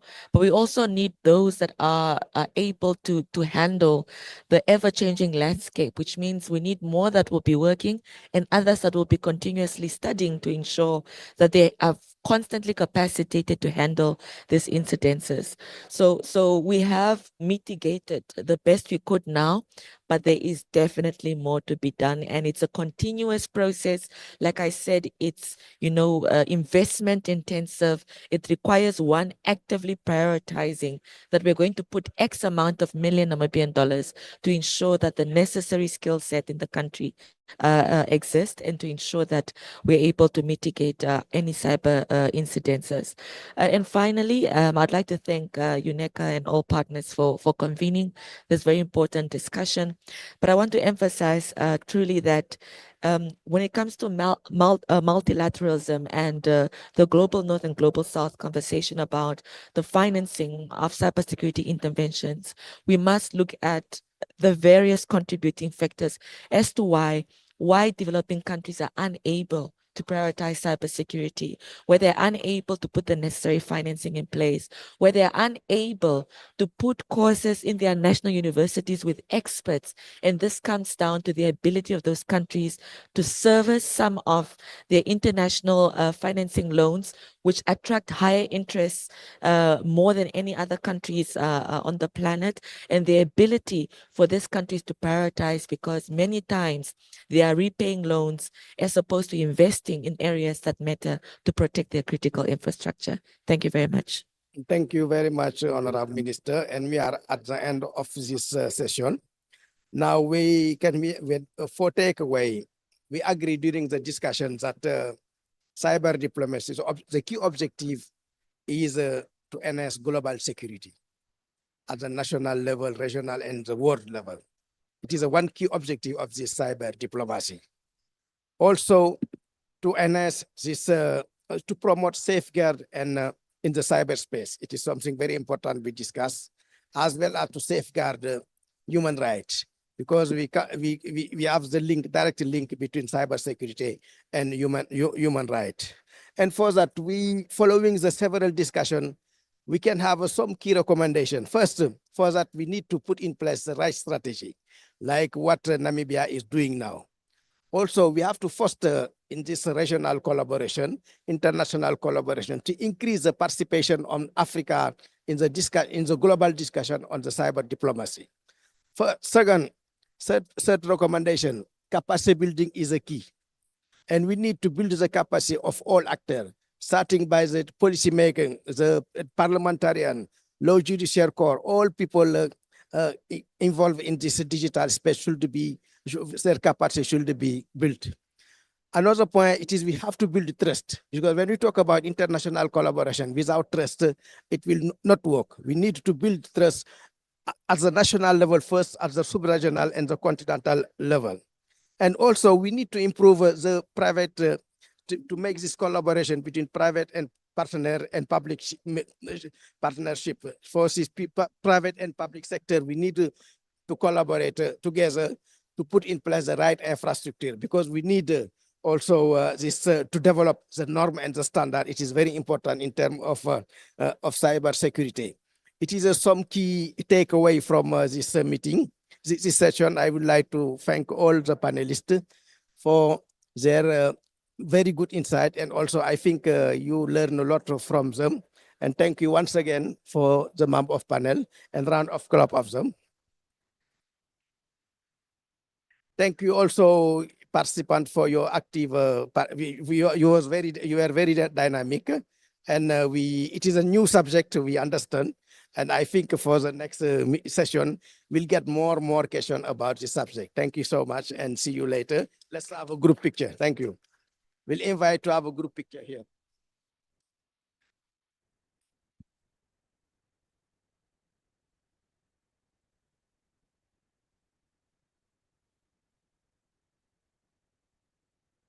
We have one session.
Good,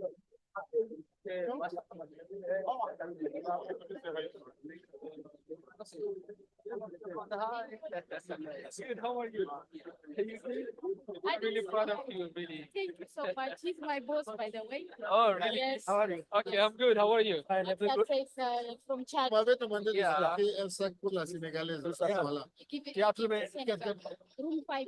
I'll meet you. Can we have a picture before you're gonna leave? I will see you. Okay. Ah, okay. All right. Room 5.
I'm waiting for my father to come here.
want to speak on this?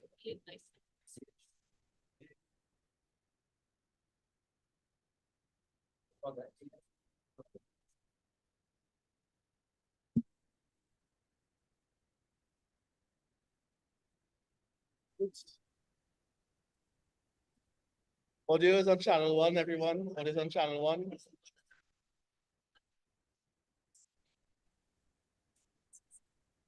Things here.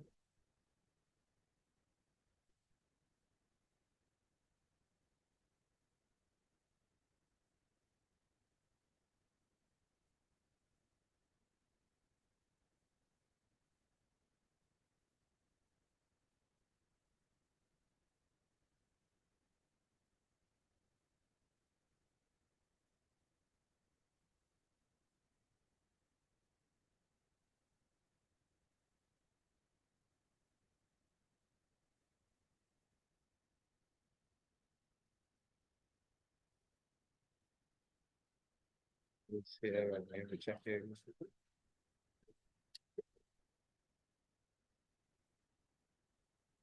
Carry on is here. Is Carry on online? Who's on Zoom? You have to go back to log on to Zoom. You have to log on to Zoom.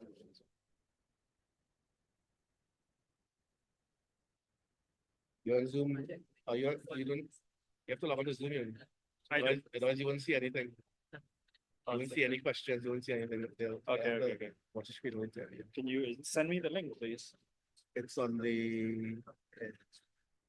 Can I do that? Okay, I'm gonna put it on Teams. Put this on Teams.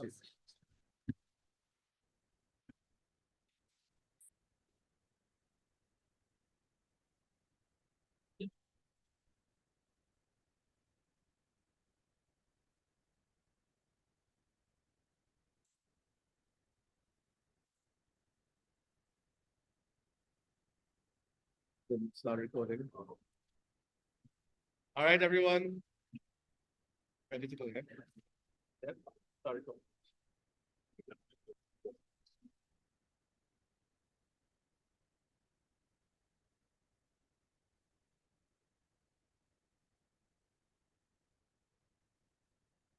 All right. Good day and welcome to the the Universal Postal Union's open forum on connect.post, digitally connecting through the postal network. Today we have a wonderful lineup of speakers. On my left is Mr. Nigel Casimir, Deputy Secretary General of the Caribbean Telecommunications Union.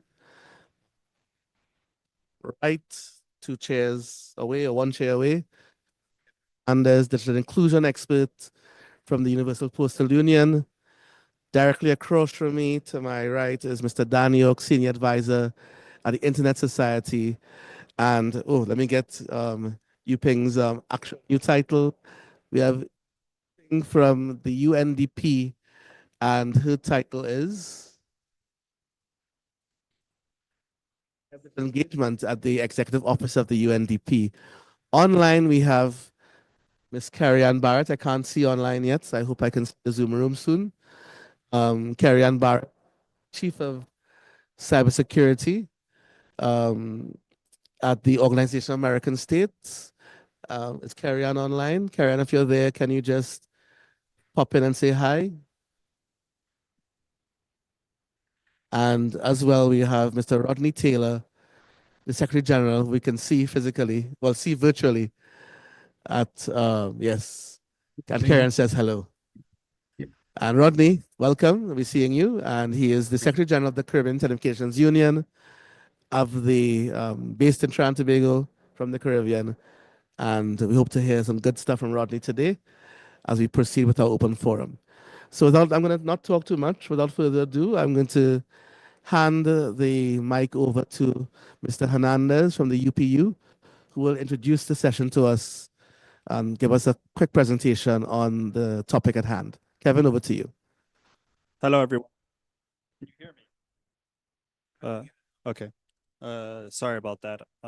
So hi, everyone. My name is Kevin Hernandez, and I am a digital inclusion expert at the UPU. and the focal point for the Connect.Post project. So if you have any questions about the project, please do not hesitate to reach out to me.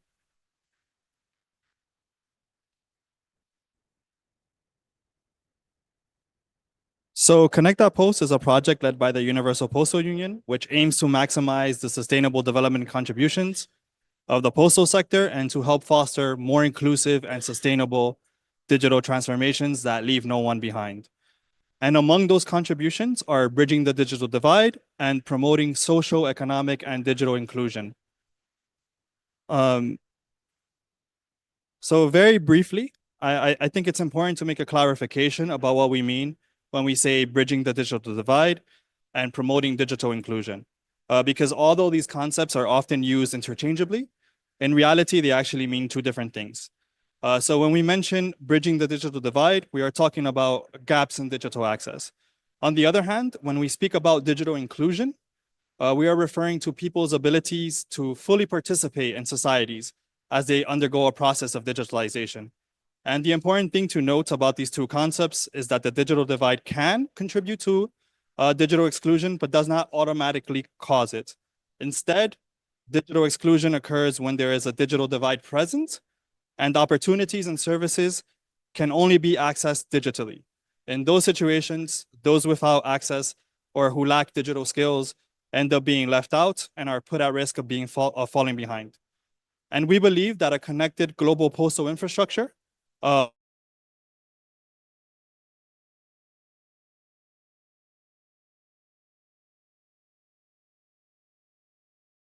Sorry, I'm having issues with the clicker.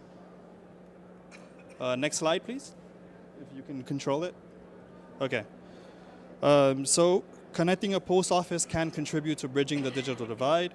If we connect post offices in rural areas, we can then leverage that connectivity to provide access to the communities surrounding it. And there are different ways of doing this. For example, you can offer public access to digital equipment or provide access to the internet at post offices, such as Zimpost in Zimbabwe is doing, and that's the picture in this slide. They have connected over 200 post offices and then turned them into community information centers.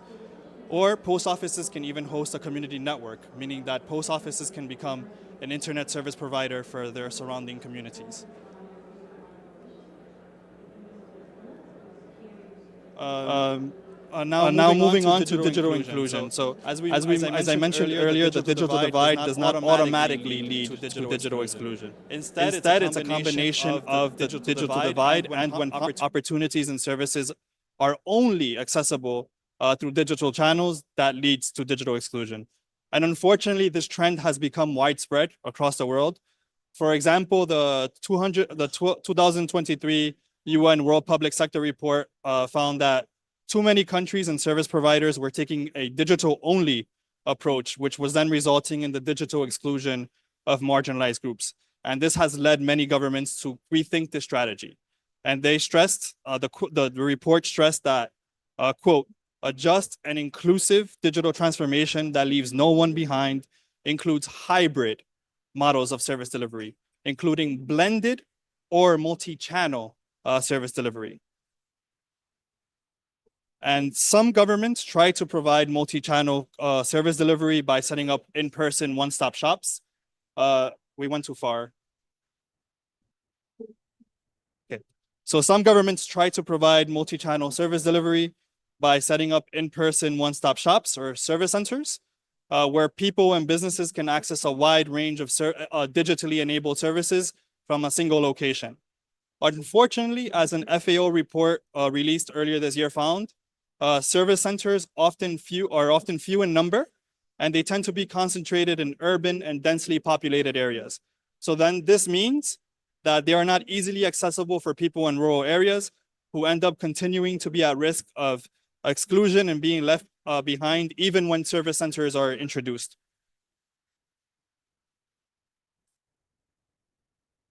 Next slide, please. Okay, there we go. Meanwhile, the global postal network infrastructure is the most extensive and expansive retail service network in the world. There are over 650,000 post offices globally, and the majority of them are located in rural areas. So this gives posts an unprecedented reach in digitally underserved areas It means that post offices tend to have a service outlet presence in places where other service providers and government actors struggle to reach. Why did that? Sorry. For this reason, post offices are very well placed to enable a more inclusive multi-channel service delivery. I don't know what's happening with the clicker, sorry. Okay, there we go. Next one.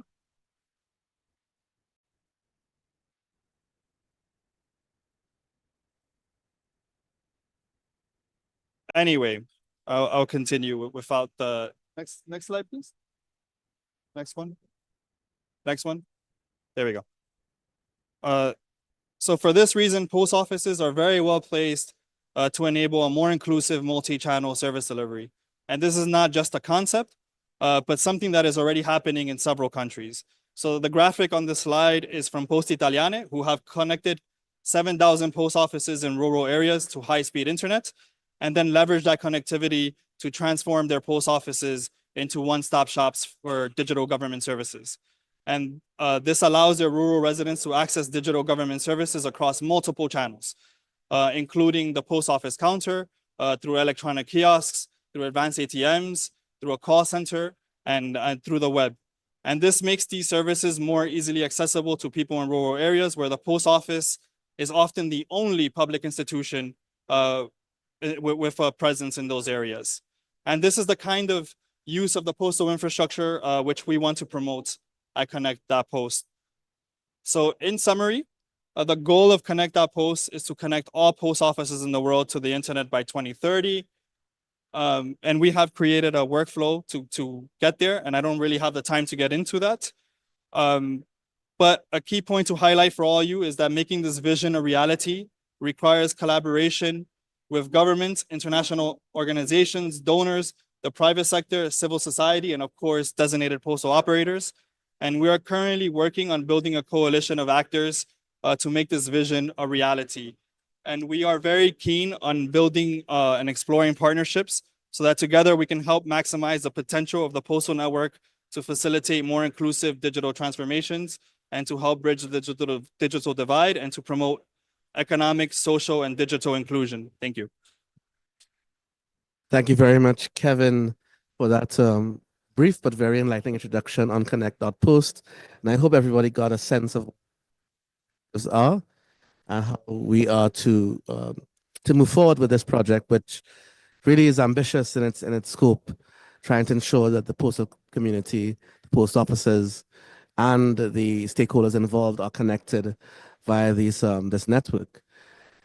The take today is sort of a talk show format, going to ask questions of our experts who are here with us today, including our Kevin Hernandez, who may be asked to answer some questions. And I'm going to start with the CTU, the Caribbean Telecommunications Union, because I'm Caribbean, so I'm taking moderator's privilege and putting them first. So probably we could start, and let's give the hybrid model a good try. So let's start with the online participants. So we'll have Rodney say a few words as to what's happening, but I think Nigel will give an introduction of the CTU's overarching thinking. But Rodney, maybe given you're the SG, just say a few words about what's happening. Just Sure. Good morning or afternoon, good evening, everyone. And thanks for including us in this very important discussion. It's good to be able to join you online. We have been, since 2023, we've signed an MOU, the CTU that is, which we are a regional intergovernmental organization based in Trinidad and Tobago, serving 20 member states. Most of them are independent territories or independent countries, but some are British overseas territories and Dutch overseas territories as well. And we have been advocating for that bridge between the Postal Service and the Ministries of Digital Transformation. In some cases, the same ministers or same policymakers have responsibility for postal services, which of course is a form of communication, and information technology or communication or digital transformation. And so for us, the link is very clear for the reasons outlined in the presentation. because the postal service can allow or facilitate the closure of the digital divide and ensure that there is no, or at least the risk for digital exclusion are minimized. So in practical terms, we signed an MOU in 2023 with the UPU, and that was intended to promote assessments of our postal services in the region, how ready they were for e-commerce, how connected they were under the Connect.Post initiative. The drive is to, of course, ensure that they have good and robust connectivity that they can then in turn service their communities. In addition to that, my own experience working with the government of Barbados was that we partnered in particular during COVID to allow the delivery of a driver's license, so that we were able to stand up online renewal of driver's licenses, and they were able to, even though the offices were closed physically, and the postal service stepped in to allow for seamless online renewal and delivery of those driver's licenses. That then evolved to passports, and there are other services now where physical credentials are needed, so it allows for seamless end-to-end e-commerce. So I'll stop there for now. I know there are many other speakers, but for us, it is to ensure that policymakers get it. They understand that the postal service is more than the delivery of letters, and that is a very integral part of our digital transformation in efforts, especially if we want to be inclusive. Thank you. Thank you very much, SG Rodney Taylor. So I will hand now to your colleague, Deputy Secretary General Nigel Casimir, who will elaborate a little further about the CTU's role in the project and connectivity in general in the Caribbean region. So I'll hand over to Nigel now. Nigel. Thank you very much, Tracy. I think I would like to say that a partnership between the CTU, as Rodney has mentioned, we are our mandate basically is to develop ICT policy and regulation in the Caribbean. And say the postal service, there's this legacy PTT type governance in government. So certainly there is a history of a relationship between an organization like the CTU looking at telecom development and the postal service as well. So I think it was quite natural that we eventually got into an MOU arrangement. There was an encounter between CTU and the UPU at the ITU's plenipotentiary conference, and it was subsequent to that the MOU was signed. We realized that there were opportunities for working together. In the Caribbean, in many countries of the Caribbean, we do have some hard-to-reach areas, some rural areas that the telecoms infrastructure has not really reached out to or managed to get to us yet. And as Kevin mentioned, and as Rodney mentioned, in terms of the Barbados example, the post offices in those rural areas have been quite useful. The general concept of using remote hubs is something that has been applied in multiple countries of the Caribbean. But one big challenge is making them sustainable. Very often, in many cases, they've gone out and created hubs, built a nice new building, and for one reason or the other, the equipment breaks down, they lose the staff, and so on. There isn't another activity associated with it to make the operation sustainable. So in cases where there are post offices close by, maybe, or that could be upgraded, those are some of the examples that we are seeing. Another option that makes itself available to help make it sustainable is that in reaching out to rural areas for improving connectivity and access to services, that this can often fall under the rubric of universal service initiatives. And there is funding available to get those things going and to keep them going. So the partnership with the UPU and postal services generally in the islands is one that we are seeking to leverage better and utilize the available resources as well to make them sustainable. So I'll stop here for now. Thank you. And just to finish off on the CTU input, is there anything else you would like to add, Rodney? Maybe how the existing projects have gone thus far. I've worked with you on, I recall, we've worked with Barbados, Jamaica, Trinidad and Tobago, and we're about to start working with Belize and Grenada. From your perspective, how have they gone so far in terms of driving this agenda forward? Well, thank you, Tracy. Well, the assessments that have been done have been very instrumental in informing policy as to what changes needed to be made to ensure that those the postal services in the countries you mentioned are ready. So that work is ongoing. I think you also presented in the CTO ICT Week in St. Kitts and Nevis on the benefits of this initiative, and subsequently Grenada has made a request, and there's a request in the works from St. Kitts and Nevis. So we look forward in helping those member states advance.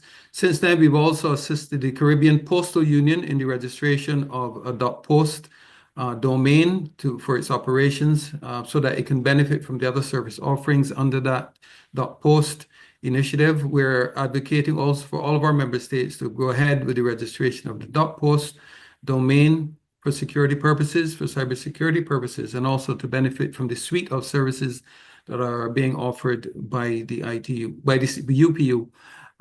So the work is ongoing. It's not moving as quickly as we would like, but we will continue to push and advocate for resources to be allocated to ensure that the postal services form an integral part of the digital transformation strategy in our member states. Thank you. Thank you very much, SG Taylor from the CTU, and Nigel as well. I'm now going to hand the mic over to Yuping from the UNDP. So Yuping, another partner of the UPU from the UN and now from the UN system, the UPU and the UNDP are already collaborating together on several initiatives, including connecting post offices. Now, what do you think will be the benefit of leveraging the postal network to promote digital inclusion and inclusive deployment of digital public infrastructure? Yuping? Thank you so much, Tracy, and my thanks to you organizers for including UNDP and the UN system in general here. I think Kevin has already spoken to the core fundamentals of why the post really would be an instrumental tool in promoting global digital inclusion, right? The basic concept of connectivity and using the post as a means to have underserved communities and communities that are in remote areas access the internet and have the opportunity to access online e-government services, e-services, basic information. That's at the core of the idea of bringing connectivity and then bridging digital divides. But I actually thought the element that Kevin had highlighted, where we need to move beyond just connectivity, right? We need to look at hybrid models of delivery of government services. Is that sort of interesting nuance beyond just connectivity, which is what the UN has been talking about, and digital inclusion, and really looking at this more interesting area where it's not just about giving somebody broadband access or the ability to get online, but what more has to be done in remote places as well? Because as I think has been already said, there are places where it's not that easy to bring in a satellite or fiber link and then say connectivity is going to solve all these issues. And that's how you promote digital inclusion. Like, what more do you have to do to really reach not even just the last mile, but the part beyond in these communities where it's not possible at all? So for me, I think listening to Kevin's presentation just now really illuminates how we have to go so much further than just what is already said at the UN when it comes to bridging digital divides and digital inclusion. And so when I think back to the Global Digital Compact, which was this agreement that was signed at the UN just this September, which is part of the Pact for the Future and promises to be sort of the next iteration of how we look at global digital cooperation, I'm struck by the fact that it doesn't address some of these issues. And that, in fact, if we go back to the origins of the IGF around the WSIS itself, the World Summit for Information Society, and go back to this concept around capacity building and inclusive enabling environments, that really goes to the heart of some of the broader issues and how we should be looking at digital transformation, right? Not just assuming that it's about connectivity or these types of things, but also going beyond to think of more innovative ways to conceptualize digital inclusion and making sure that everybody is not left behind. I'm also actually quite interested, and I will put this out to experts out there, whether, for instance, you would think that what we have right now around, let's say, internet in a box solutions or Raspberry Pi enabled Wi-Fi networks might be another way of actually equipping posts to be part of this important digital transformation. So again, going back to the question of it's not just about broadband connectivity or bringing up fiber connection, are there innovative technical solutions that could also further this effort that we're making to make sure that Post could be the center, the front line of reaching these underserved communities as well? It also would be remiss of me not to just also mention that from UNDP, we've worked with Post as Tracy had mentioned, in a number of areas besides the UPU. So for instance, in Egypt, we've had a long-standing partnership with Egypt Post since 2005 to modernize the digital services and the postal system itself. We actually now have worked with Egypt Post to deliver 27 government services online. There's a lot of budding digital products as well. But now I'm also thinking about whether that partnership could be taken a little bit further, used as a model elsewhere. I know it's been recognized by the UPU as one of these consistent partnerships that's delivered a lot, but really maybe we should think about this in other places as well. So just to end there, and to also see if maybe perhaps any experts could address the question that I raised around new technologies that could potentially be used as part of Connect Post solutions as well. Thank you very much. And that's a beautiful segue, Yuping, into Mr. Dan York, who is the Senior Advisor at Internet Society. I know Dan for a long time, and Dan is extremely keen on the emerging technologies in this space. He's been involved in community networks and now very keenly involved in the LEO thinking and how that can work in terms of connectivity for underserved regions. So Dan, let me pose this question to you. So given your experience in connecting public buildings and institutions and leveraging them as nodes for community networks, do you think there are any advantages to using these public buildings and institutions as nodes for community networks? Are there any unique opportunities in using post offices? And of course, thread through there the concept of LEO and how that is now maybe shifting the playing field a bit in this discussion. And linking what Yuping has said. Thanks.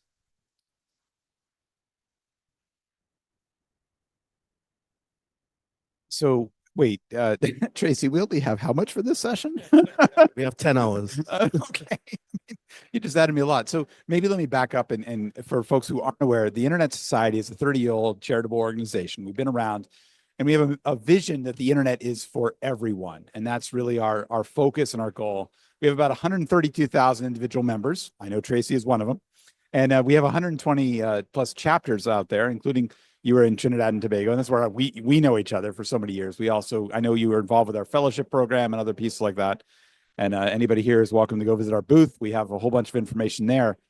But to there, we have a strategic goal for 2030 around that people everywhere will have access to affordable, reliable, resilient internet.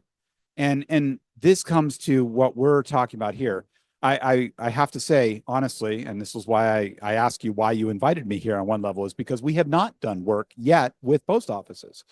But it's interesting because when we've dealt with a lot of other different kinds of anchor institutions, and so let me mention a couple of those.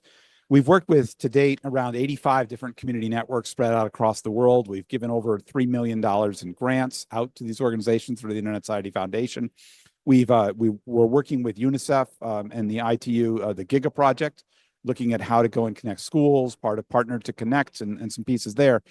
We also, we came up last year with a community networks DIY do-it-yourself toolkit. You can find that online and it walks through the steps through there. And I'll come back to that. Well, maybe I'll go directly to Yuping's question.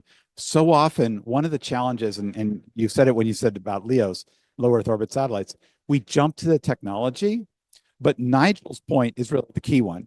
We can go and drop in a technical solution that is great. It would be awesome connectivity. We can do that, and then it'll be dead because either the people have left or the subscriptions run out or whatever else. So really, the biggest part is how do you have a sustainable, community network? How do you have something there that has an econ that works and that also has this? In reality, I think this is where anchor institutions up with that because of the fact that they do provide sometimes a stronger anchor in that kind of space. Again, we haven't worked with post offices, but we have a large. In Armenia right now, we're currently in a program where we're digitizing rural libraries. and we've worked with libraries. And part of what's interesting is as they start to develop it for patrons, for people who are there and coming in there, people start to come in, they get their Wi-Fi, they get their access there. Then it starts to become more of a digital community center.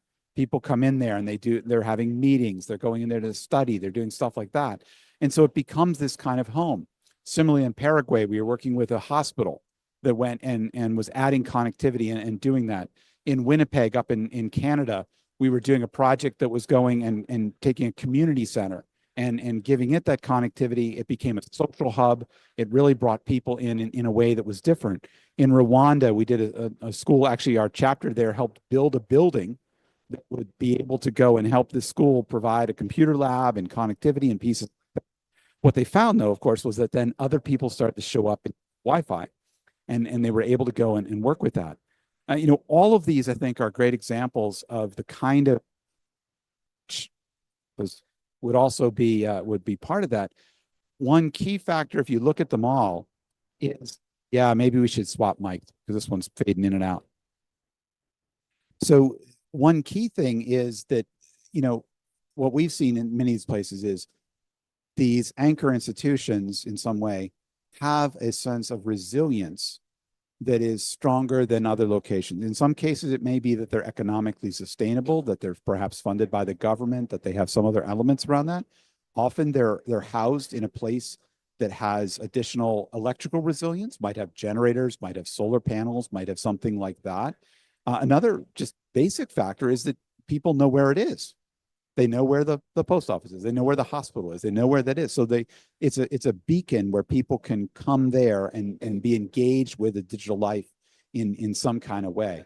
So to all of those, I think those are reasons why we found that public institutions in particular are great places to begin as a node or to be part of it. They may not even be the center, but they may be part of that and providing that connectivity because people know where it is. They can get there. It's maybe even a more rugged building in some form, and they can do that. So that's kind of where we see all of that going in there. And I think we'd be delighted to talk to folks in post offices and other areas as well. As far as the technology, Tracy had mentioned, we did do a project a couple of years ago, and we're still monitoring all these low Earth orbit satellites, things like Starlink, OneWeb, pieces like that. I could go on for hours. So, you'd have to scope that to what you want me to say. But I would just say to you that they are another connectivity solution, right? They're great to give connectivity to especially rural and remote regions, places that you can't get to by other mechanisms. And they can provide high speed, low latency connectivity. Still not as good as what you could get with like a direct fiber connection. But if you can't get that, then they provide another alternative that's there. We had a session earlier today talking about the policy and other issues around that. And there's a bunch of them and some things, but they're another tool in the toolbox that we have these days that are out there. And I'm glad to go into detail if you want on particular questions around that. And thanks for having me here. Thank you very much, Dan. And we really appreciate you being here. I know you were concerned about why we're inviting Dan to this session. I think you're seeing the benefit of it now. So that's exciting. And maybe the post offices can become a new thrust in the Internet Society world. Why not? We're happy to work with you. We're here to you. We will give us a call right here. So we've said a few things about. Should I write you a letter? Sorry, I had to do it, Tracy. Yeah, no choice. Yes, postcard probably. So we've talked a bit about connectivity. We've talked, about how to get to the last mile, different types of technology. We haven't talked yet about securing that connectivity, ensuring that not just the physical layer is secure, but also transactions and how we communicate with stakeholders in both directions. It doesn't make sense to just connect people, and there's a risk in that connectivity. And how do we really treat with that? I have another colleague who I know quite well, which sounds like a lot of people I know very well in this open forum.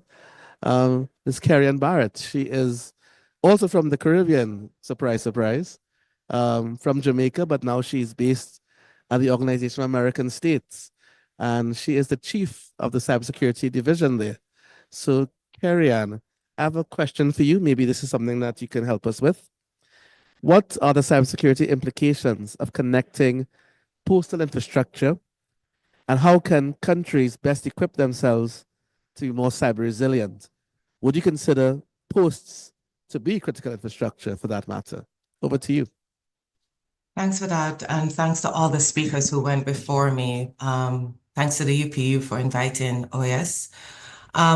It's a critical discussion that's happening, and I think similar to the Internet Society, we haven't had the opportunity to work with UPU as closely. But I think through this session, we recognize that there's a link that we can't ignore, and we will be working together going forward. I think the discussions so far have really laid the platform that as the postal system shifts towards automation and digitizing, doing all the e-commerce integrations, digital mail tracking, electronic payments, all these things to make more efficiency, unfortunately, it usually means more vulnerability with this connection. It doesn't mean that we should fear it or that the postal system should be worried in as much as to identify the risk and prepare itself for it, as the question is about. Many of the countries are investing in smart postal infrastructure. And in doing that and those connectivity, it just means that there are now more entry points for cyber attacks. If you think about what you are and the question to critical infrastructure, the more connected postal systems get, you're now handling more sensitive data, including personal identifiable details. You now have more financial information. And if compromised, it would lead to identity theft, financial loss. And in some rural areas where you are improving their connectivity and accessibility for the citizens, you're also recognizing that the rural areas may not have the required staffing that's needed on the technical side to do what's required. So if you compare the postal system to other high-profile examples, such as transportation or healthcare, I would probably say that the postal system in identifying whether or not it's a critical infrastructure needs to start looking at, one, the type of information and data and the criticality if it is that the systems are stopped. In preparing for this, there was some thought about who's impacted if the postal system goes down, and how does that actually affect society if the postal system goes down. And if you think about criticality, it's as the postal system offers more and more services to people and citizens, especially in the rural areas, which we've spoken about so much in this session so far, you'd have to think the impact and the ability to be able to bounce back from such an attack and the agility that's needed for that. Who'll be targeted if you think about it? A lot of the times we have the systems, and that's one thing, but we also have to think about the postal workers, recognizing that they are a key component to that value chain for offering the services. And oftentimes, if it is that you are doing more connectivity, it means that your postal workers as well would need to be focused on as a key entry point for cyber attacks. Phishing campaigns aimed at postal workers and custom globe start to connect, and you compare it to some regions like Latin America and the Caribbean, there's going to be varied levels of cybersecurity maturity. I've heard some of the examples already in this conversation in some more advanced countries, but we also have to take into account some of our countries who, one, already struggle with internet connectivity, like our Pacific Islands, or some of our smaller Caribbean countries who may have emerging economies, but lack the financial resources to put the cybersecurity infrastructure or talent to be able to secure the postal systems adequately. And then we also have to look at the more broad challenges of corporation, which oftentimes cybersecurity requires. So to your last aspect of the question you asked me, and just reflecting what are some of the solutions, because it's not a doomsday solution. I think the postal system has been robust for so many years and carried us through so many things. I think this other element of connectivity is just yet another challenge for them to overcome. And collaboration is going to be key, working with government to ensure that the postal operators have connections with cybersecurity firms, that they understand the international landscape with other international organizations. We already have the UN as a part of this discussion. Also, looking at how they would manage third-party risk. a lot of the postal workers and the postal systems work with other third-party vendors to be able to do their work. How you actually look at the reliability with the logistics for them and the technology that they're employing to make sure that they are protected. And the last two critical things I would probably say is thinking about strategies, such as establishing, for those who may not know, an incident response team, which is really your firefighters when a cybersecurity incident happens, just to make sure that we start thinking about establishing those for the postal systems. The financial sector is a good example where they prioritize incident response teams and they have cross-network collaboration among themselves. And I think the postal system can start to think about it that way, so they have shared resources. And the final recommendation I'd probably make to make yourselves more cyber resilient is cyber education. Our workers, as I pointed out, are critical entry points to the systems. They have the passwords, they log into the computers daily. How do we ensure that they recognize what is a phishing attempt and how they handle data more broadly?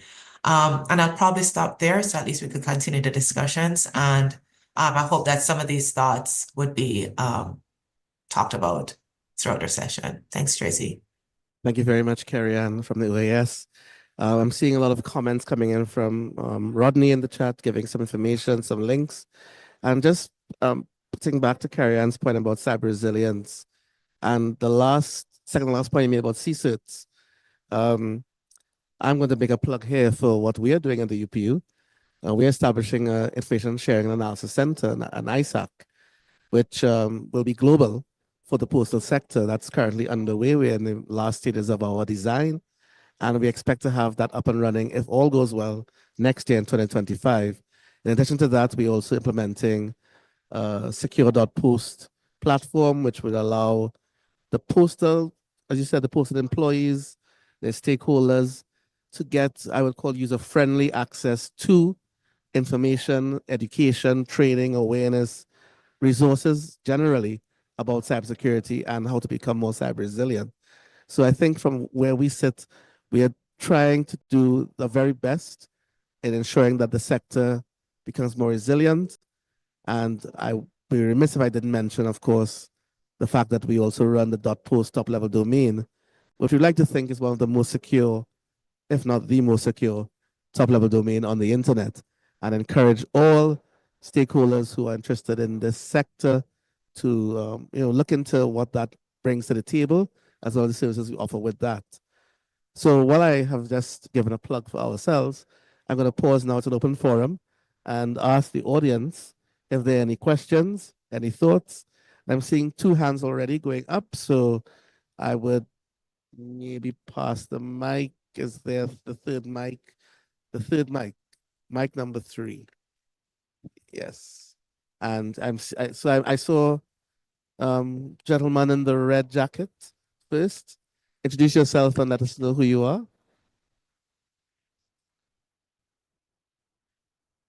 Okay, hello, my name is Nicolas Fiumarelli, and you mentioned a lot about connectivity and inclusivity. For me, the postal services is a new topic.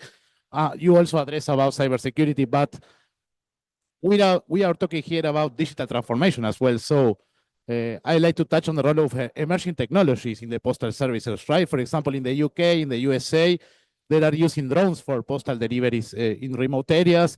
In the US, is leveraging AI to optimize delivery routes. And countries like Rwanda, for example, have demonstrated drone efficiency in logistics. This technology not only improve accessibility, but also help reduce emissions, right? And enhance sustainability. So how can postal services in the Caribbean, right, adopt similar innovations to address infrastructure challenges while aligning to environmental sustainability goals? Thank you. Thank you. And the way I like to do things is not to do immediate answers. I'm going to ask Kevin, the UPU expert in the postal sector at our table today, to think about that for a second and to come with an answer. There's another question in the crowd, and I have my lovely Internet Society colleague, Alejandra, helping me here. Yes, please go ahead. Hi, nice to meet you. I'm from the Internet Society Foundation. I just had a question.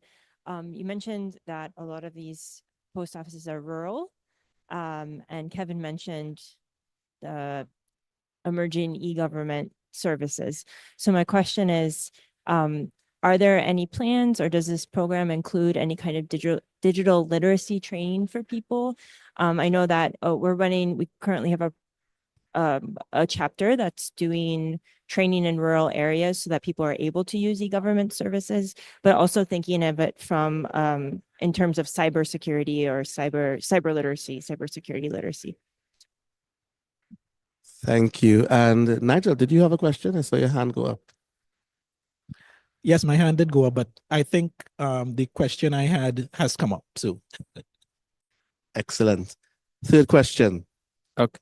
Introduce yourself and yeah. Okay, thank you so much. My name is Siletsa Tsilehoa from Lesotho.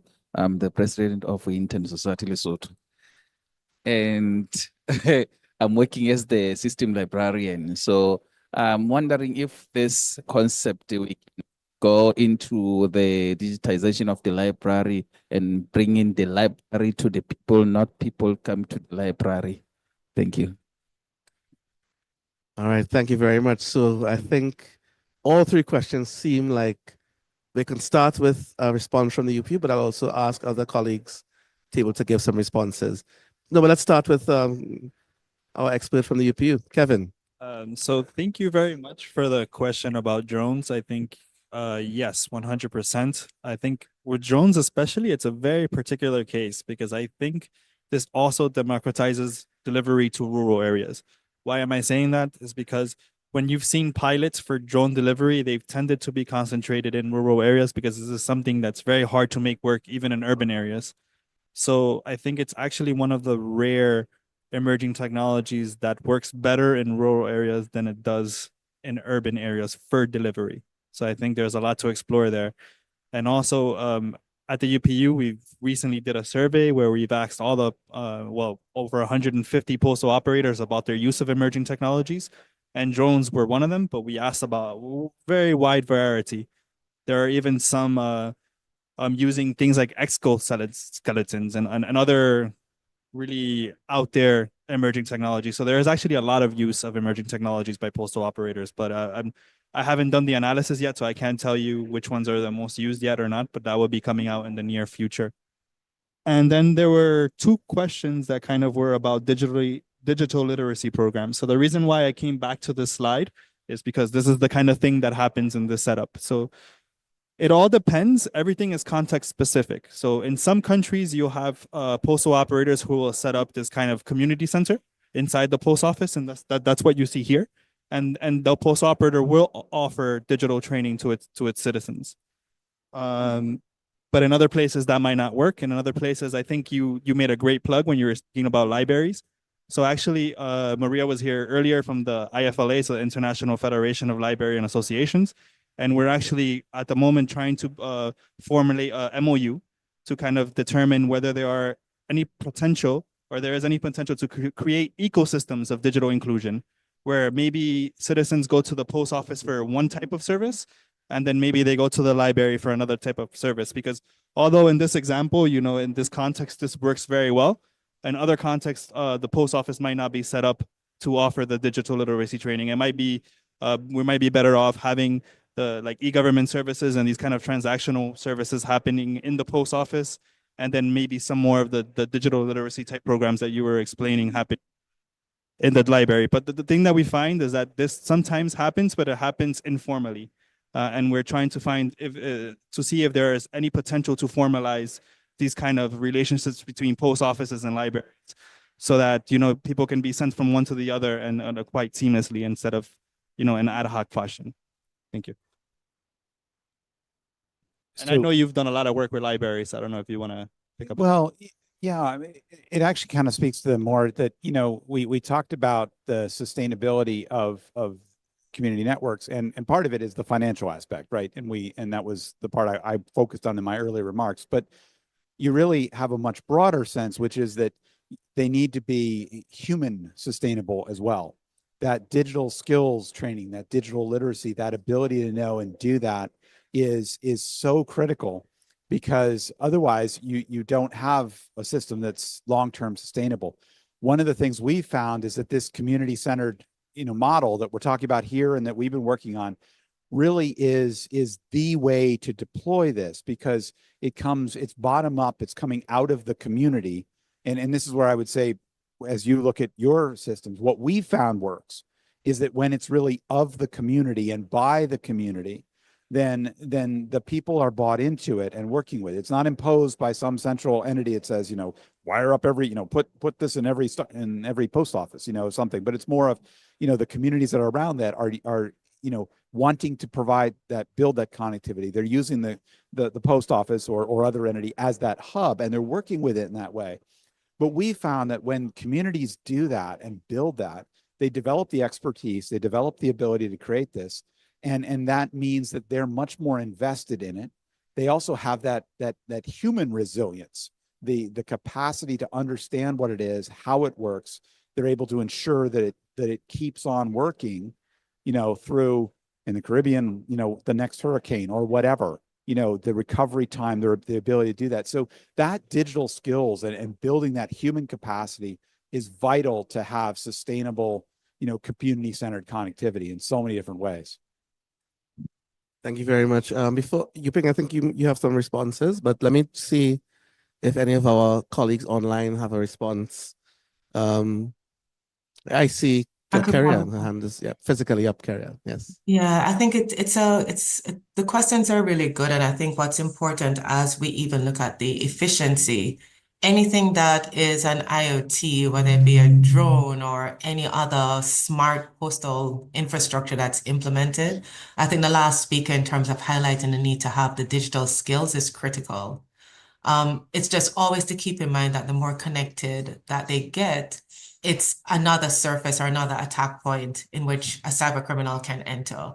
And even as we improve efficiency, I think it has to be coupled automatically with the necessary cybersecurity, at a minimum awareness training for the users that are being given these tools to make it more efficient.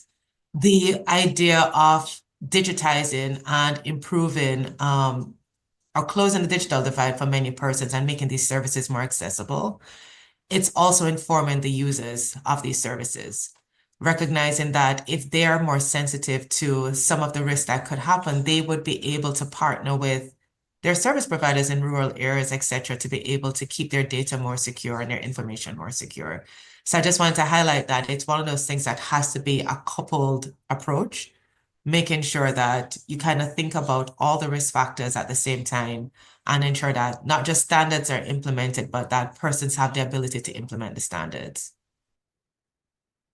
Thank you very much, Carrie Ann. Just to remind everyone, Carrie Ann is Chief of Cybersecurity at the OAS. I forgot to introduce who I am. I'm Tracy Hackshaw. I'm with the UPU. I am the head of the dot post team, along with my colleague on my right, Mesa Sebra. And we work at the Postal Technology Center, and I see my boss is online. So that's what reminded me that I have to say who I am. Did he still there? I don't know. So let me just say who I am, just for the record. So we have about 5 minutes left. So let me do this. I'm going to ask SG Taylor to respond, if he has any response, and to give a closing comment, then come back to Yuping, same thing, respond and a closing comment. And I see Nigel, who may want to give a response and closing comment, and then perhaps if there's time, Dan and Kevin. So let's go to SG Taylor first, and then response and closing comment. And we have less than 5 minutes left. Thank you. I like the question on the drones and so on, and it further highlights the need to partner with the Postal Service that understands, in particular, rural communities in developing countries. Some of these communities are unplanned settlements, so there isn't a very neat addressing system. Very often, the postman or post person is the trusted person in the community, understands where people live and so on. So even for delivery by drones, this is something that may be best done through the postal network. If we're talking about rural communities and unplanned settlements, the skills issue is a very big one as well, where those persons who are unskilled from a digital perspective are able to receive that hand-holding for the application of online services at the Postal Service. And this is something that's being done in Barbados, for example, with the application for the US visa, which is 100% online. It cannot be done in person. So I want to again in closing thank the Tracy and UPU for the partnerships that we have established and for the work that is being done to bridge the divide between postal services and digital transformation strategies. And we think this is a winning strategy that will help us to ensure that persons are not left behind in particular rural and underserved communities. Thank you very much. Thank you, Ashitila, and thank you as well for sparing your time. It's early morning, I know, in the Caribbean, and for you to bless us with your presence. And of course, thanks to Nigel, who will also give us comments in a bit from the CTU. I'll hand over to the UPU. Sorry, the sign threw me off. To Yu Ping Chen from the UNDP for her final comments and a response if she needed. Just very quickly, I think I just really want to pick up on this point on skills and capacity building. That's what we have as the number one priority from the program countries that UNDP works with. And it's particularly important for least developed countries and underserved communities as well. So again, as we talk about all these global solutions, connectivity and so on, as a lot of other colleagues have said, it's really the ability to use these in a sustainable fashion. And that really starts with building that digital capacity right there. So just to reiterate around, it was a really great conversation. I'd like to pick this up with a lot of colleagues around the table. And thank you so much for having us. Thank you. Thank you very much, Yu Ping. So there seems to be time for Nigel and Dan to give a few comments, and maybe a last word from Kevin. So Nigel? Yes, very quickly. Thanks as well from me to UPU for the opportunity. At the point I wanted to make, we haven't had time to discuss it here, was what about financial services? Because I mean, I certainly recall a thing called a postal order. So the post offices were part of the financial system. And what about the technology associated with financial services or fintech thing? Is that part of the developments going forward as well? Thanks. And I see, like, great minds think alike. Rodney just raised that in the chat, exactly the same point. Yep, so that we'll let Kevin answer that question, but maybe Dan, last thoughts, last comments, and then we let Kevin wrap it up. I'll just say thank you, Tracy, for putting this, and Kevin for putting this whole panel together. And this was a very interesting conversation. I look forward to further conversations around this. And I think I've said plenty before, so I'll leave it there. Thank you. Thank you very much for that question, Nigel. Yes, digital financial services are definitely a part of it. I didn't really have time to delve into it. I have a longer presentation which speaks about the types of services that we target, and they tend to be e-government services, digital financial services, and e-commerce. But actually, any digital service that can be offered through the postal infrastructure, I believe, would be more inclusive due to what I was saying earlier about their presence in rural areas. But yes, I think you hit the nail on the head. And it's digital financial services are offered by many posts. I'm analyzing data right now that shows think about almost 60% of postal operators deliver some type of digital financial service. So it's something that we want to build on and help even more postal operators deliver. Thank you. Well, thank you very much. Carrie Ann, any last thoughts? I think the only thing I would probably emphasize is for persons to recognize that digital resilience has to be coupled with cybersecurity. And I think those would be my last words. Thank you very much. So I'd like to thank all of our participants and those who've joined us in the room today for a wonderful open forum. We cracked it in the nick of time.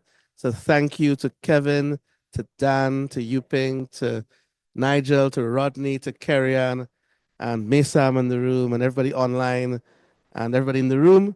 Thank you so much for your participation and engagement. Please contact us at upu.post and trust.post more information, and of course at connect.post for the project title that we talked about today.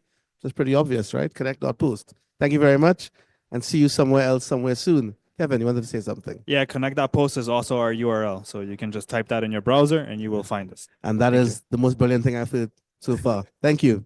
Bye-bye. Have a good day.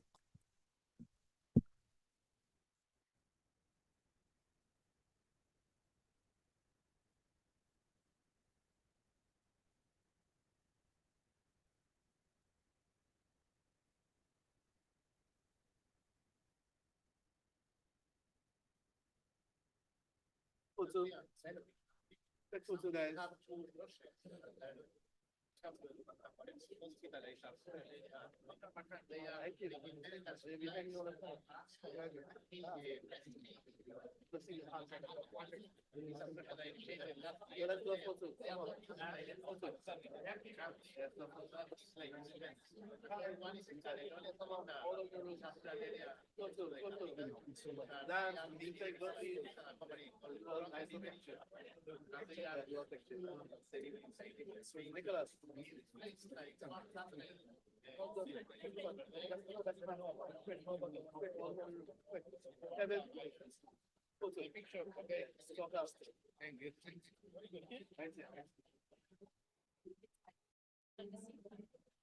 guys, it will take 1 second to go photo. Let's go. 1 second. Come on, let's come. Let's come. Let's come. Let's come. Let's come. Let's come.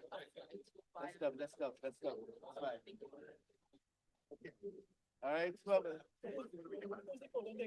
I think only me and Sam. Me and Sam will take a photo, or someone else. Can you ask? Hi. Can you take a photo first, please?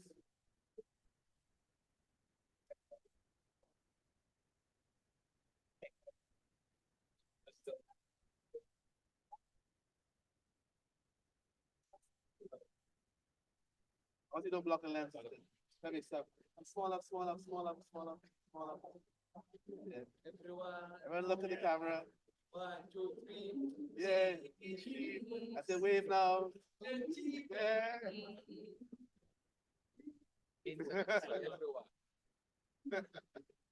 Yeah. Thank you very much. Yeah. Awesome. Can you click this one? Picture together, I think. Nice. Please, can you take us a picture together? Thank you very much. How much? I'm sorry. 5-0. I'm sorry.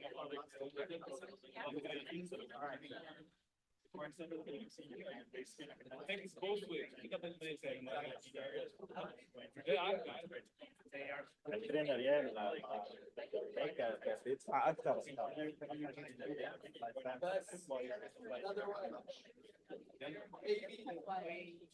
Thank you very much.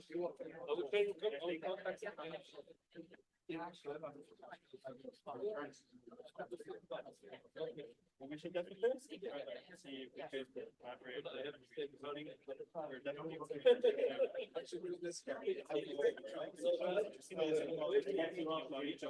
okay. I didn't really know.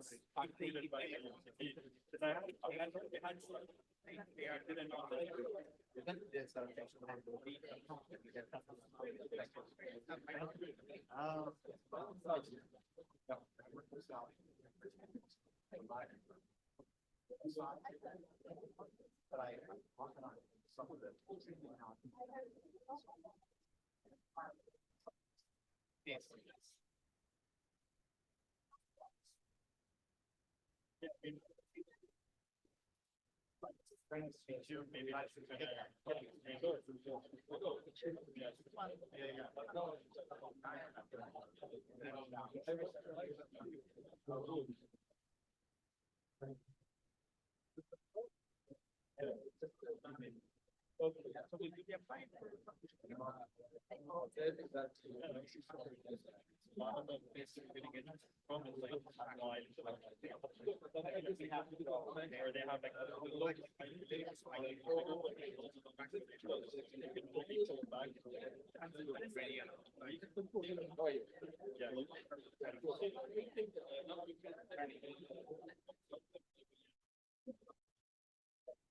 imagine if it works with some services, good, some services.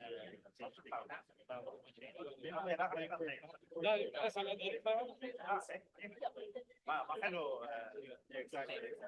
All right, thanks. See you.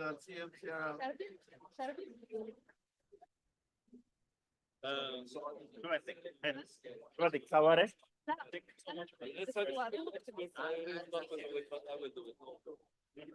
Take care, Tracy. Thank you. Thanks again. Thank you so much.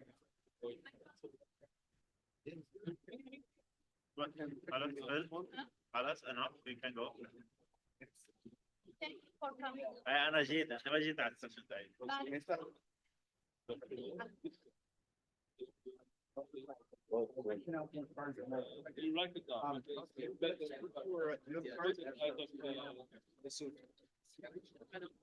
is that? I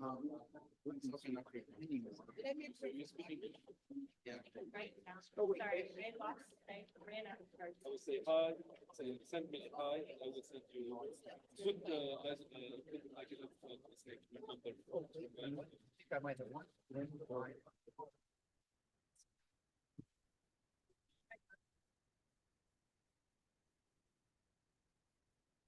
I can I have one. I have my last year. Oh,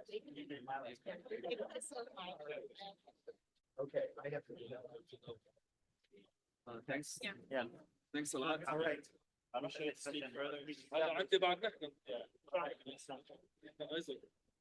انا بتعمل السيشن ما هو صوت احضر ولا سنه بعمل لي نفسي انا مرتب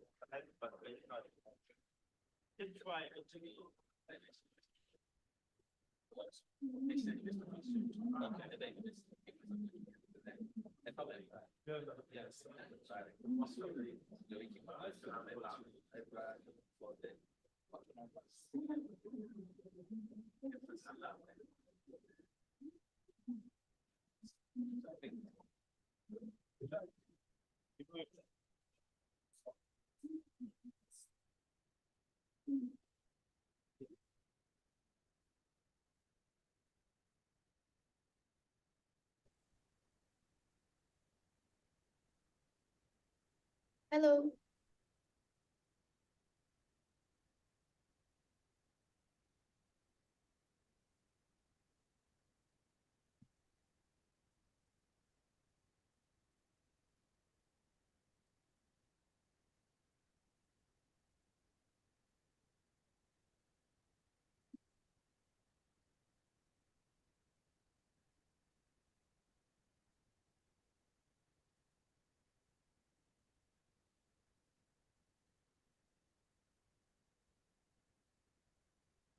Hey, Luis, are you there?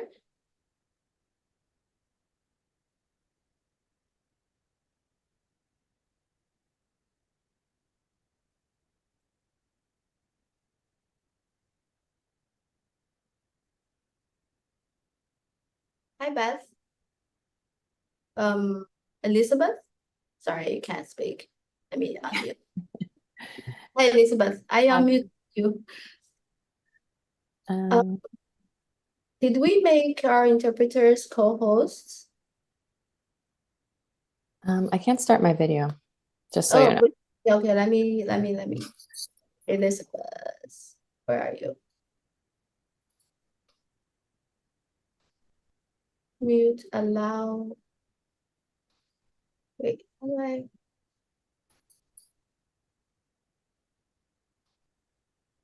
Captain allowed to record. Well, anyway.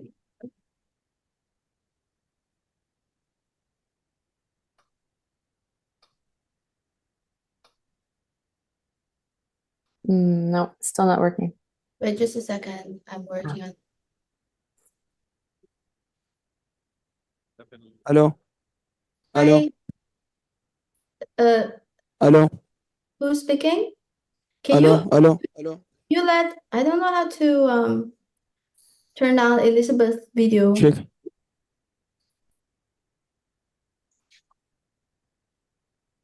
Also, Beth needs to be able to speak, the interpreter. Yeah, Beth and Christopher should be the co-hosts. Let me see. Where's Beth? They also can't turn on the camera.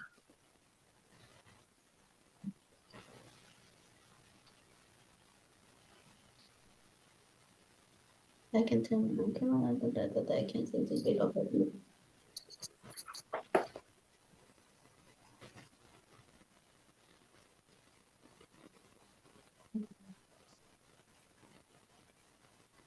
Oh, then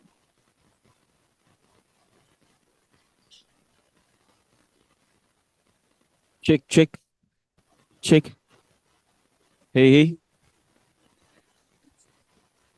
I am muted, Beth, but I cannot turn on the video. Can we turn on the video for our speakers? Doesn't seem to work for me.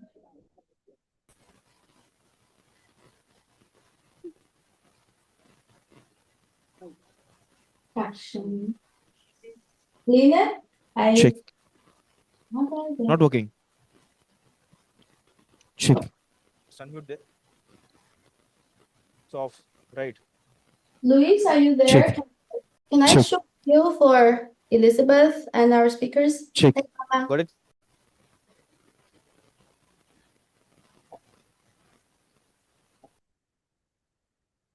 Video chat. Sorry. God. Mute. Can you hear me?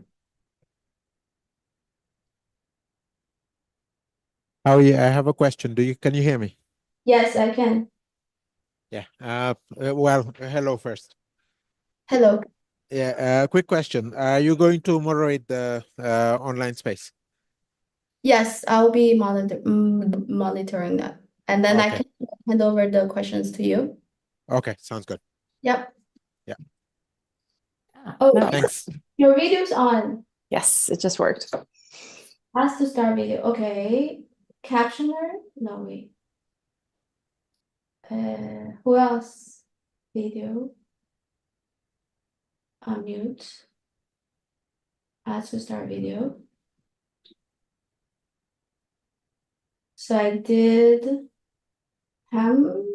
Elizabeth, Joseph. Start video. Did it work for you, Joseph? Can you speak? Can you show your video? Hi, how are you? Hi. Good to see you.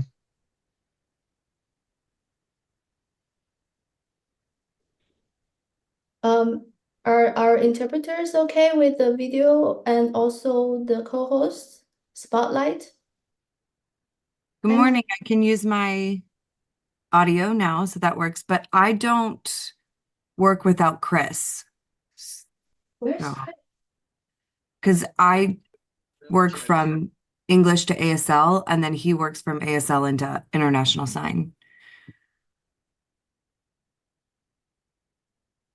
So he's usually the one on camera, and I'm not. Is Chris here?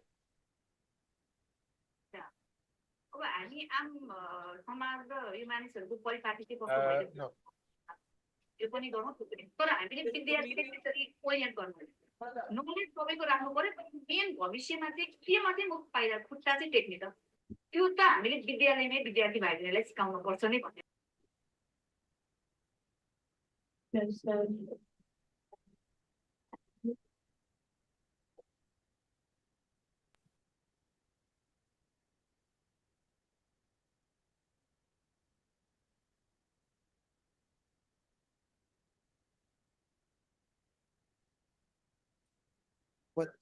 What? One.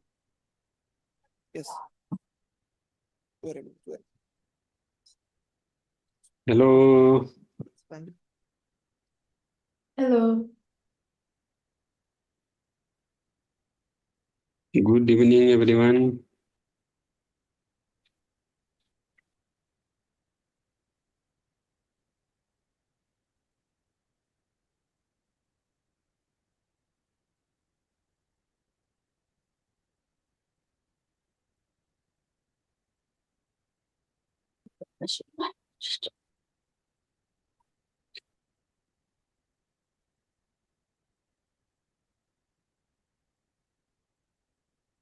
Is Chris here?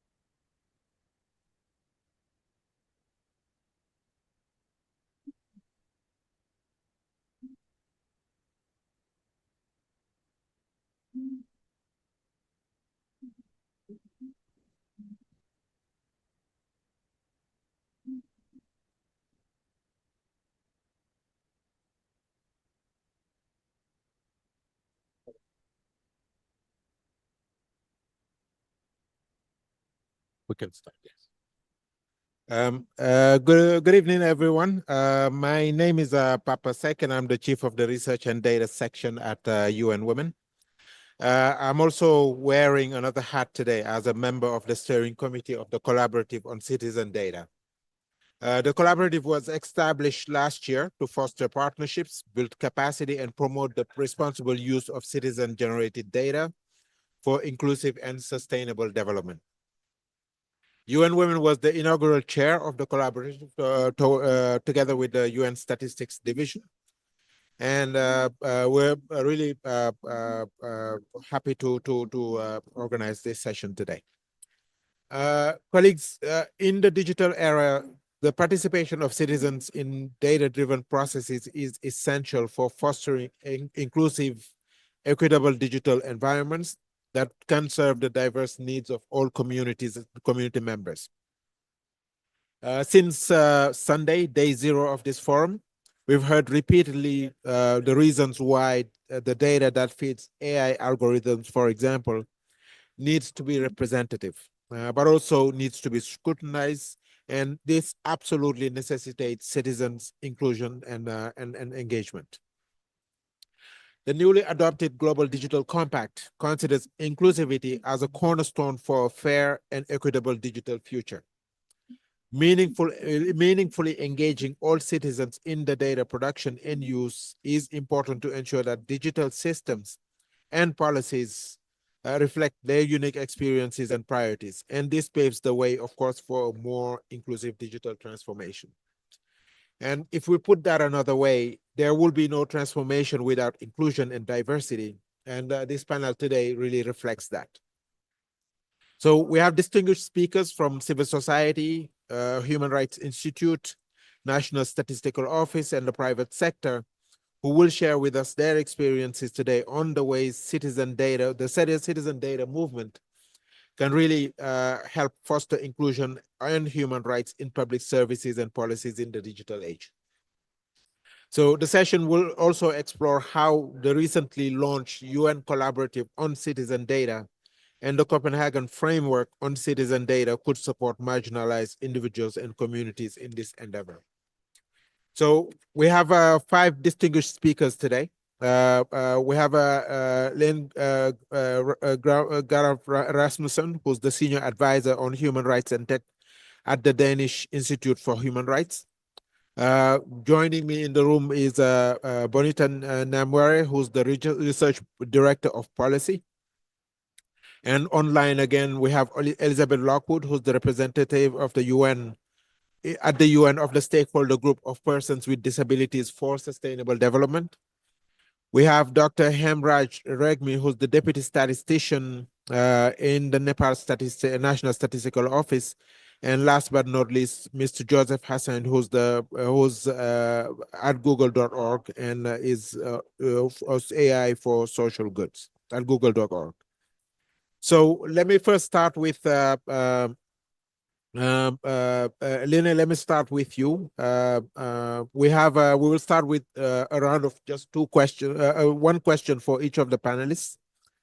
And what I ask you is, can you really please briefly describe for us your experience on citizen data, human rights and digital transformation? How does this come across in your work? It will be the same question for all of you, and I kindly ask each of you to stick to the time allocated of 2 minutes. So, Lena, let me start with you.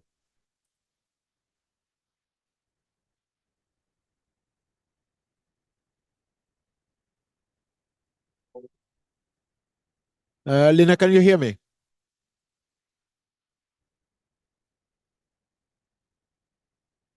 Okay, so while we sort that out, Bonita, I'll go to you then. Thank you so much. At Policy, where I work, we are based in Kampala in Uganda, and our team is spread across the African continent. So our work is deeply rooted in empowering citizens through data. We've led initiatives that leverage citizen-generated data to advocate for improved digital services, inclusivity, and accountability. And by integrating data-driven approaches, we've explored the intersection of human rights and digital transformation, ensuring that marginalized voices, especially women and girls, are heard in policy-making processes. So our work mostly focuses on improving digital technology services for women and girls across the African continent. And so a significant focus of our work has been ensuring that digital transformation does not exacerbate inequalities, especially gender inequalities, but rather create opportunities for more inclusive and equitable societies. This therefore includes extensive research that we have done as policy in various African countries on issues like technology-facilitated gender-based violence and the need for safer digital ecosystems, and other research on citizen engagement in data governance processes, as well as application of gender data in data governance. Thank you, Papa. Back to you. Great. Thank you very much, Bonita. Linek, should we start? Should we try again? Or whether you've been able to unmute?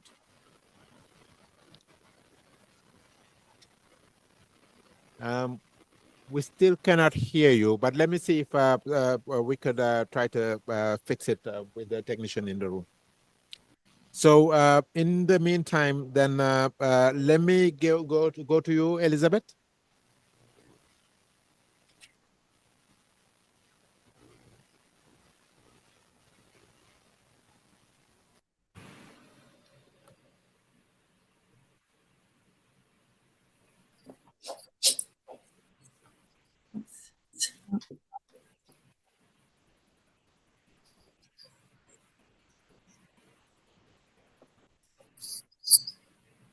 Sorry, Elizabeth, are you speaking? I am. Now I can unmute. Apologies. I couldn't unmute. Okay, Thank so you now so much. Apologies. Thank you so much, Papa. Along with Papa, I'm also one of the steering committee members of the Collaborative on Citizen Data. So I'll speak to that, and then I'll speak to my other role. One of the key outputs of the collaborative is our Copenhagen framework, which highlights the importance of meaningful citizen participation across the entire data value chain. It outlines principles for citizen data and the necessary enabling environment. And a central objective of the framework is to integrate citizens' perspectives into broader discussions with the national data ecosystem, including topics such as digital transformation, artificial intelligence, and data governance. The human rights-based approach of data is also central to the framework, ensuring open, transparent, inclusive, participatory, confidential, ethical, and other approaches. As the stakeholder group of persons with disabilities, we really focus on data led by organizations of persons with disabilities, citizen data in particular, to fill critical data gaps, to provide evidence to influence policies and ensure data reflect reality. This includes data to address the increasing digital divide that disproportionately affects persons with disabilities who live in, 80% live in the global South, and of that group, 90% do not have sufficient access to assistive technologies that they require. And I'll talk about that a bit more. Thank you, Papa. Great. Thank you very much, Elizabeth. Lena, shall we try again? Yes, I hope you can hear me now. Yes, now it's good. Thank you. Oh, perfect. Thank you so much, and thank you for waiting. Yeah, so working in this space of technology and human rights, there's always this dual relationship where tech creates these wonderful opportunities for promoting and protecting human rights, but it also creates, can cause serious harm to human rights. So at the Danish Institute, we obviously take a human rights-based approach. So that means we work on the responsibilities of states and businesses to use and deploy technology in a way that's human rights compliant. But I find that sometimes we forget ourselves as human rights professionals that when we use technology, we also have to think about how we make sure that it's happening in a way that is not causing harm to human rights. So that's why we're working with this human rights impact assessment methodology, where you actually try and assess the risks and the impacts that the technology will have on the users involved in your projects. And that's why we made a few toolkits on human rights impact assessment in the digital space, and also a tool called the Digital Rights Check that I will talk about a little bit more later. Thank you. Great. Thank you very much. Over to you, Dr. Ham.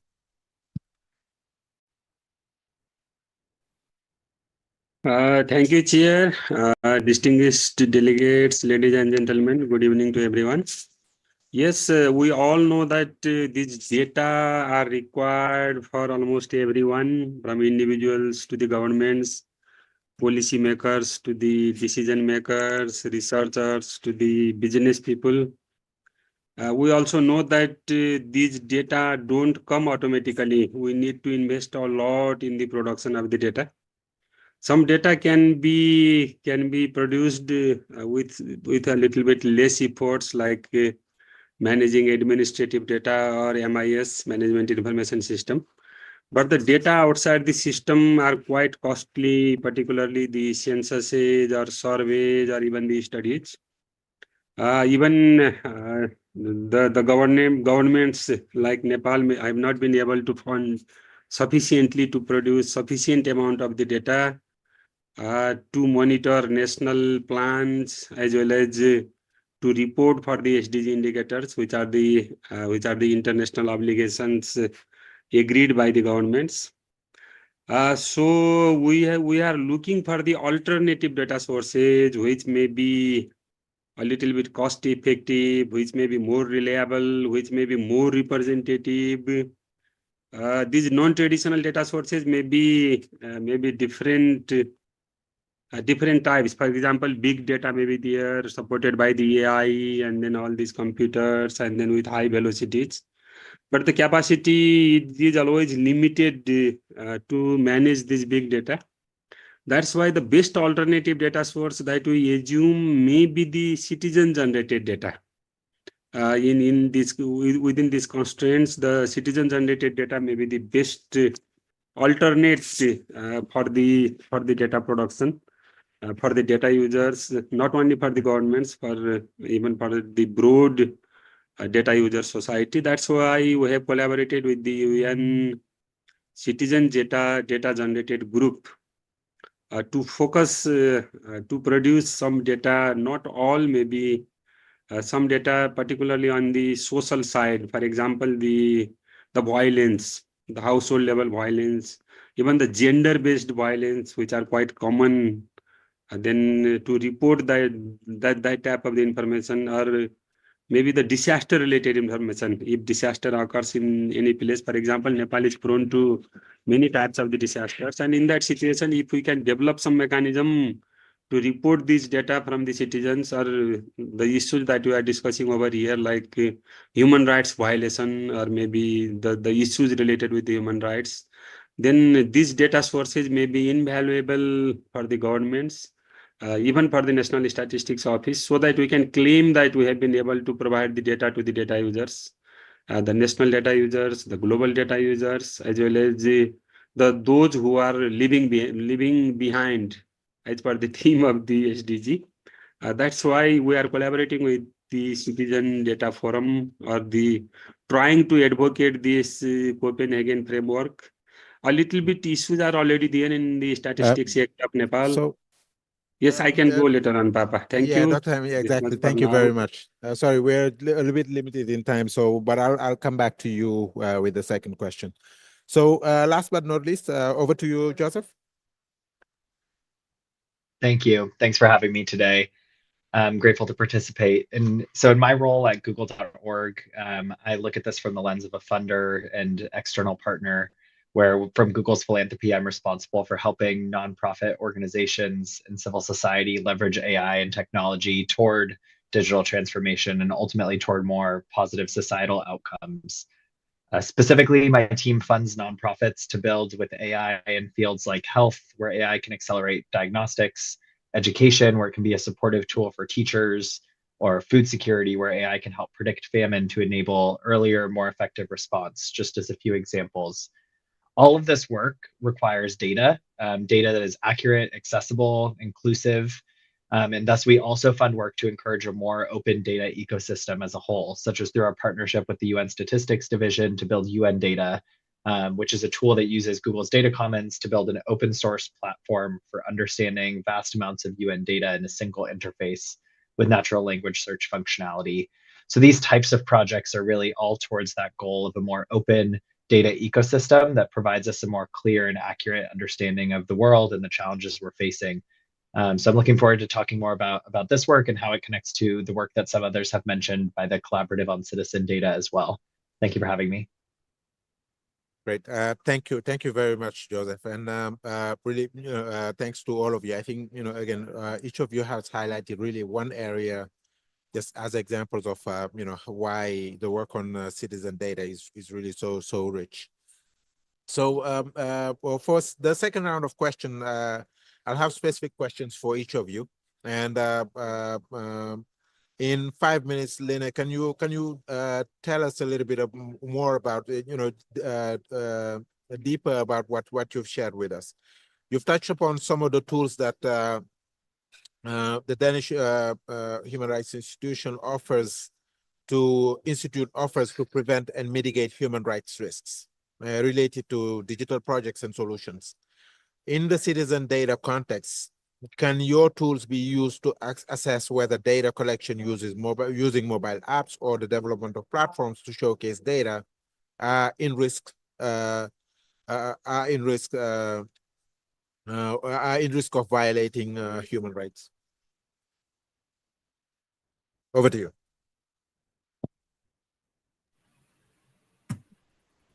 Yes, sorry for that small recess.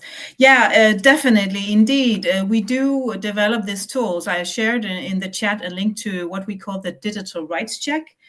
It's something we developed together with the GIZ to really have a tool for digital for development projects where they could, where the staff involved in these projects could have a sort of risk management guide for what will be the human rights risk or impacts of this particular project. So the tool gives you several entry points. You can enter as technical development corporation, as an investor or others, and it allows you to, it's an online questionnaire that helps you identify these potential issues and some corresponding actions that can help you rectify or mitigate the risks that you identify. So it will help the users consider technology-specific risks, application-specific risks. So what kind of technology are you using? Is it AI? Is it cloud services, etc.? And then also the context-specific risk as relates to, for example, data protection regulation in the context or country where you are deploying this technology.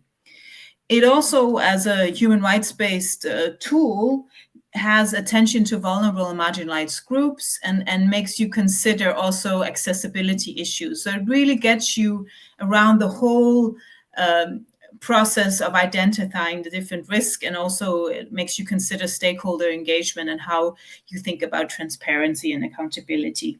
It also gives you these case studies and further readings that you can link to. And then in the end, you get this final results page with the risk identified and a sort of human rights action plan that you can use to follow up and really react on the risk that you have identified.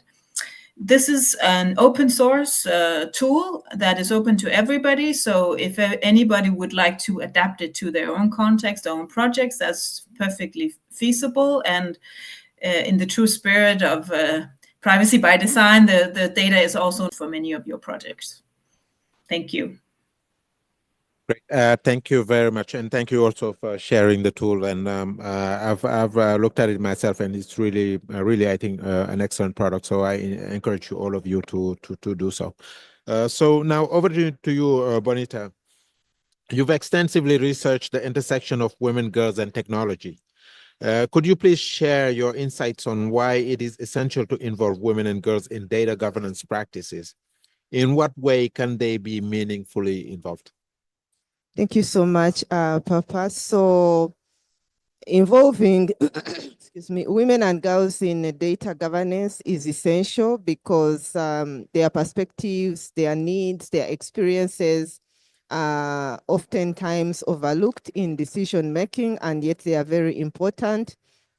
And so as a policy, our research that we have conducted with women and girls shows, for instance, that they are disproportionately affected by issues like online gender-based violence or technology-facilitated GBV, data privacy breaches, and other kinds of online injustices and discrimination. So we've done research and looked at women in politics, women in the media, women human rights defenders across several countries on the African continent.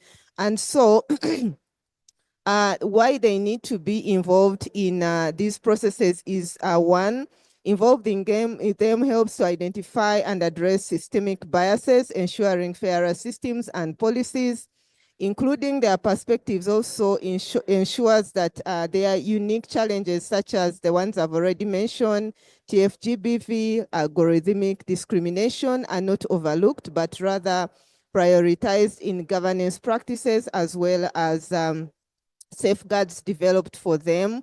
And then involving women and girls also ensures fair representation in the digital age, because as data becomes central to governance and development, excluding women and girls perpetuates their marginalization. Their inclusion, therefore, is vital for achieving gender parity in leadership, in decision-making roles in the digital era, but also to achieve on Sustainable Development Goal 5.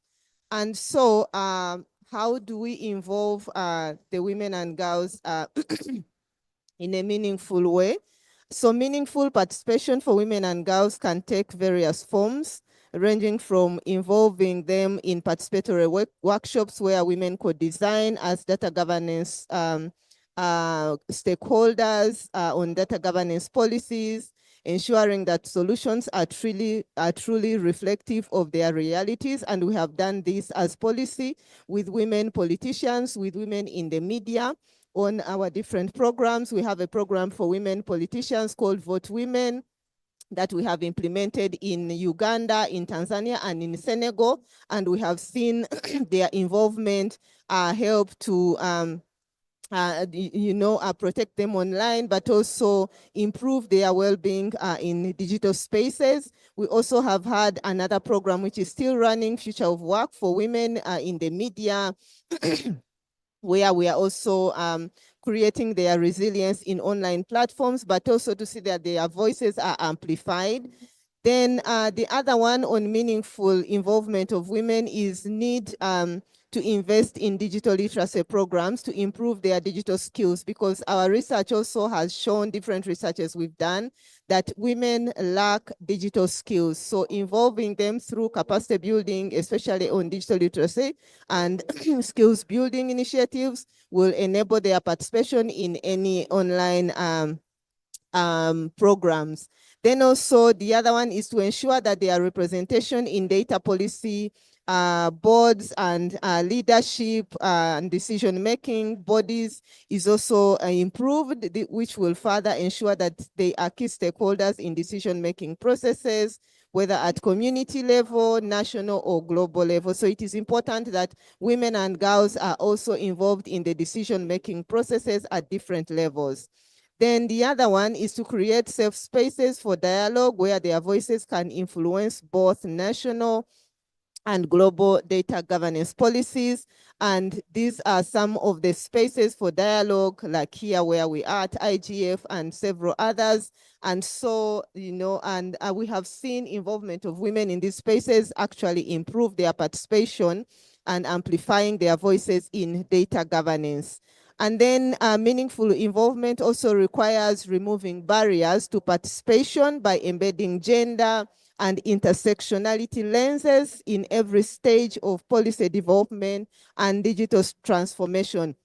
Very important is this point on embedding intersectional lens at every stage of data governance process so that no one is left behind. Then lastly, it is also important to foster collaboration and accountability in the tech ecosystem to prioritize the needs and rights of women and girls. And so this will involve collaboration with the women and girls' rights networks and organizations, as well as government departments that work on gender issues. Thank you very much. Great.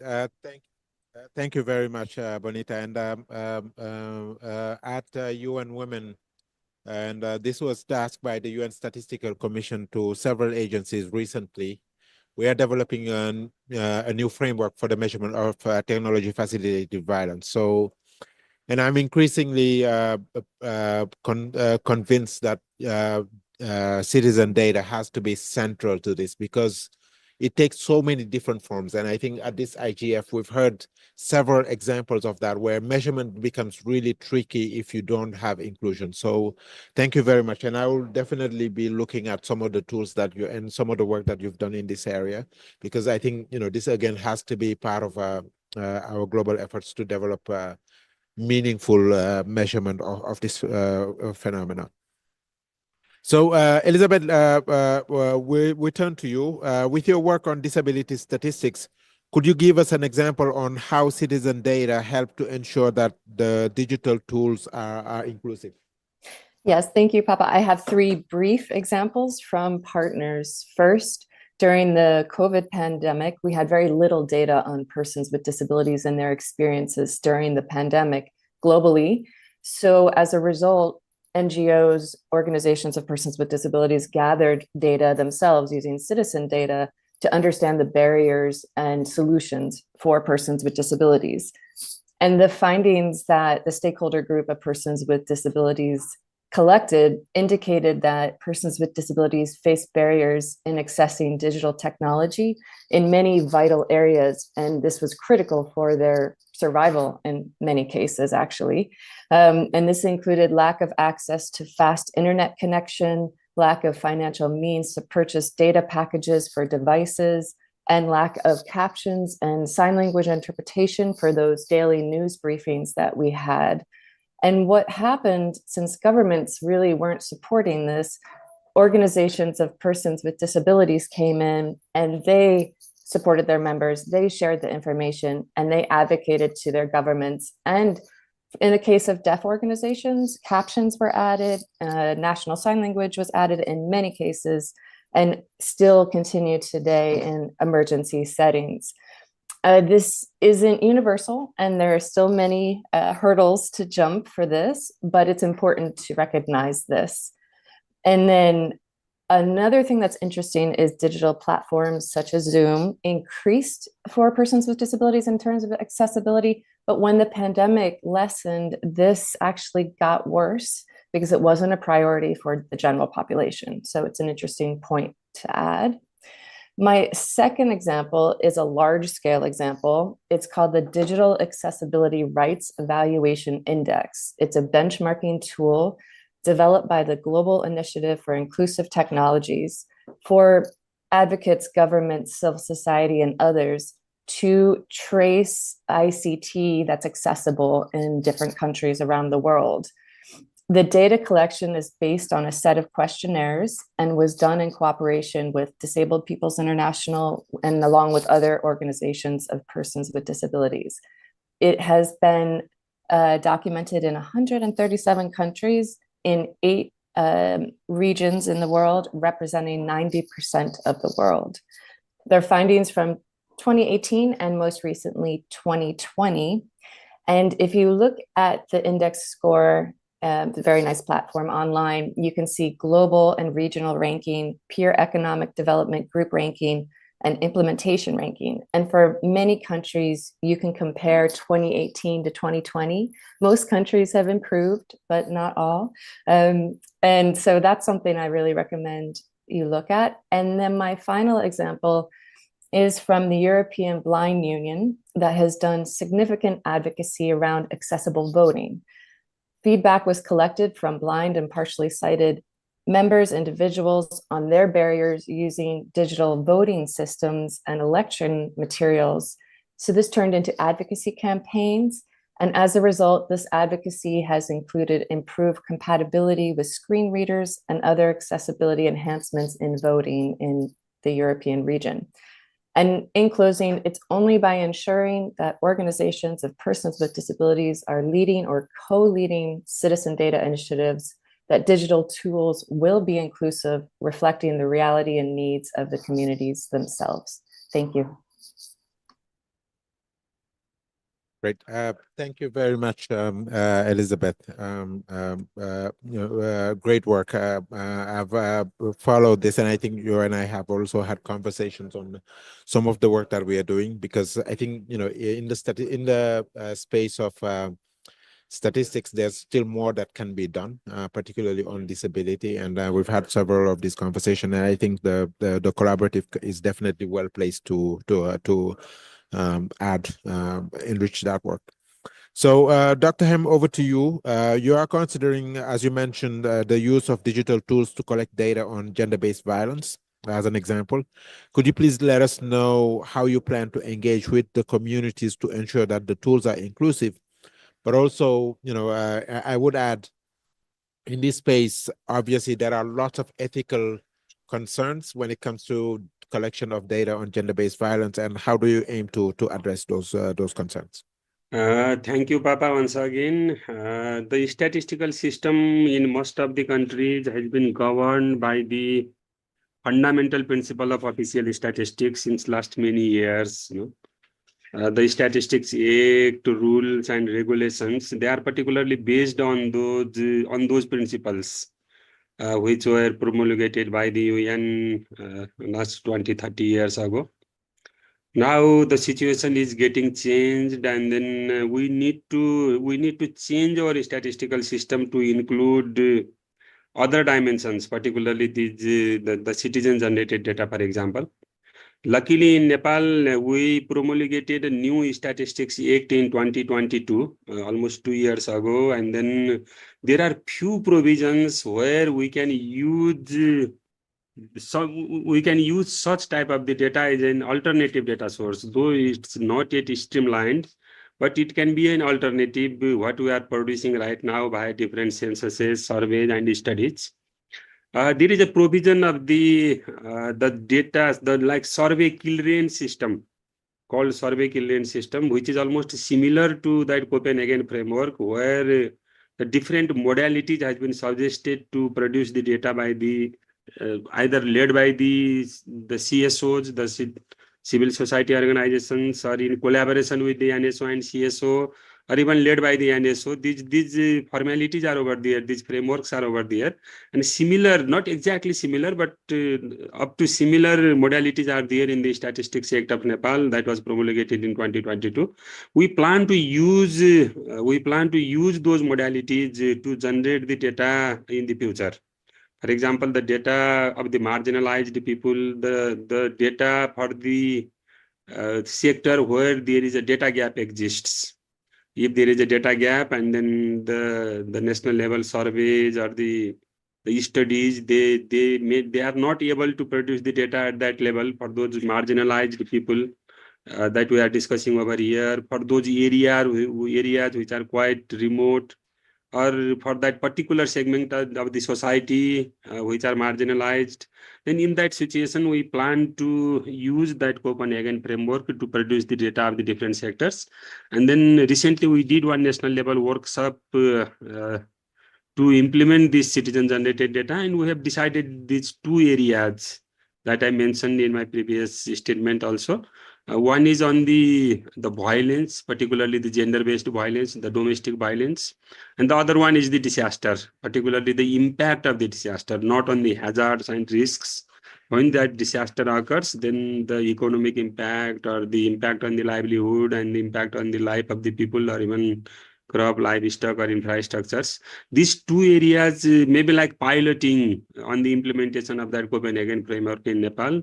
If the confidence, if the reliability of the data can be raised with these pilot activities, then we hope that in the future we can take these citizen generated data as an alternative data source, which may be the major part of the official data system.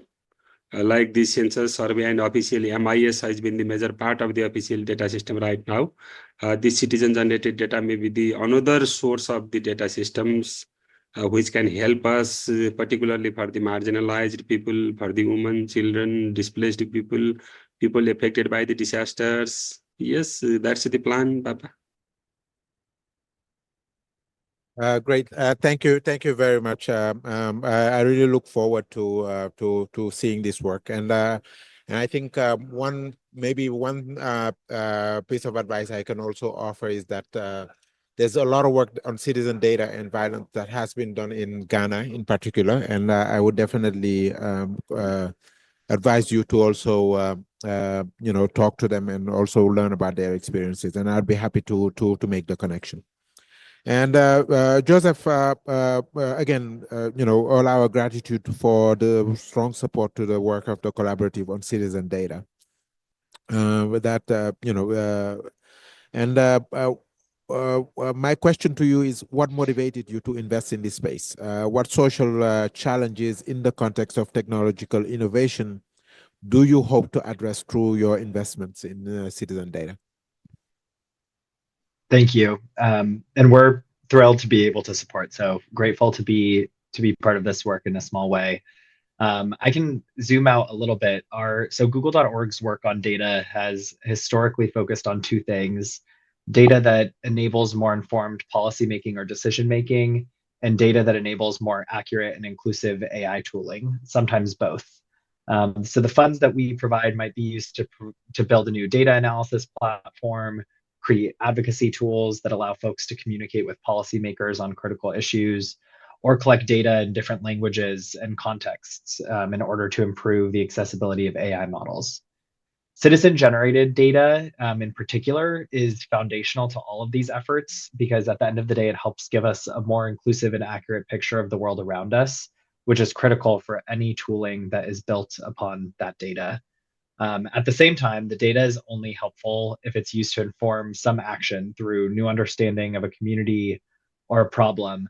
And in order to make data useful, from my perspective, there's some amount of validation and standardization that's critical in order to ensure that these individual, small or large scale citizen data efforts are seen as trustworthy and usable and ultimately able to spur positive change. I think it's not dissimilar to the digital rights check, for example, that a colleague mentioned, of needing kind of an expert in this space to create a set of standards that others can follow when building, so that we can look at data that's produced by these entities and know that it meets some amount of benchmarks. And so that type of work is part of what makes us excited to support the collaborative on citizen data, because I think the collaborative is filling that critical role through the Copenhagen framework, through pilot efforts, to ensure that there's reliability in the citizen data ecosystem that continues to grow.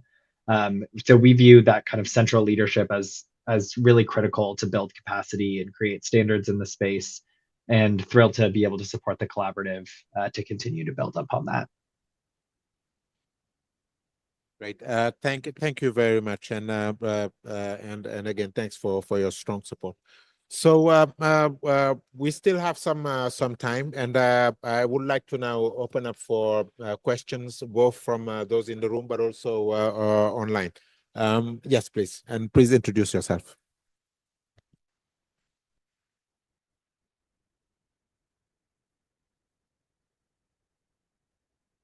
Hello, everyone. I'm Dina. I'm from Brazil.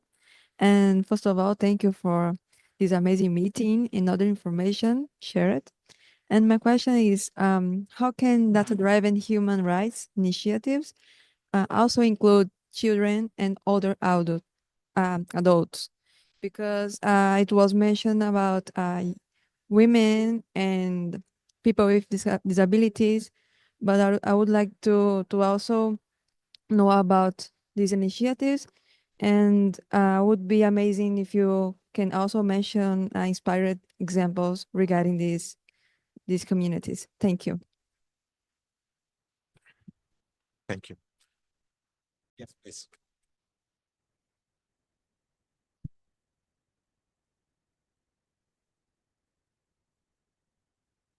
I also had a question. Thank you so much. Thank you so much for that discussion. That was actually really helpful. So I had a slightly different question. When you build what we're essentially talking about, having like really high quality, good value data sets that you can use for better policy making and you can use for citizens' good, there's also a lot of, I think, harm you can do with these kind of data sets. Because when you have these data sets and you're essentially maybe sharing them with the aim of doing public good, uh, if you're sharing them widely, or actually if it's anywhere out that's accessible, there's nothing to stop maybe a company or any other actor from using this data to exploit, say, certain kinds of societal problems or any sort of a divide to make things worse. You already have political consultancies that do this when it comes to elections. So sharing public data, yes, it could lead to public good, but there's also, I think, potential for public harm, especially now with so many AI systems being deployed. So how would you prevent against that? Like, how would you ensure that all of this data collection is only being used for good? Thank you. Harry, do we have any questions online? Not at this moment. Great, thanks. Does any of you want to take do any of you want to take the questions that were asked? I can go on. Yes, please, Bonita, go ahead. Yeah, I can go on the children one. So I know that one is, that is why I talked about using the intersectional lens in gathering citizens data, because when you do things using the intersectional lens, then you're able to see who has been left out, who has been included, even the different categories, because if you're focusing on children, they also have different categories, you know, and the same applies to women and girls and also the adults that you talked about. I know that there are some organizations that are doing work on children being online. I know that Plan International is doing work on that. They have done research on gender, on cyberbullying online for young girls. I know that UNICEF is also doing a lot of work on that one. I know that also Child Fund, the different offices of Child Fund globally, they are also doing work around children's rights online. Yes, thank you. Great, thank you. Anyone else for the second question on the harm? I can go ahead. This is Elizabeth. Yes, please go ahead, Elizabeth. Thank you. Just briefly, in the Copenhagen framework, we do have principles that guard human rights. So it is the central core theme of the framework. So this can be something that can be used to apply to address the very good question that was asked in the audience. And I also think that it's important that data need to be confidential and protected, but also in other cases be open and accessible. So I think we also need that balance, and it's really important to look at that balance and monitor and retain that balance. Thank you. Thank you. And Dina, just to add to your question, as part of the collaborative, we have various organizations working on different issues. So obviously, gender, women and girls is an important dimension of it, but it's not the only one. There are other organizations that are working on various different dimensions, and I think that's really what makes also the collaborative really rich. Papa, if I may, I would just yes, please add, go ahead, Joseph.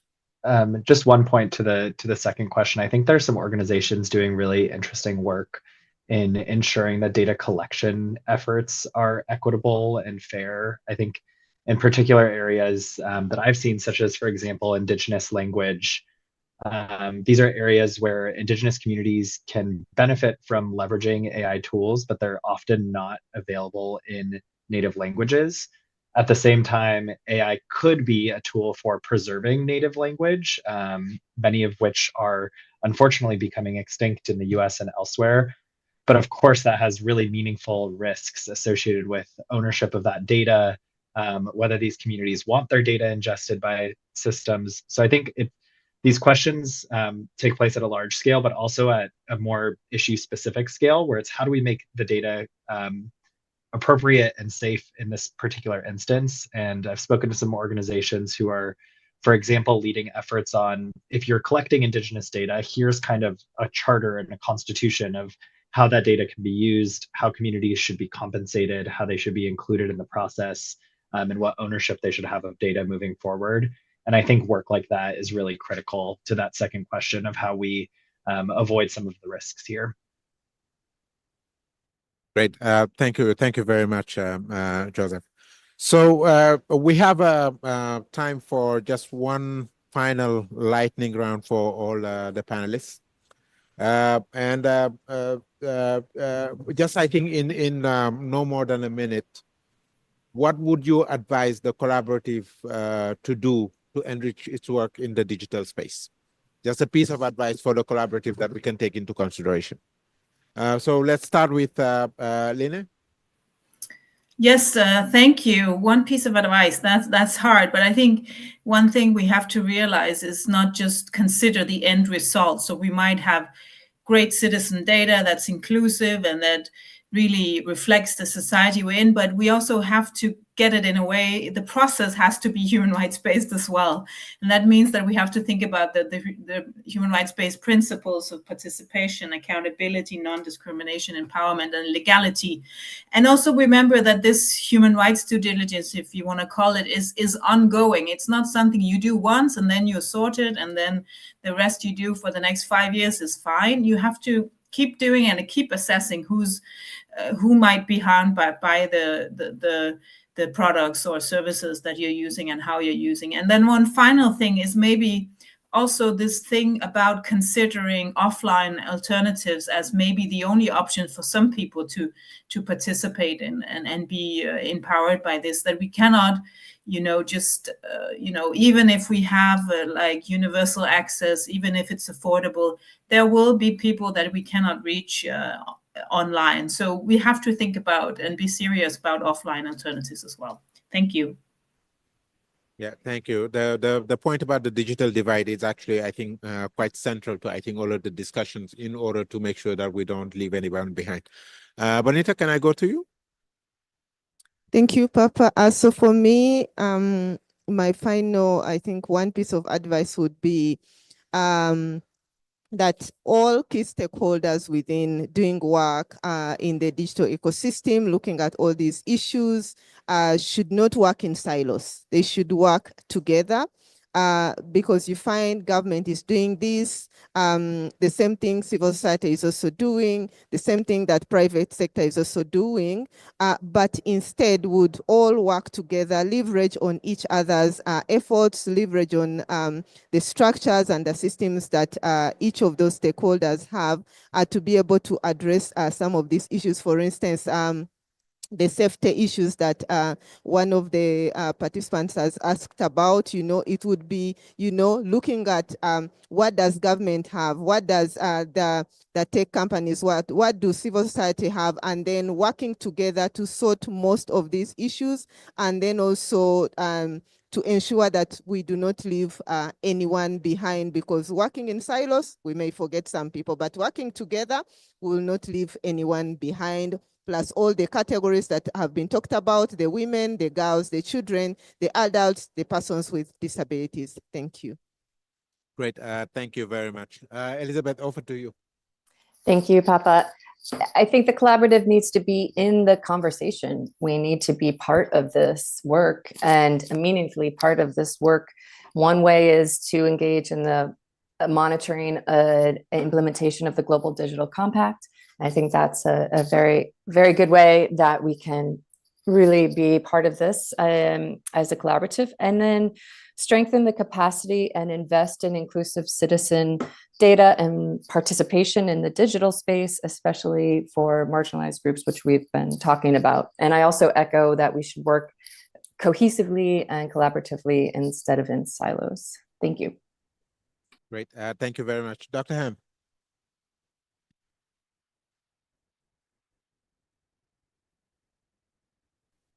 Thank you, Papa. Yes, according to my understanding, the citizen data are not going to replace the existing official data quite immediately, but in the future we can think about it.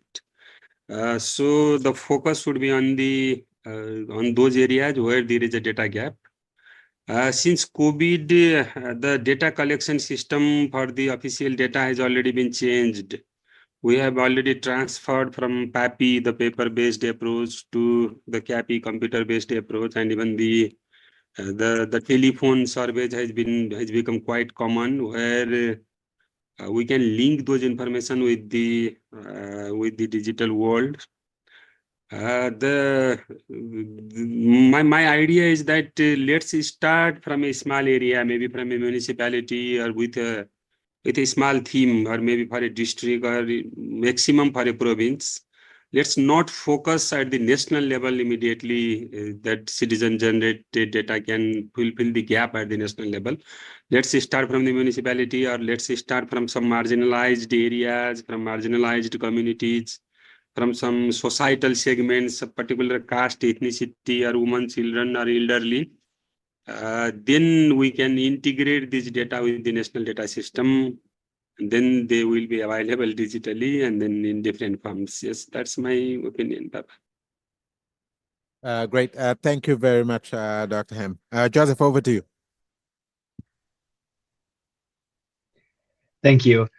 I think I view this through a lens of how do we get more resources to the collaborative. And to that end, I think the work that's been done already to pilot some of these efforts is critical. And a critical next step that we often miss in the data space is like, how do we capture the impact that that is having and tell that story? Because I think that we'll ultimately need those through lines of what data an organization created, what decision that ultimately led to, and what impact that ultimately had on a community of people. And the better that we can get at capturing and telling those stories, the more we'll be able to find support for this work and continue to scale it. Great. Thank you very much. And this wasn't part of the plan, but I will make it as a prerogative to as a chair's prerogative. So I would like to put on the spot Ms. Hao-Yi Chen, who's at the UN Statistics Division and who's really been, I think, at the forefront of this work, and including driving this session. So I don't think we can close without giving you the floor, Hao-Yi. Please, over to you. Thank you, Papa, for putting me on the spot. No, it's really great session. Thank you so much, first of all, Papa, for being such a great moderator, and to all the speakers. And great to see you over there, Bonita, and all the speakers. And without all the help from you, that it would not be possible. Thanks to Francesca and her team to make it happen, the interpretations. And of course, the collaborative is a collaborative. We all work together. So really grateful for all the great work that we've done together. And thank you, Papa, for co-leading the collaborative with us. And we look forward to continue the conversation.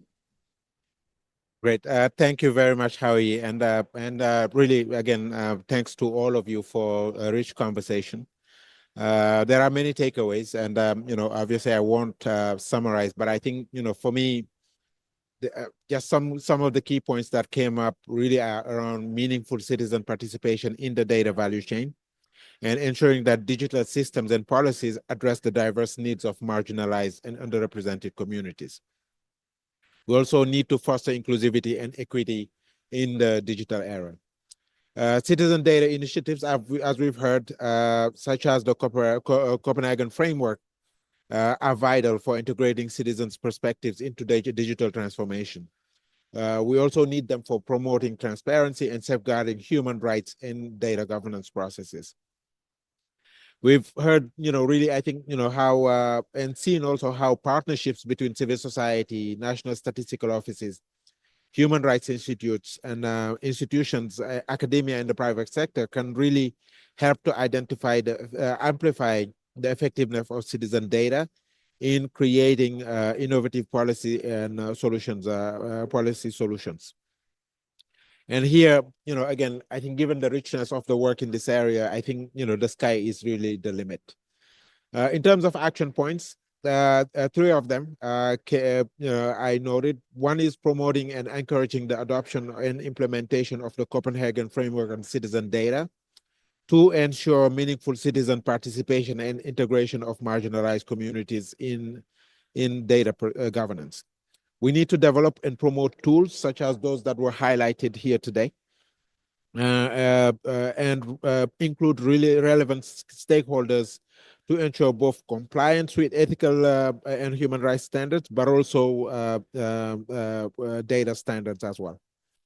We need to strengthen capacity and increase investments in inclusive citizen participation in digital spaces. And again, we need to ensure that marginalized communities and population groups are also included. So with that, we'll close here, and thank you very much to all of you for a great session.